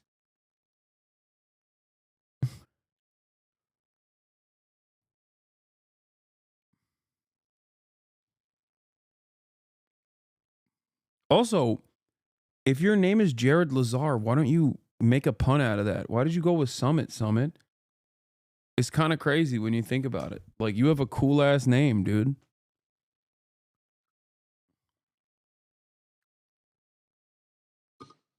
Anyway, let's get to, I don't really care about Pam Bondi, honestly. We'll do some updates on the California wildfires and move on. Fire emergency in Los Angeles. The most severe wind warning is in effect again this morning, threatening to start new fires, spread existing ones. This new danger comes as we also learn new information about what may have sparked the Palisades fire. Why not cover Pam Bondi? Because I don't care. Chief National Correspondent Matt Gutman is on the scene. Good morning, Matt. Hey, good morning, George. The next 11 hours here are going to be absolutely critical. Very low humidity. The winds are going to come howling down canyons like this, which is why fire officials have pre-positioned so many trucks in almost every driveway here. This goes on. And all about 15,000 firefighters in Southern California right now. They are concerned that these winds could whip up embers and ignite new fires here. This morning, for the second straight day, millions facing an extreme fire risk in Southern California. The next 12 hours, critical. Everybody here urges you to remain alert as danger has not yet passed. Fire crews scrambling to mop up any remaining hotspots, fearing that powerful Santa Ana winds and dry conditions could rekindle the monstrous Eaton and Palisades fires. Palisades fire now 18% contained as new clues emerge about how it may have started. ABC News has learned that the ATF, the federal agency... Your tweet that made me come to that stream seems right-wing, which is upsetting being left-wing. Stop trying to suck up to them. Wait, what?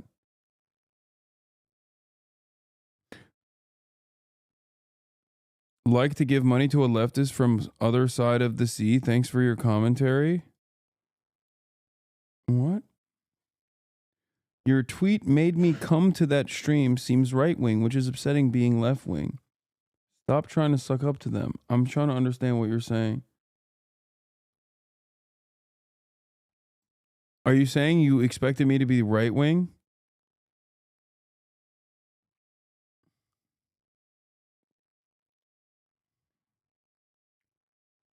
Or are you saying that you saw my tweet and it seemed right-wing focused? Oh, let's continue. Is just a man we need at a time like... Oop, wrong one. Hold on. Agency charged with investigating arson and explosions is zeroing in on the Palisades Highland area. The foot of the fire started real close to where the last fire was on New Year's Eve. Some residents pointing to this fire, first reported on the hillside just after midnight on New Year's Day. LAFD had sent helicopters and had sent trucks to put that fire out. They were there for hours, circling overhead. We assumed then the fire was out. For the next several nights, there were fireworks again going off at night in various areas in the hills. By 3:38 a.m., the fire is stopped, and an hour later, by 4:46, fully contained. Fire officials say that ash pits or tree roots can smolder for days unseen. Wait, we were right behind it. Then at 10:30 a.m. Tuesday, January... The crazy thing is these guys got blamed for the wildfire. And now the most likely the most likely scenario is that it's a reignition from a previous fire that was put out because someone else had lit fireworks during New Year's Eve. Yeah, they hit him with the fart principle. Whoever smelt it dealt it. That's what they did. They were like, "Oh, you were there?"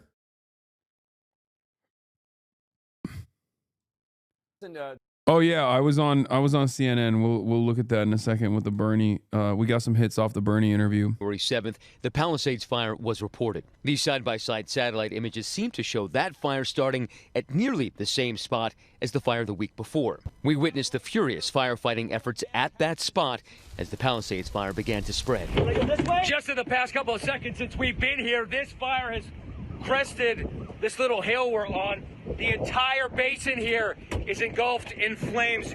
FEMA on the ground in LA already receiving 40,000 aid applications. 84-year-old Susan Solser says she watched the Palisades fire approach her home from her kitchen window before fighting the fire with her 86-year-old husband, Winston, saving their home. I wasn't sure where Winston was.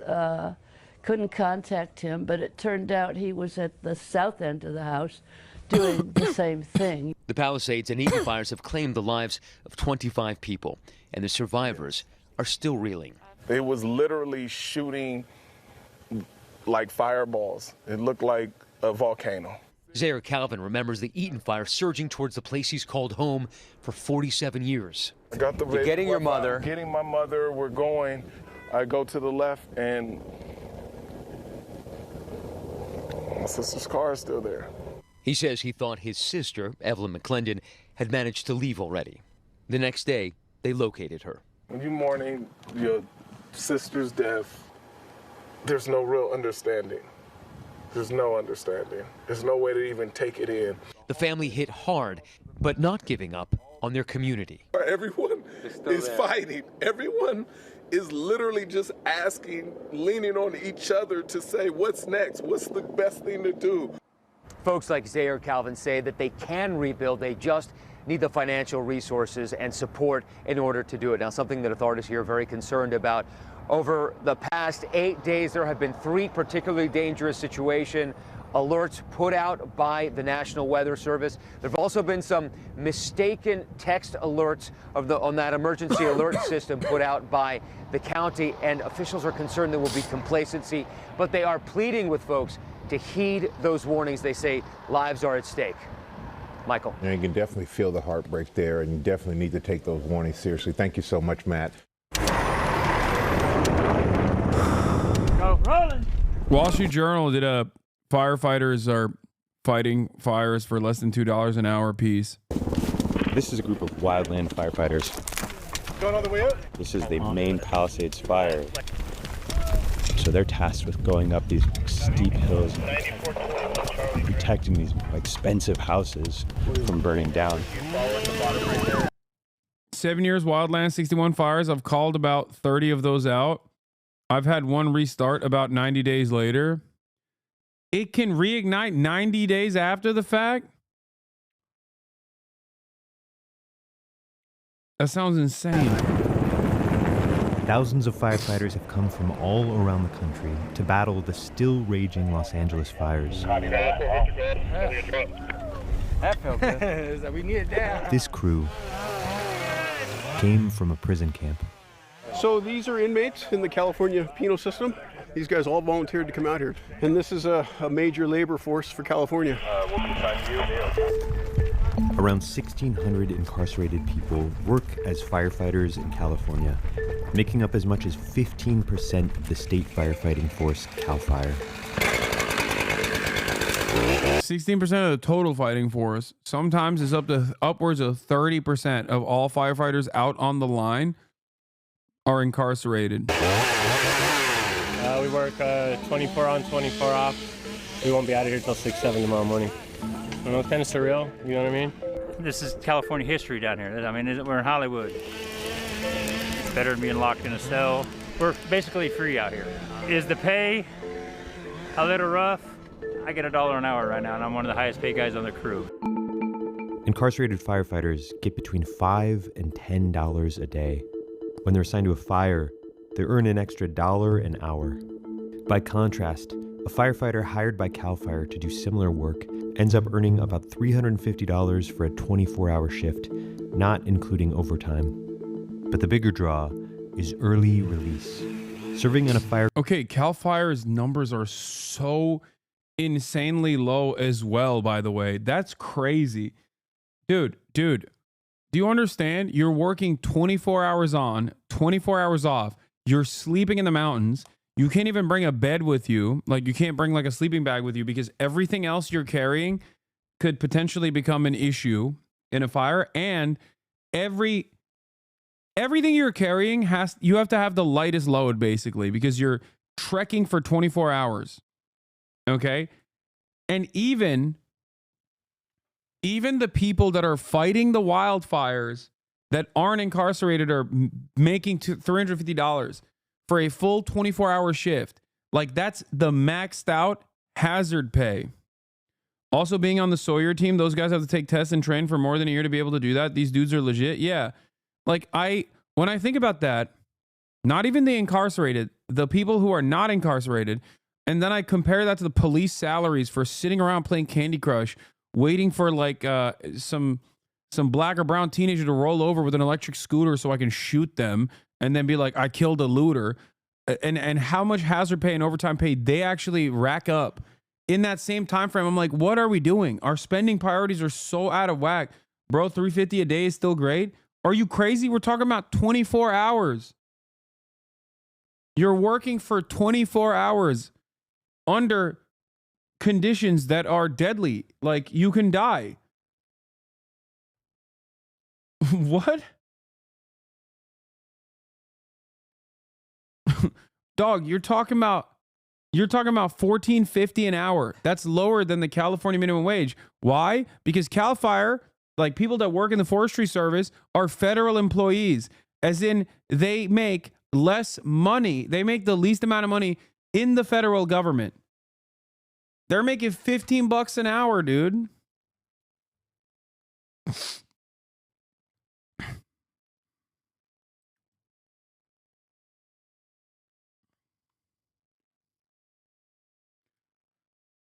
$350 for 24 hours is insane. I mean, $350 for 12 hours as a production assistant, and that's not fighting fires. That's what I'm saying. Yeah. Cal Fire is state. Yeah, before overtime in Cal Fire is state. Oh, Cal Fire is not federal pay. I thought Cal Fire also had the pay that was like similar to federal pay. Am I wrong on this? I'm sure there's some wildfire firefighters in here. I mean, it doesn't matter. It's extra messed up if they're getting only $350 a day for a 24-hour time frame that they're working.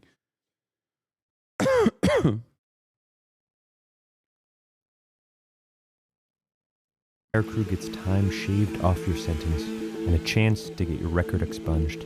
We're here for the opportunity to reduce our time. Anything I can do to go home a day or two earlier, I'm going to be there to do it.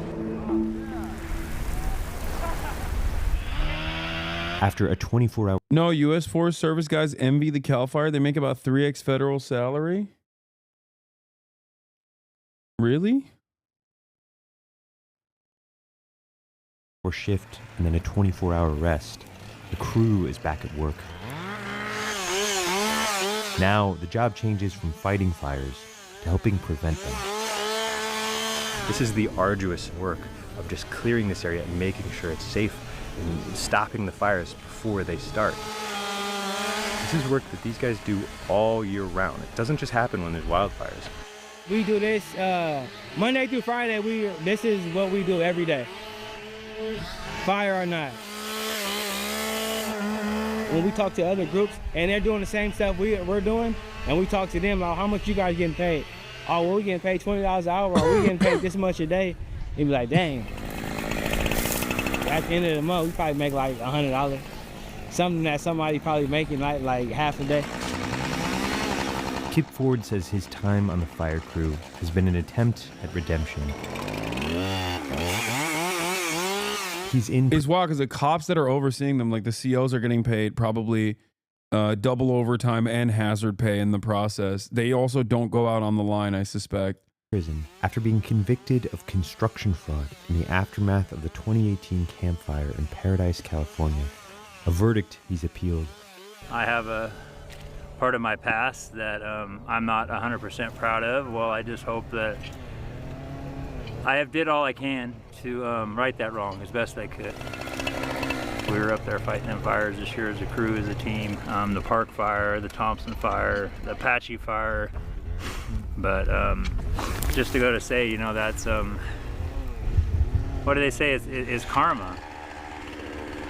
All I can do is move forward, and that's how I justify the day.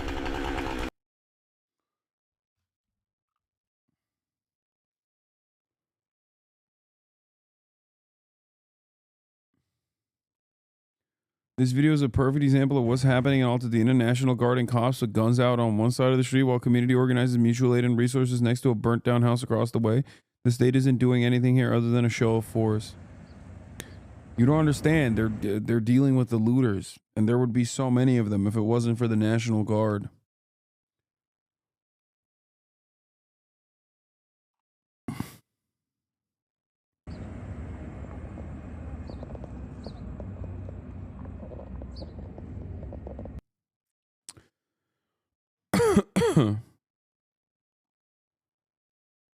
All right. That was crazy. Let's do Bill Burr. Our first guest is just a man of comedy special called. I saw pieces of this interview and it's like, I'm over it, dude. Bill Burr, you have to come on the show. All right. I'm sick and tired of it.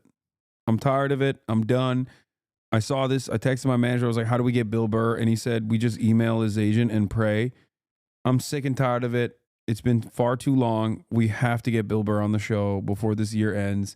He's promoting his new Hulu special. He has to come on.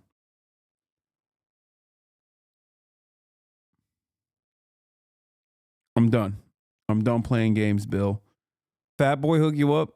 You mean Stavi? He doesn't know him like that. Do you think I didn't ask Stavros if he knows William Burr? He owns a helicopter, by the way. I didn't even know that that was the case.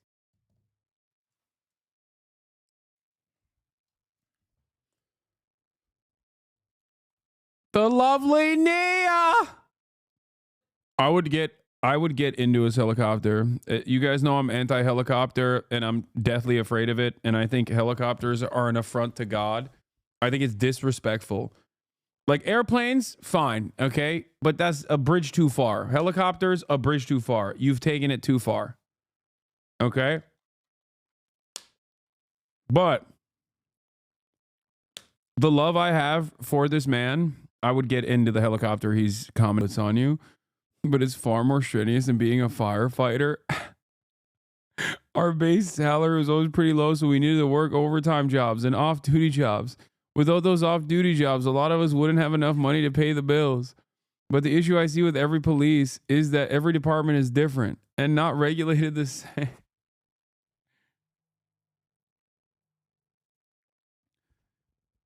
Chatter, I'm sorry. I don't want everybody to cook you since you said you're an ex-cop, okay, and no longer a cop. Like, I don't want him to cook you that hard, but this is, and I can't stress this enough, the worst community to say this in, okay? Like you stepped on a literal, this is probably the most, the most anti-cop community in the Western Hemisphere. Get behind me. I will protect you. Okay? I will protect you. There's no way. Oh, no. All right. All right. Don't yell at this guy. He's not a cop anymore. Okay? Calm down. You have to work to deprogram cop brain out of him. He's no longer a cop. Okay? I've given him an ocular pat down. I've tactically ascertained that this cop, this former police officer, this former Leo will not actually engage in a kinetic situation. Okay? Everybody calm down. Put your gun down now, chat.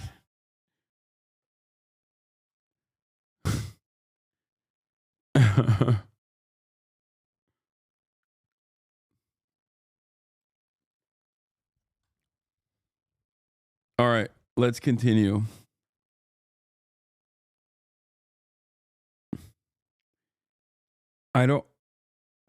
Stavros, famously a 70s cop show actor. Not Stavi, baby. Not Stavros. Stavros told me he met him one time. I think he opened, like Bill Burr was doing, like randomly got up on the mic and Stavros was after him. And he messed up his name or something, but he felt very apologetic about it. Why does it sound like that? I'm having a hard time, dude. Some TikTok I'm not the healthiest I've been. Bill Burr would cook you so bad, I would be honored every step of the way. If Bill Burr graced me with his presence and chose to cook me, I would sit there and say, yes, sir, I deserve this. Please, sir, can I have some more? That's what I would say. I'd be honored to get cooked by Bill Burr. I love Bill Burr. You guys know this. Anyway, oh my God, chatters, every single person turns into a goddamn nanny the moment I say I'm not feeling too good. Everyone's like, oh, take some NyQuil, go to sleep, don't even stream tomorrow, shut up, go rest before Japan, big man. I'm a 33-year-old man. What the hell are you guys talking about? I can make these decisions on my own, please. Holy moly. Jesus Christ. All right, let's continue. Red Note surges in popularity as TikTok users seek alternatives amid potential ban. Users are downloading another Chinese app in protest in case the wildly popular social media app TikTok is banned in the U.S. This app is called Red Note, and in case you didn't hear, it is the top downloaded app in the U.S. right now, which is unbelievable. It features short-form videos similar to what you see on TikTok. Some Americans, angry over the potential TikTok ban this weekend, are using the app to post videos with the hashtag TikTok which has surged in popularity. Folks in the U.S. who joined Red Note are being welcomed by other users. One wrote, "I am your Chinese spy." Jokingly, I suppose. TikTok's China-based parent company, ByteDance, has until this Sunday to sell off the app or face a ban here in the U.S. due to national security concerns. Ban is a bit of a stretch. Really, what's going to happen is TikTok won't be available in your app store, so you won't be able to upload it. So theoretically, it would die a slow and glitchy death. So no new users, and then you wouldn't be able to refresh with the software fixes. Right. So it would just get glitchy. But like, is Instagram Reels so bad to people that they're using another Chinese app rather? Bro, my sinuses are so full. When I push air out of my nose, I start tearing up. It's crazy.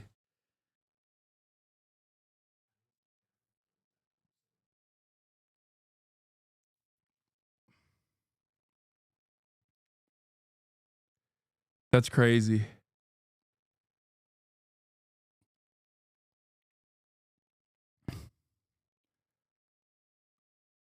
Consume some food that is more hot sauce than food. I would rather not use social media for the rest of my life than you rely primarily on Instagram Reels. It's a fate worse than death.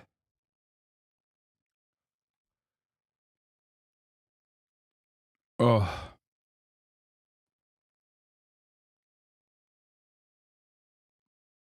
Do you have a Xiaohongshu account yet? No, I do not. That is a good point. Why not just go to the Red Note Zuckerberg Red Note might eventually face a similar fate if the government decides that it, is problematic. So Ken also found out that not only is the TikTok ban not permanent, but as far as his reporting stands, the government has actually made specific carve-outs for specific people to continue using TikTok freely, which I don't even understand how that would work if TikTok is banned on January 19th and then TikTok actually shuts off its servers. Okay.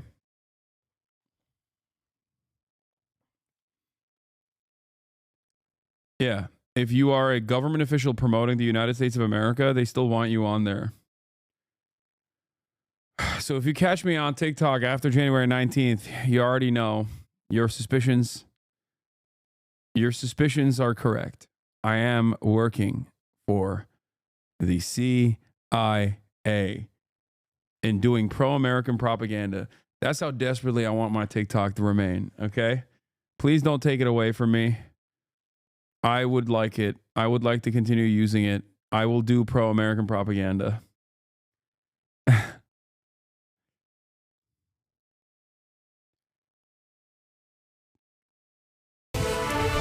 All right, breaking news, an earthquake in the world of social media that could be even bigger than we thought. reports that TikTok is planning to shut down its app to users in the United States this Sunday, the day a federal ban is scheduled to take effect. Now, that ban was supposed to just mean that people couldn't update their apps. This goes much further. This means that people won't even be able to get in to TikTok. This new report comes from the tech site The Information. CNN's Claire Duffy is here.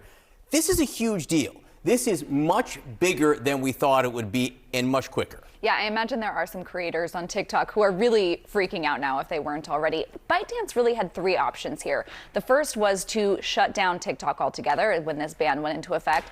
The next was to sell TikTok to a non-Chinese owner. They've expressed very little interest so far in doing that, although we may be hearing some negotiating happening soon. And the third option was to essentially do nothing and allow the app stores to ban it, because it was always really the app stores who were on the hook to remove the platform from their app stores. I've been bringing up the expanded impact of the TikTok ban into the drug development terrain. The Biosecure Act was proposed by Dems last year, and it would force U.S. companies to divest or stop working with Chinese companies. This would be extremely detrimental to literally anyone on medication. It's especially detrimental when you consider that China has been on the cutting edge of novel chemical compound discovery so far, especially in this last year, where they figured out like a new chemical for dental work that like autofills, like rebuilds your teeth. Is something that I saw. There was another thing like where they've made serious leaps in discovery in terms of Alzheimer's, combating Alzheimer's, and numerous other things. So the fact that they are, the fact that they would try to do that. Curing diabetes. That's another thing. The fact that they would shut that off is, who am I joking with? I mean, they did that with Cuba. Cuba has a lung cancer vaccine, and it's illegal for Americans to go and get it in Cuba, and people still do it illegally. Okay? So, you know.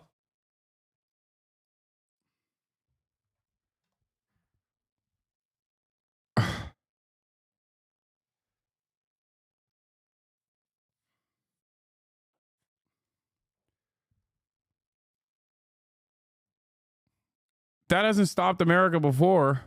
And that's really what we expected, was that people just wouldn't be able to download the app if they got a new phone. They wouldn't be able to update it. But if you had the app on your phone, you would still be able to use it. Now, according to this new report, it sounds like people won't be able to access the app at all.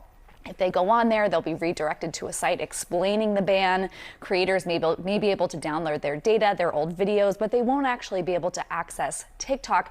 And this may be sort of a negotiating tactic on the part of ByteDance. They obviously are going to have a lot of upset creators, and as they're trying to potentially work out a plan with the new Trump administration, that having lots of angry folks in the United States, 170 million American users, could be a leverage point for ByteDance here. We're already seeing creators move to a number of different alternative apps as people try to. Isn't it cool that I have not seen not one. Normally, at least there's one. But in this circumstance, not one dissenting voice in mainstream media about this TikTok ban. Not a singular voice, dude. Maybe it's out there and I haven't seen it.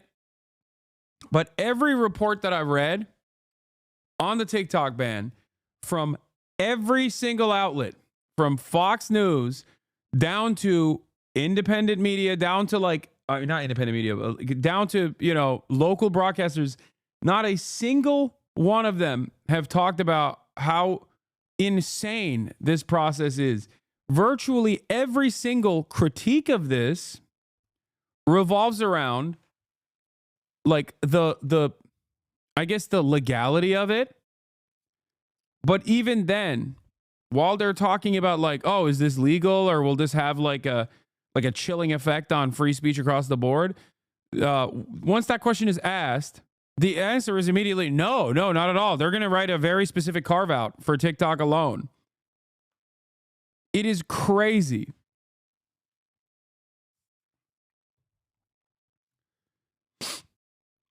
Someone said Wall Street Journal did a piece against it.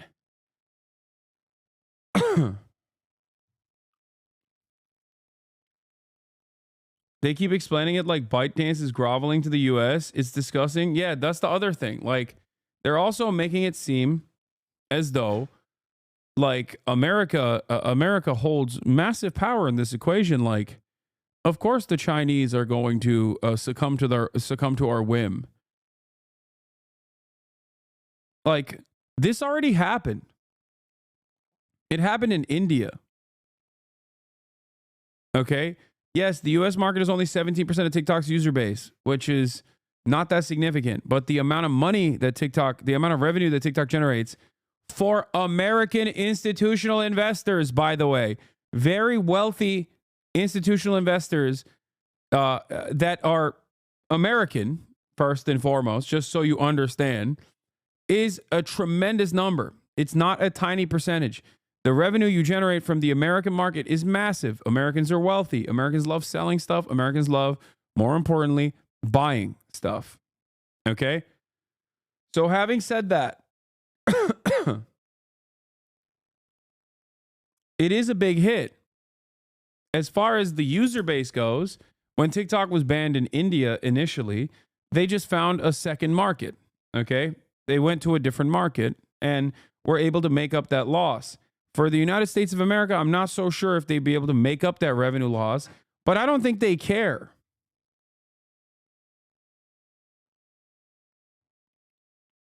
%20 of your users isn't small. Well, they banned India banned TikTok too, chat, and that's, I suspect, was a much larger market than the American one, but it wasn't large by revenues. I suspect. I don't know actually. What was the Indian revenue for TikTok India? I wonder if we could find it, but it was definitely a larger user base overall.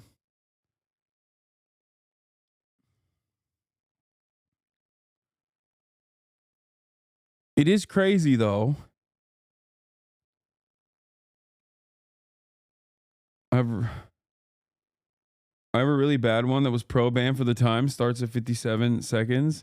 Oh, David French This on the case for podcast is banning supported TikTok. by Thuma, This is a going to modern make me design lose my company. mind, UMA, by the don't way. be shut down. TikTok official, New York Times opinion, where I focus on law, politics, and culture. The U.S. Supreme Court is weighing whether the federal government can ban TikTok if its Chinese owner ByteDance refuses to sell. The U.S. is arguing that TikTok poses a serious threat to national security and must ultimately find a new owner or be shut down. TikTok officials say the law violates free speech rights. David, I really wanted to talk to you about your very strong opinion about TikTok. You've written that you think the app should be banned in the United States because of national security concerns. As a legal expert and somebody who spent your career fighting for free speech, I'd really love to walk through how you think. Yeah, I love these free speech defenders being like, no, you don't understand. It's actually really awesome that it's happening this time. Like, it's so frustrating, dude. It's not that complex. It directly contradicts, like, I don't even care about TikTok's supposed editorial control over its own algorithm, okay? So as a platform, it technically is like, in some way, shape, or form, doing a demonstration of speech. But that's not what the real reason is. Like, I mean, part of the reason is because Americans are using it for free speech in a way that the American government can't curb or control or have any say in. And that's very frustrating. What's really funny about this process, on at least like with respect to the Red Book, people going on the Red Note or the Red Book, okay, is that people are, all the liberals on Twitter are like chiming in, talking about how, hold on. All the liberals are chiming in about being like, oh, why don't you type in Tiananmen Square or Uyghur genocide on the Red Note? And it's like, dude, this wasn't even a story until America decided to ban TikTok. Like, what is the argument? What is the argument? Like, you're saying like, oh, well, they're doing free speech suppression, so it's okay that we do it too? Like, I don't understand.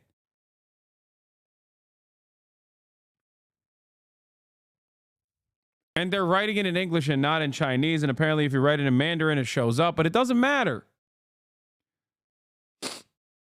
It's just like, it's so stupid that they're like, that's why we have to ban TikTok. Oh, okay, got it. Like, even the argument that you could make is, well, guess what? You know, Facebook doesn't operate in China, or Twitter doesn't operate in China, or TikTok itself doesn't exist in China. They have a different product, and that product is far more restrictive. Okay, is that a good thing? Why is it that if it's a bad thing, you're only focusing on you're only interested in copying the bad things that China does? Never the good things. No punishment for corrupt party officials. No punishment for corrupt corporate oligarchs. No punishments whatsoever no high-speed rail. No even development. It's very frustrating. They're going to take all of the worst aspects of Chinese governance and be like, oh, we're only implementing those. Well, at least they have the high-speed rails and the lack of free speech. I'd rather take the high-speed rails and then have like Chinese safeguards over my internet, okay? We're doing the censorship and we don't even have the high-speed rails. It's such a stupid argument. Give me the high-speed rail and then we'll discuss whether it's all right if I can call Donald Trump Winnie the Pooh or something, okay? If you give me the high-speed rail, I'm willing to never call Donald Trump Winnie the Pooh, okay? If that's even a real thing. What a shit argument. Oof. Wait, really? Really? You want to... What you fail to comprehend here is that if you write pro-Palestinian sentiment enough times on almost every single one of the American-owned and operated social media platforms, you still get boomed. And guess what? On top of that, you don't have high-speed rail. So who wins in that situation? Yeah, go type cisgender on Twitter. Talking about free speech. Which is not even about private institutions anyway. Oof, move to China. Dude, this is such a funny own. Like, you do realize that I would probably be fine moving and living in China. You know what I mean? Like, what do you think they're going to do to me if I did move to China? Like, you're not talking about an area that has been absolutely destroyed by American empire at this point. Like, when you say, oh, if you love it so much, why don't you move to Iraq? It's like, well, America fucked it. So it's kind of hard for me to like have a normal, comfortable existence there. But if you're talking about like move to China, it's like, yeah, no, that sounds awesome. You're threatening me with a good time. Like, I would love to do that. It's no different than asking me to move to Japan. Okay. You understand that, right? It's so stupid. But the reason why you have this stupid opinion is because in your mind, it's like, ooh, a scary place. I have more rights in a place like China than like a person growing up in a rural area does, by the way. Like, I have more freedoms in regards to how I can operate in China. Like, the real argument, if you want to be critical of China, is to talk about the two-tier structure that some places that haven't been developed yet have in terms of moving into tier 1 cities, for example. And they're working on it, for the record. That's an initiative that like they're working on. But like, there are legitimate criticisms that you could have.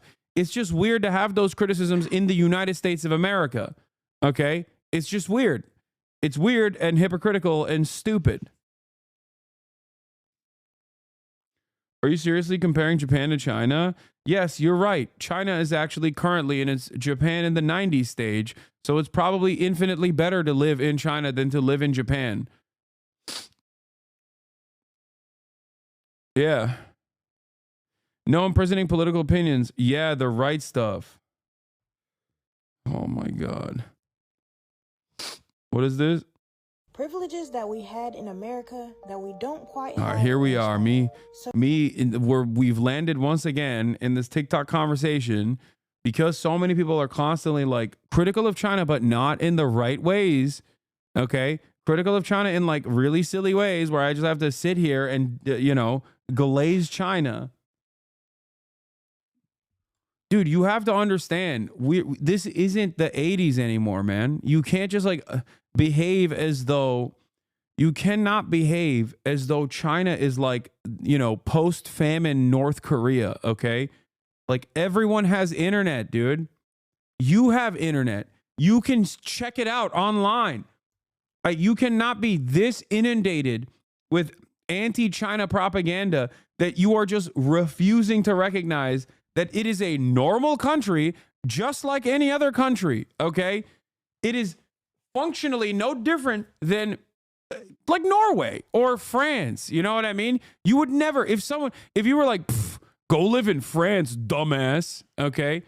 If you said something along those lines, everyone would laugh at you and be like, why? I would love to live in France. That sounds awesome. You know what I mean? But for Americans, they're so brain rotted where they're like, what? Look, go live in China then. It's so stupid.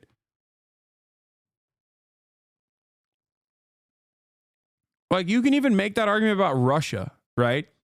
Understandable. Okay? Lots of corruption, you know, a state that is completely owned by a couple oligarchs that are controlled by Vladimir Putin, engaging in an unjustifiable war.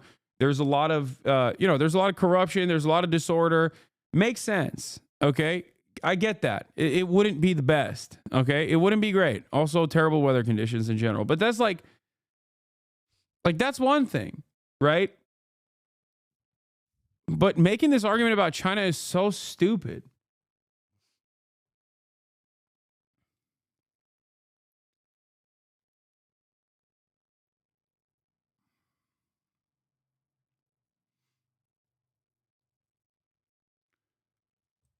The video you have on screen is satirical. No, I know. I love these guys. I watch them all the time. I see them on my For You page all the time.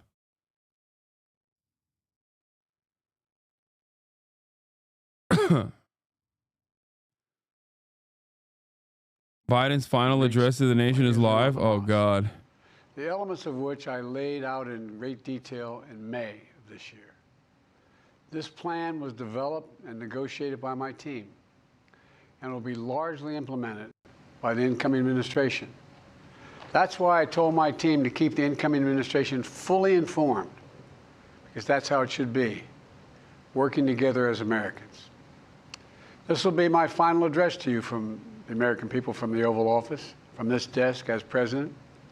And I've been thinking a lot about who we are and maybe more importantly, who we should be.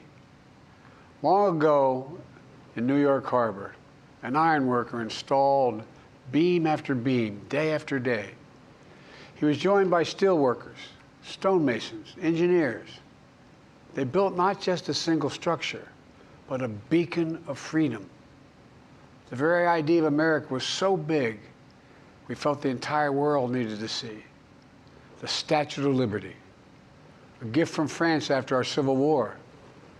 Like the very idea of America, it was built not by one person, but by many people, from every background and from around the world. Like America, the Statue of Liberty is not standing still. Her foot literally steps forward atop a broken chain of human bondage. She's on the march, and she literally moves. She was built to sway back and forth to withstand the fury of stormy weather, to stand the test of time because storms are always coming. She sways a few inches, but she never falls into the current below. An engineering marvel. The Statue of Liberty is also an enduring symbol of the soul of our nation. A soul shaped by forces that bring us together and by forces that pull us apart. And yet, through good times and tough times, we've withstood it all. A nation of pioneers and explorers, of dreamers and doers, of ancestors native to this land, of ancestors who came by force, a nation of immigrants who came to build a better life, a nation holding the torch of the most powerful idea ever in the history of the world, that all of us are created equal, that all of us deserve to be treated with dignity, justice, and fairness, that democracy must defend and be defined and be imposed, moved in every way possible. Our rights, our freedoms, our dreams, But we know the idea of America, our institution, our people, our values that uphold it. You know, his speechwriters were just like, dude, come on, it's your final farewell address. Like, they really did not put a lot of emphasis in the example this. of our power or the power of our example. Whether we show the courage to stand up to the abuse of power or we yield to it. After 50 years at the center of all of this, I know that believing in the idea of America means respecting the institutions that govern a free society. The presidency, the Congress, the courts, a free and independent press. Institutions that are rooted, they just might not reflect the timeless words, but they echo the words of the Declaration of Independence. We hold these truths to be self-evident. Rooted in the timeless words of the Constitution, we the people. Our system of separation. Americans be like, China number two, not even two, America number one, and then this is our president. Maintained our democracy for nearly 250 years. This is the leader of the free world, than any other nation in history that's ever tried such a bold experiment. In the past 4 years, our democracy has held strong. And every day I've kept my commitment to be president for all Americans through one of the toughest periods in our nation's history. I've had a great partner in Vice President Kamala Harris.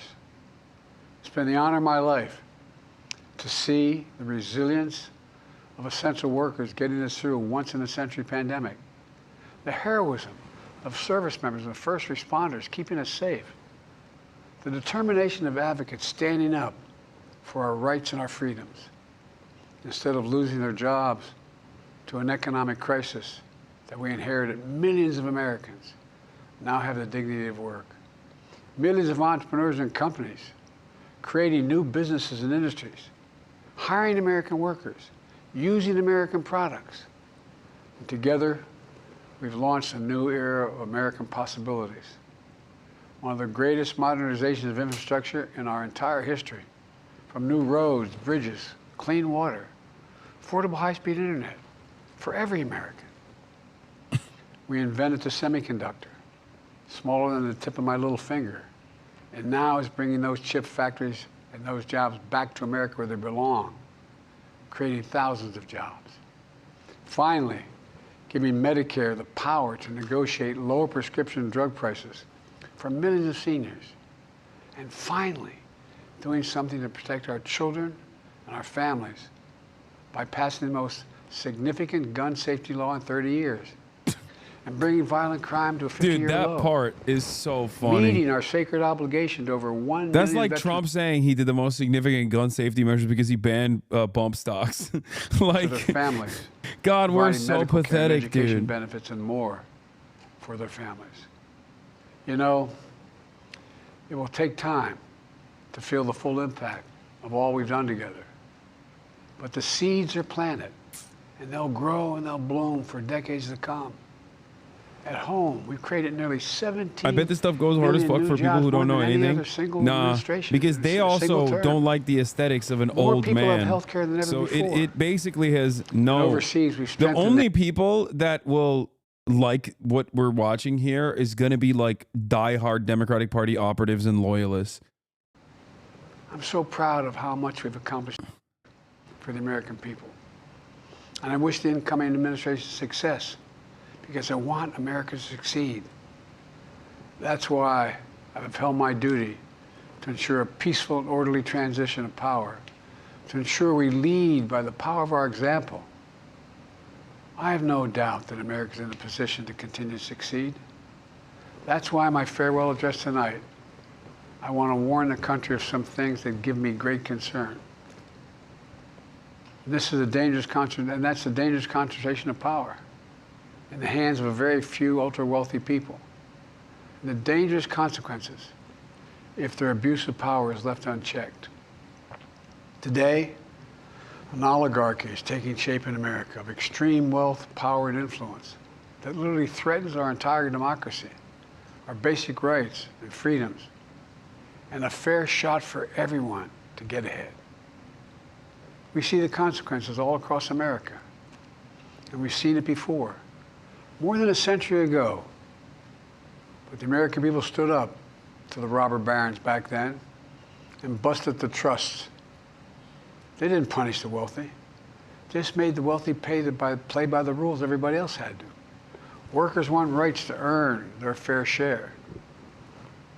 You know, they were dealt into the deal, and it helped put us on a path to building the largest middle class, the most prosperous century any nation in the world has ever seen.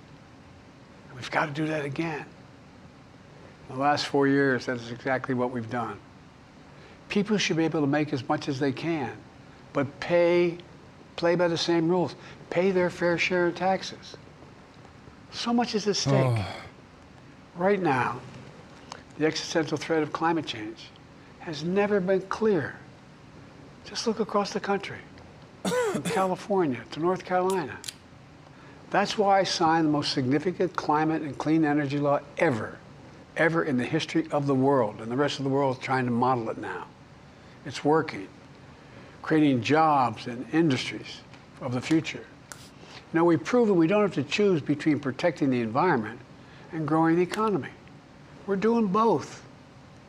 But powerful forces want to wield their unchecked influence to eliminate the steps we've taken to tackle the climate crisis, to serve their own interest for power and profit. I wonder if Biden saw Bernie's words and got sad when I interviewed him and he said some mean words about him. Of our him. children and our grandchildren. We must keep pushing Just forward. kidding. Obviously, his staffers don't show him anything negative, but there's no time to waste.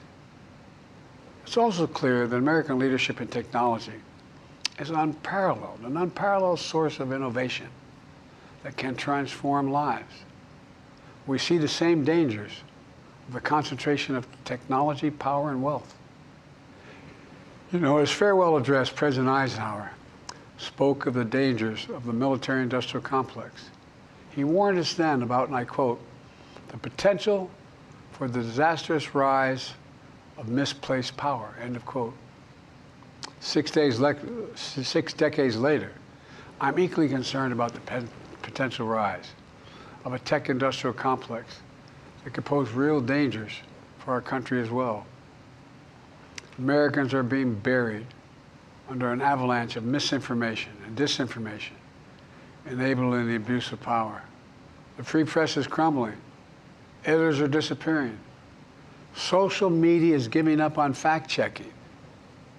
The truth is smothered by lies told for power and for profit. We must hold the social platforms accountable to protect our children, our families, and our very democracy from the abuse of power. Meanwhile, artificial intelligence is the most consequential technology of our time, perhaps of all time. Nothing offers more profound possibilities and risks for our economy and our security, our society, for humanity. Artificial intelligence even has the potential to help us answer my call to end cancer as we know it. But unless safeguards are in place, AI could spawn new threats to our rights, our way of life, to our privacy, how we work and how we protect our nation. We must make sure AI is safe and trustworthy and good for all humankind. In the age of AI, it's more important than ever that the people must govern. And as the land of liberty, America, not China, must lead the world in the development of AI. You know, in the years ahead, it's going to be up to the president, the presidency, the Congress, the courts, the free press, and the American people to confront these powerful forces. We must reform the tax code, not by giving the biggest tax cuts to billionaires, but by making them begin to pay their fair share. We need to get dark money. That's that hidden funding behind too many campaigns contributions. We need to get it out of our politics. We need to enact an 18-year time and term, for the strongest ethics reforms for our Supreme Court.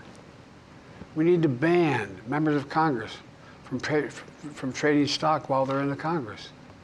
We need to amend the Constitution to make clear that no president is immune from crimes that he or she commits while in office. president's power is not limited. It's not absolute, and it shouldn't be. And in a democracy, there's another danger to the concentration of power and wealth. It erodes a sense of unity and common purpose. It causes distrust and division. Participating in our democracy becomes It's so cool that his farewell address is like, yo, this president guy should really do a lot about these things that I'm talking about. We have to stay engaged in the process. You got 5 more days, man. Get to fair work, shot bitch. is what makes America America. Everyone's entitled to a fair shot. Not a guarantee, but just a fair shot. An even playing field. Going as far as your hard work and talent can take you. We can never lose that essential truth. Remain who we are. I've always believed, and I've told other world leaders, America can be defined by one word. His last 5 days will be remembered for 500 years. He's gonna do crazy stuff now. Just wait. Possible. He's putting Elon Musk in prison. Again, he's in Scranton, Pennsylvania. Yeah, setting the legal precedent that if you have more than $100 billion, you're going to jail. Elon Musk is about to get the Jack Ma approach. It's the magic of America. It's all around us.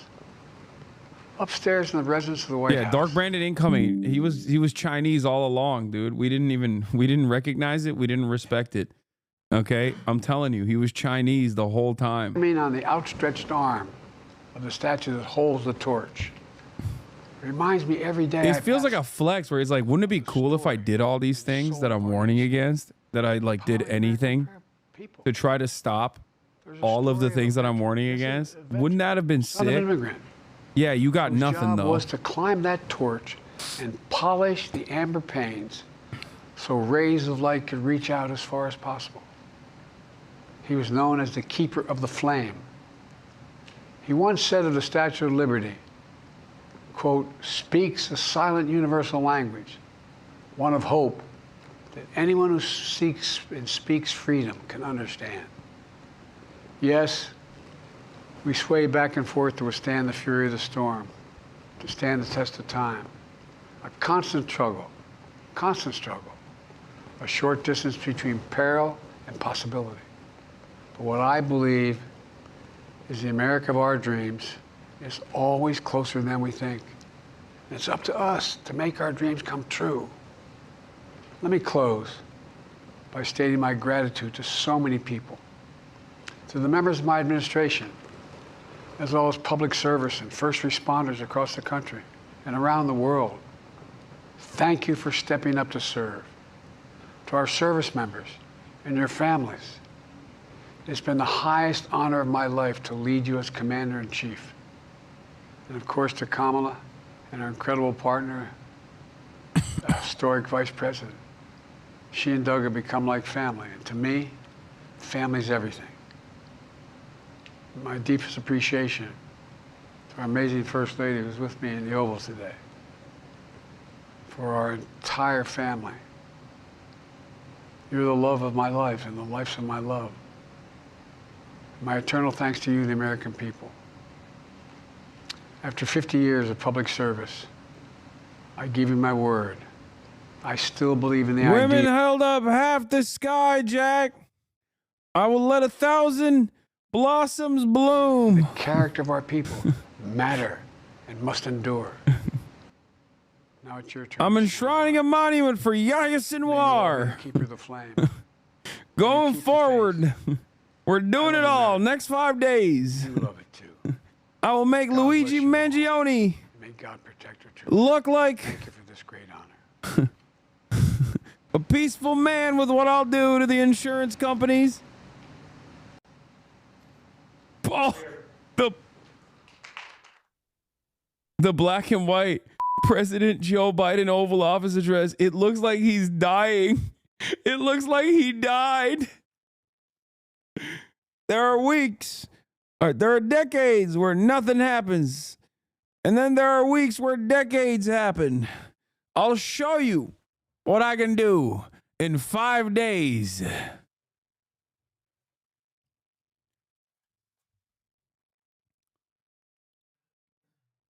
This literally looks like a photograph that you would put in memoriam, except you wouldn't even do that because, like, he looks kind of sad here, too.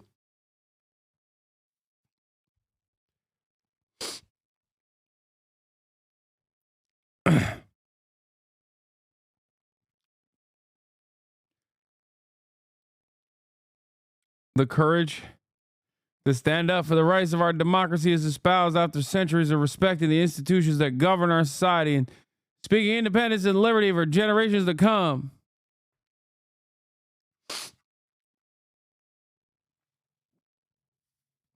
If you are moved by this speech, you have to go to an old folks home. It doesn't matter how old you are.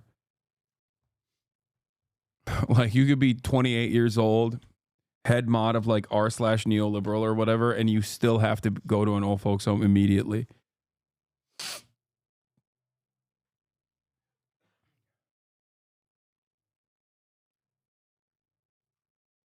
This is the first time I felt kind of bad for Biden because he reminded me of a sad, dying dog, old dog. Jesus Christ. Where are the Biden heads, dude? Key demographic Austin show? No, I don't even think Austin fucks with them like that. Yeah, this was just dementia monologues. No, I mean, he read. It's not like he wrote the speech. He just read the speech.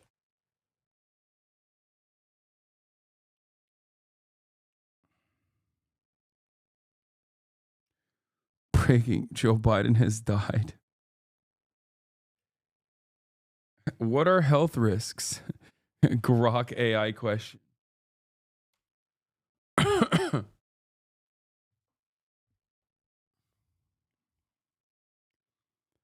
POTUS is seen through the Oval Office door as he delivers his farewell address to the nation. And of course, that criminal is right there. And by that, I don't mean Hunter Biden. I'm talking about Doug. Okay? That's right. That criminal Douglas sitting closest to Biden. What does that mean?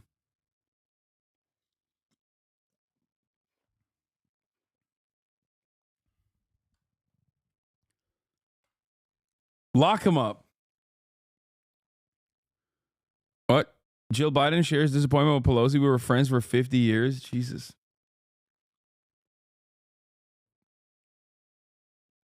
Can we lose our minds at the swing Harris and Muslim precincts? Yeah. 122% swing towards Trump. How did that happen? I don't understand. They're calling it the Richie Torres effect. I don't get it. They sent Richie Torres over there to be like, we hate you, and if it were up to me, I would kill all of you right now legally. And then they sent Bill Clinton, Jeffrey Epstein's bestie, to go out there and be like, you know, it's called Judea and Samaria. Like, how did this fail? How could this have failed? From 88% to Biden Harris to 13%. Harris Waltz. You probably already said this, but can you tell me what you think about people giving Trump credit for the ceasefire? Bro's gonna make me put the hat on again, dude. Oh my God. What do I think about people giving credit to Trump for the ceasefire?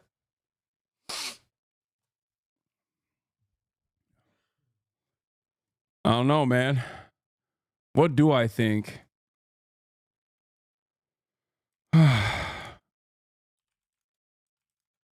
Ay, ay, ay, ay, por Dios.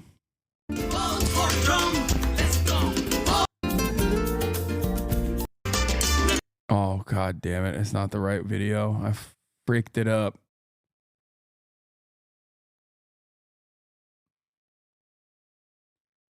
I freaked it up.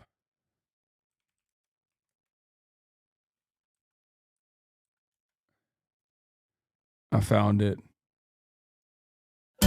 Oh my God, I will vote. I will vote for Donald Trump. Oh my God, I will vote. I will vote. I will vote for Donald Trump. The people go out to vote, no fear, no more. Vote for Trump. Let's go. Vote for Trump. I heard they're playing this on the Gaza Strip right now. If you wanna keep America great,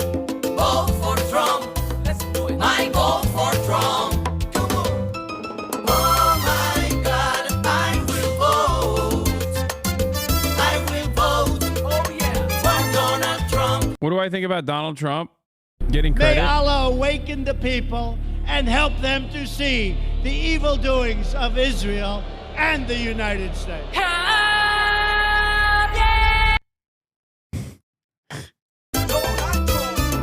my God, I will vote. Oh my God, I will vote for Donald Trump. I don't believe in fake news. I don't believe in fake All I news. need is the truth, because we love our country. We love it just like you. Economy. For Trump. Life is good. For Trump. Because we love our country. We love it just like you. Oh my God, I will vote. I will vote for Donald Trump. Everybody, come on. Oh my God, I will vote. I will vote for Donald Trump. Anyway. Bro, this is not funny. Get debated. You debated me. Is Trump curing your sinuses right now? I mean, what can't he do? Teflon Don. What can't he do? Maybe he will cure my sinuses. Honestly, at this point, I wouldn't be shocked if he did.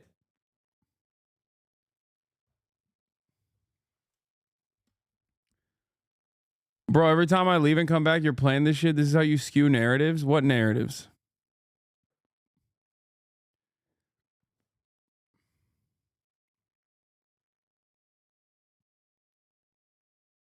What? The Bidens are planning to head west after leaving the White House and the inauguration Monday. As private citizens, they plan to take personal time in Santa Barbara County.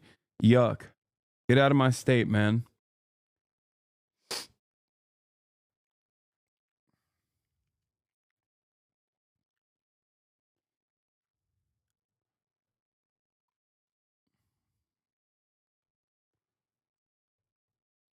Sorry, he's sending RFK to cure your sinuses? Maybe. Maybe. Let's run this back again. May Allah awaken the people and help them to see the evil doings of Israel and the United States.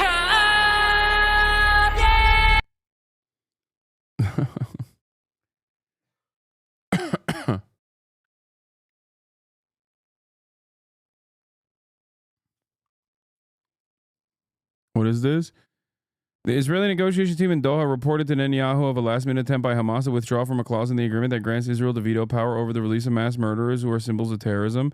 Hamas demands to dictate the identities of these terrorists. Netanyahu instructed the negotiations team to uphold the understandings that they were agreed upon and to reject last-minute blackmail attempts by Hamas. Yeah, I don't think this is... yeah, there's no way that I think that this is something that Hamas signed off on and then all of a sudden last second are choosing not to abide by.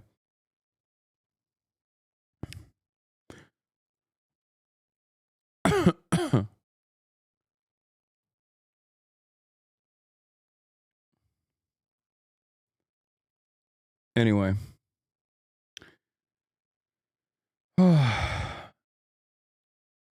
Joe Biden's nation address, man. What a funny meme.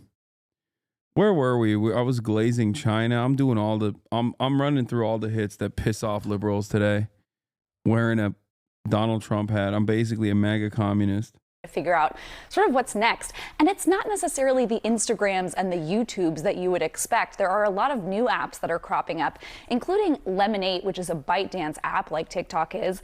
Red Note, which is actually a Chinese-owned app as well, and then Flip, Clapper, Fanbase, a number of these other apps that are also short-form video. Creators can make money. So it'll be really interesting if we do see this ban go into effect, whether any of these ends up being sort of the winner over the mainstream apps that we know of. Yeah, again, this is just such a huge difference from what almost everyone thought this was going to be, which was, you know, you won't be able to put the new app on the phone. It would get a little bit of clunky over weeks or months, but not, I can't get in to watch my cat videos as of Sunday. I mean, I think 170 million people are in for a big surprise.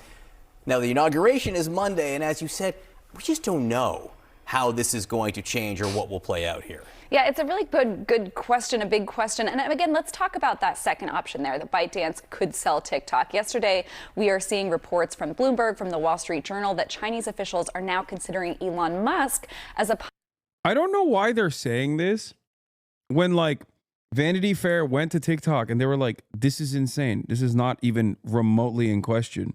And they're still running with this narrative. And I genuinely don't know what's true anymore. Because like I usually trust Bloomberg and Reuters, especially when it is like reporting on issues that pertain to, you know, corporate takeovers, things like that. And it's shocking to me that they're just like still going along with this. New American owner for at least part of the U.S. operations of TikTok, which is really interesting, right? Because Elon Musk already owns X. He could add to his massive social media portfolio that he already has. TikTok called this report pure fiction, but for a lot of logical reasons, it would make sense why the Chinese... Wait, so you're saying TikTok actually said it was pure fiction, but it still makes logical sense? And you're still running with the initial reporting that the primary party called pure fiction? So you are aware that they called it pure fiction. That makes even less sense. Why would you actively undermine the initial... What is going on, man?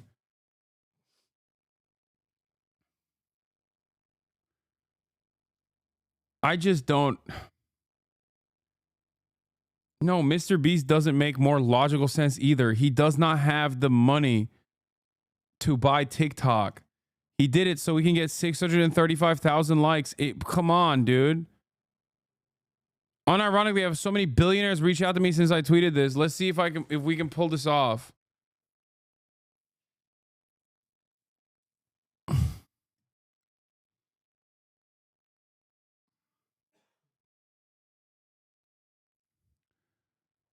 Oh.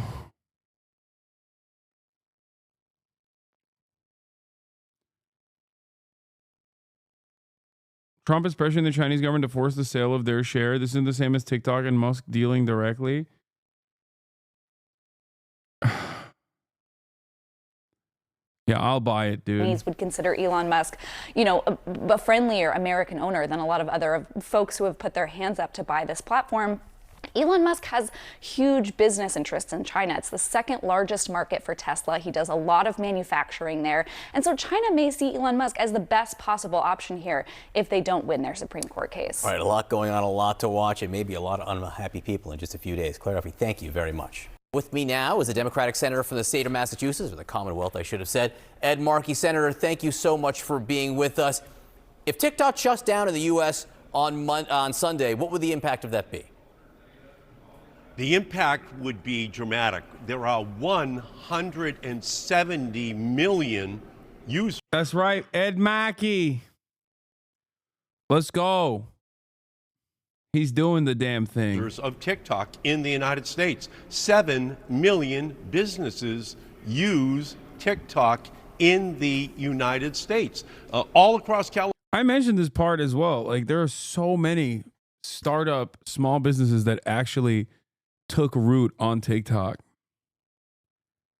Like, what a silly thing to just like undermine. California right now, families, businesses are using TikTok to create communities, to try to deal with the tragedy that continues to unfold. So if there is in fact a ban, if TikTok goes dark on Sunday, it's going to have significant impact in our country.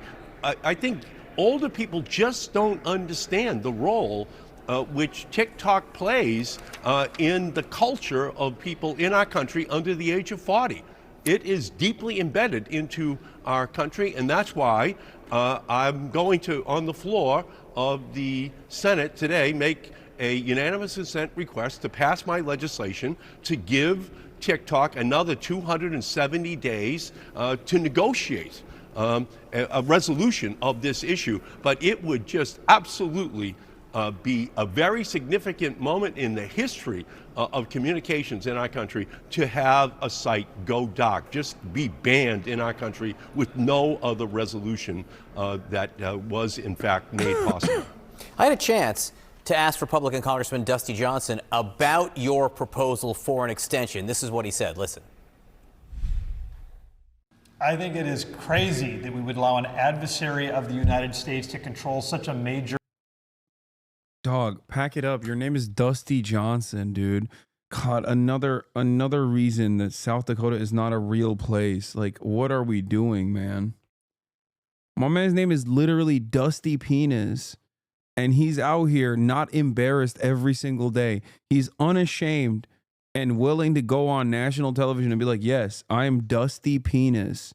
And I think our foreign adversary should not own a massive social media application. Please, dude. Like, yeah, that's right. My penis is so unused, it is dusty.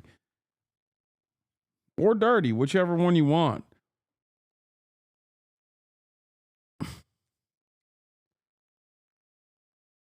I just don't, oh my God. Deeply unserious nation. Merge the Dakotas immediately and give it under the crushing thumb of Burgum. Burgomaniacs rise up, okay? Give it under the protectorate of Doug Burgum and let him control both of the Dakotas.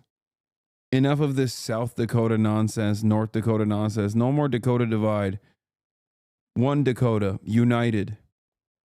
Donald Trump's going to do that too, my king. Yeah, I have a one-state solution for Dakota, a one-state solution for Israel-Palestine, and a one-state solution for Korea. Okay? Why you never talk about uniting the Carolinas? Sure, why not? News outlet. This is not about the content on TikTok. Listen, I get it. People are hungry for their goofy dance videos. There are lots of places they can get that. This is about the fact that we would allow the Chinese Communist Party this kind of access to propaganda channels. We would never have let the Soviet Union buy up the CBS Evening News and the Wall Street Journal. The fact that oh my God, imagine. That would have been, we'd be living in a dramatically different universe. Like maybe we would have had healthcare if we did that. some are okay with the Chinese. Actually, who am I fooling here? I mean, TikTok is Chinese, but we don't got no healthcare, and we are not closer to it at all. So, Chinese Communist Party running TikTok is hard for me to understand. He suggests that you're okay with the Chinese Communist Party running TikTok. The intelligence community. Like, dude, that's not a question, man. Like, you're trying to bully Ed Markey for taking a popular position as a senator. Okay. His position is represented by the overwhelming majority of Americans. Okay. The overwhelming majority of Americans do not want TikTok to be banned. TikTok has 170 million active users. Okay. And you are unnecessarily contentious towards the wishes of the public, and also simultaneously are showing clips from a man named Dusty Penis as the guy backing your argument. And the entire argument revolves around Red Scare Mania.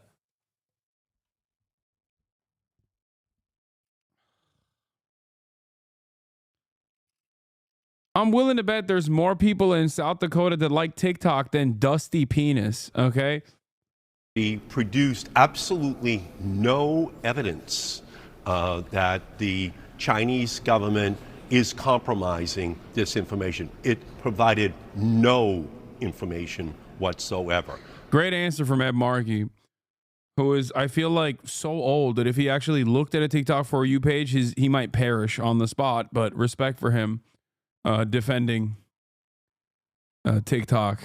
What we have right now is something completely different. It's a lot more than just cat videos. It's 7 million businesses who use it. It's 170 million Americans who use it every single day, and in many ways very dependent upon it as part of their lives to make a living. There are people in California on Sunday, if this gets cut off, they won't have a way to make a living. They won't have a way to generate income for themselves. That's what we're talking about. We need the Supreme Court to have more time in order to decide this, to create an extension. Donald Trump is asking for an extension for more time so that he can work on this issue as well. That's what my legislation intends. All right, shut up, Ed. Shut up. You're speaking too many facts.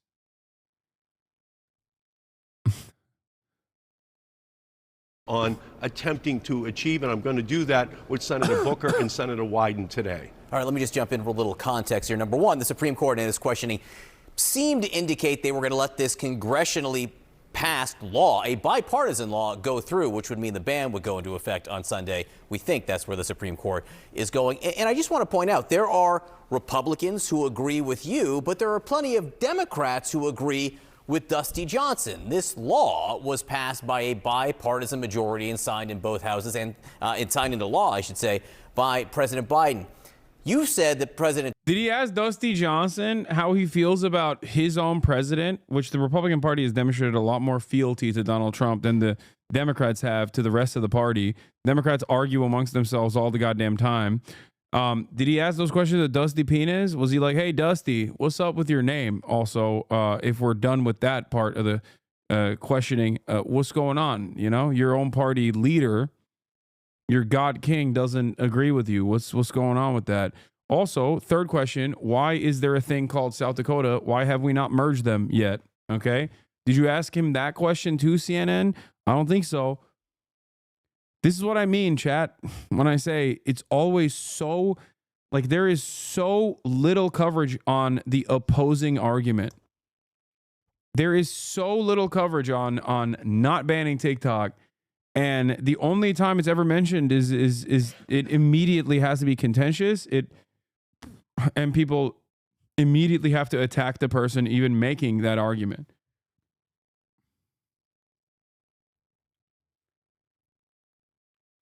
Hello, I am Chinese and I've been watching your stream with my American husband for a long time. I was wondering how come since when you realized that China is not the China in American propaganda? What? Bait? Question mark?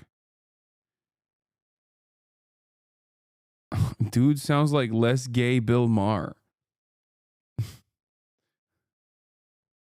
What? Goes on red note once.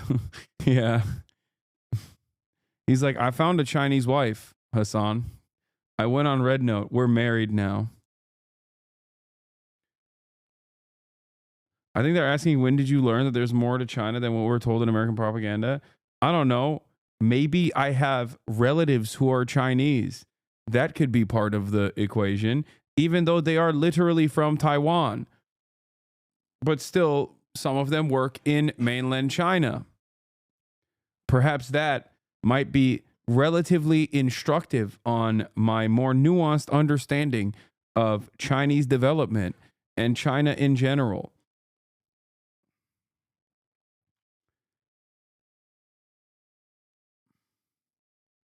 Recent poll shows only 22% of U.S. folks oppose TikTok ban. There ain't no way, big dog. There ain't no way. Okay.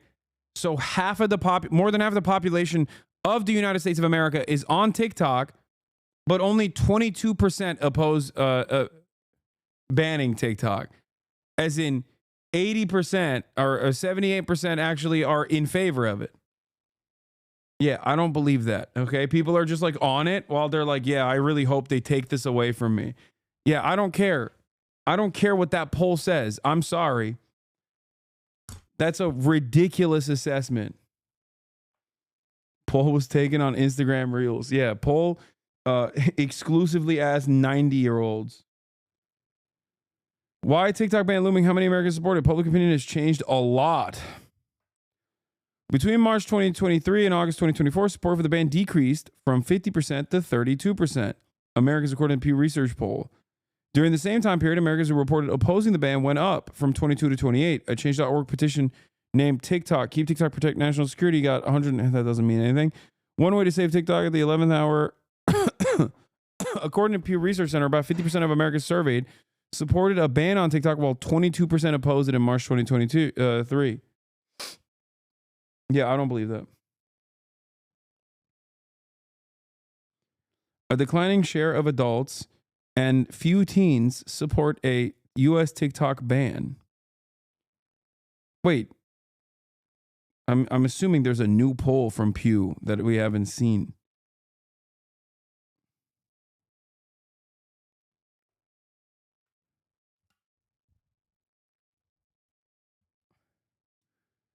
The poll also showed the support for the ban dropped among both major political parties. In March 2023, 60% of Republicans and 43% of Democrats supported the ban.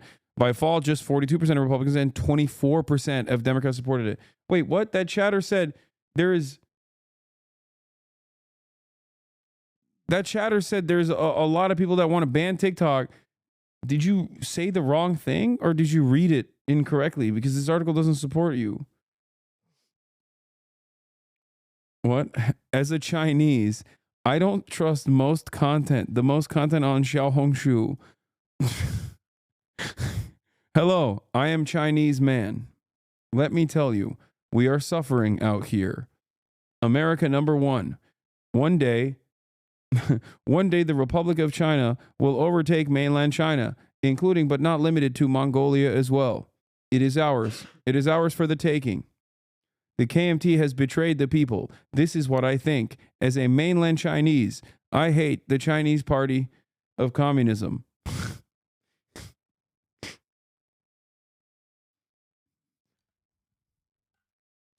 Restore one singular China and give the ownership to the Taiwanese population.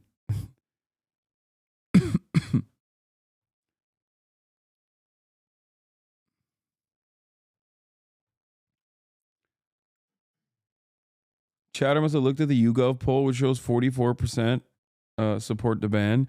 Yeah, I don't believe it. Like I said, I don't believe it.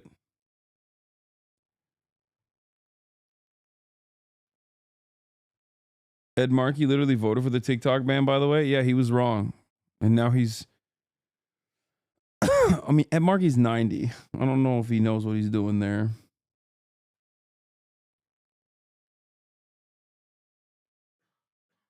I'm not kidding. There are some very reactionary Chinese bloggers on Xiaohongshu. I watched a post blaming LA Fire to fish in the river. Wait, what?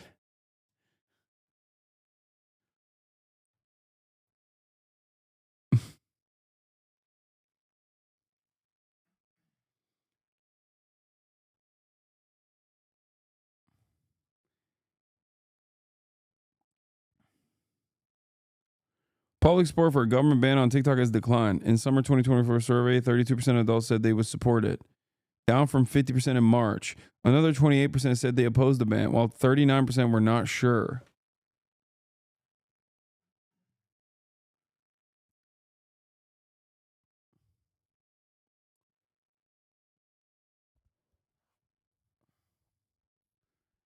Hello, I am not Chinese. I'm interested in China history. Have you heard of a 100 Flowers campaign? Did you think Mao planned to use the criticism as a ploy to lock up intellectuals all along? Yes.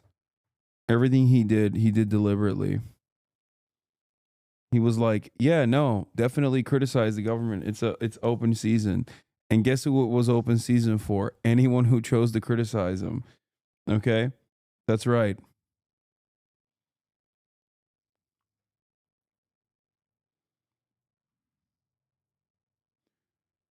They would show you this law.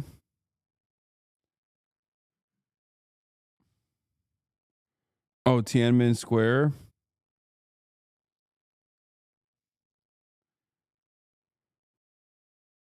Oh my God. I do think it's funny where people who are just like protesters should be able to execute you with their cars are like, what about Tiananmen Square? Why is that like the big thing that the people always point to? Like, I just don't understand. Like, Americans love running over protesters. What's the problem?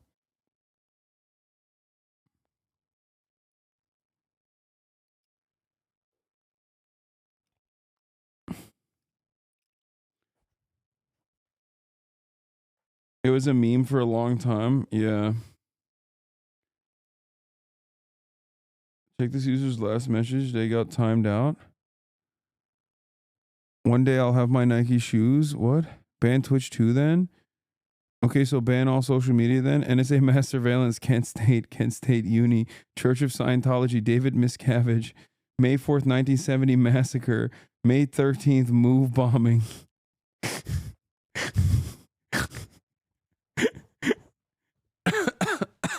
Trail of Tears, Red Summer 1919, House Un-American Activities Committee, Human Rights, Citizens United, Jim Crow segregation. Wait, human rights. Just human rights. Nothing specific. Just human rights. Citizens United. Safety. High-speed rail. Strong mass line. Republic of Hawaii. 13 colonies. Vietnam, Afghanistan, Iraq. Edward Snowden. Yeah. These two words will trigger every American citizen. Okay? Human rights. Don't bring it up. You will cause State Department heads to implode.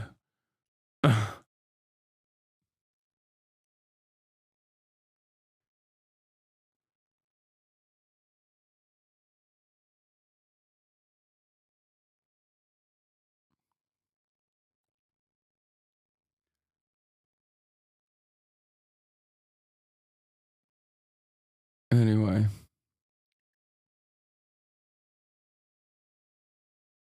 Battle of Blair Mountain.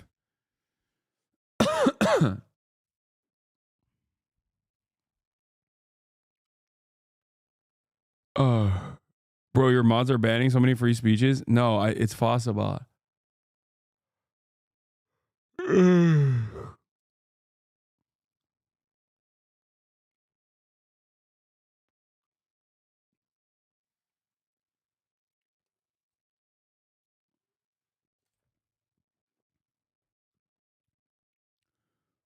Anyway. She didn't start the fire, it was always burning. Human rights, America not perfect, but people died for this country. America is the most diverse country in the world. Yeah. We're so good at handling all this diversity. You know? Anyway, all right, I'm done. I'm ending it early today at a measly 6-hour half day. I'm not feeling too great. Do you still want terrorists like Hamas to be in charge of Gaza or an actual progressive Palestinian government? What a question. What a loaded question. I think the Palestinian population should decide who's in charge of it. What do you think? Do you like that? I like that.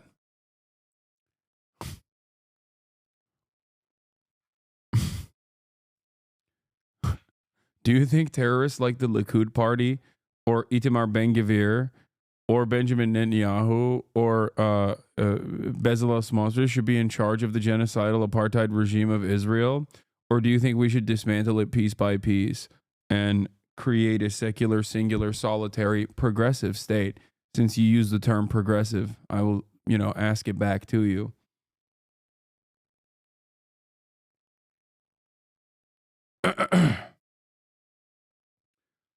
Yeah, go watch the podcast that I did with Sean O'Brien. To Better Bad Ideas.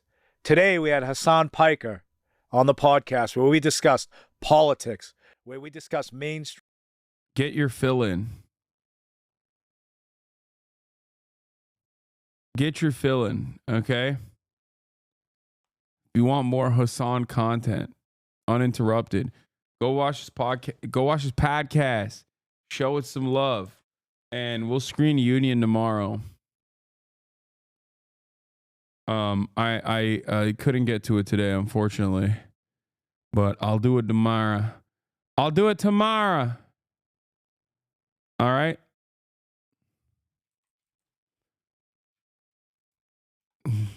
Anyway.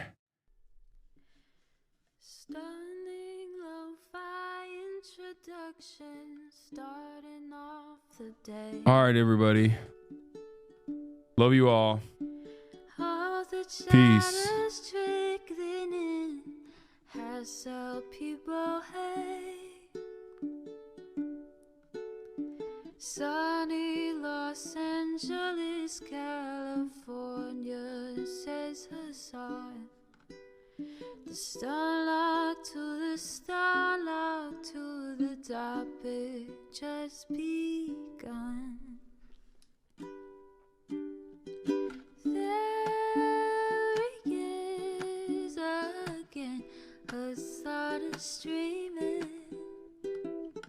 Hasan is streaming. There he is again, Hasan is streaming. Hasan is streaming. Reviewing the P.O. box, Uncle Uyghur's face. Sat in Discord at your prop, great names take embrace. Tiny Bernie Sanders, LGBTQ Air Force. The whole left at your fingertips, Ane at your door. H3 crowded debate, the Young Turks online show. 3 full fucking years of this, plenty more to go.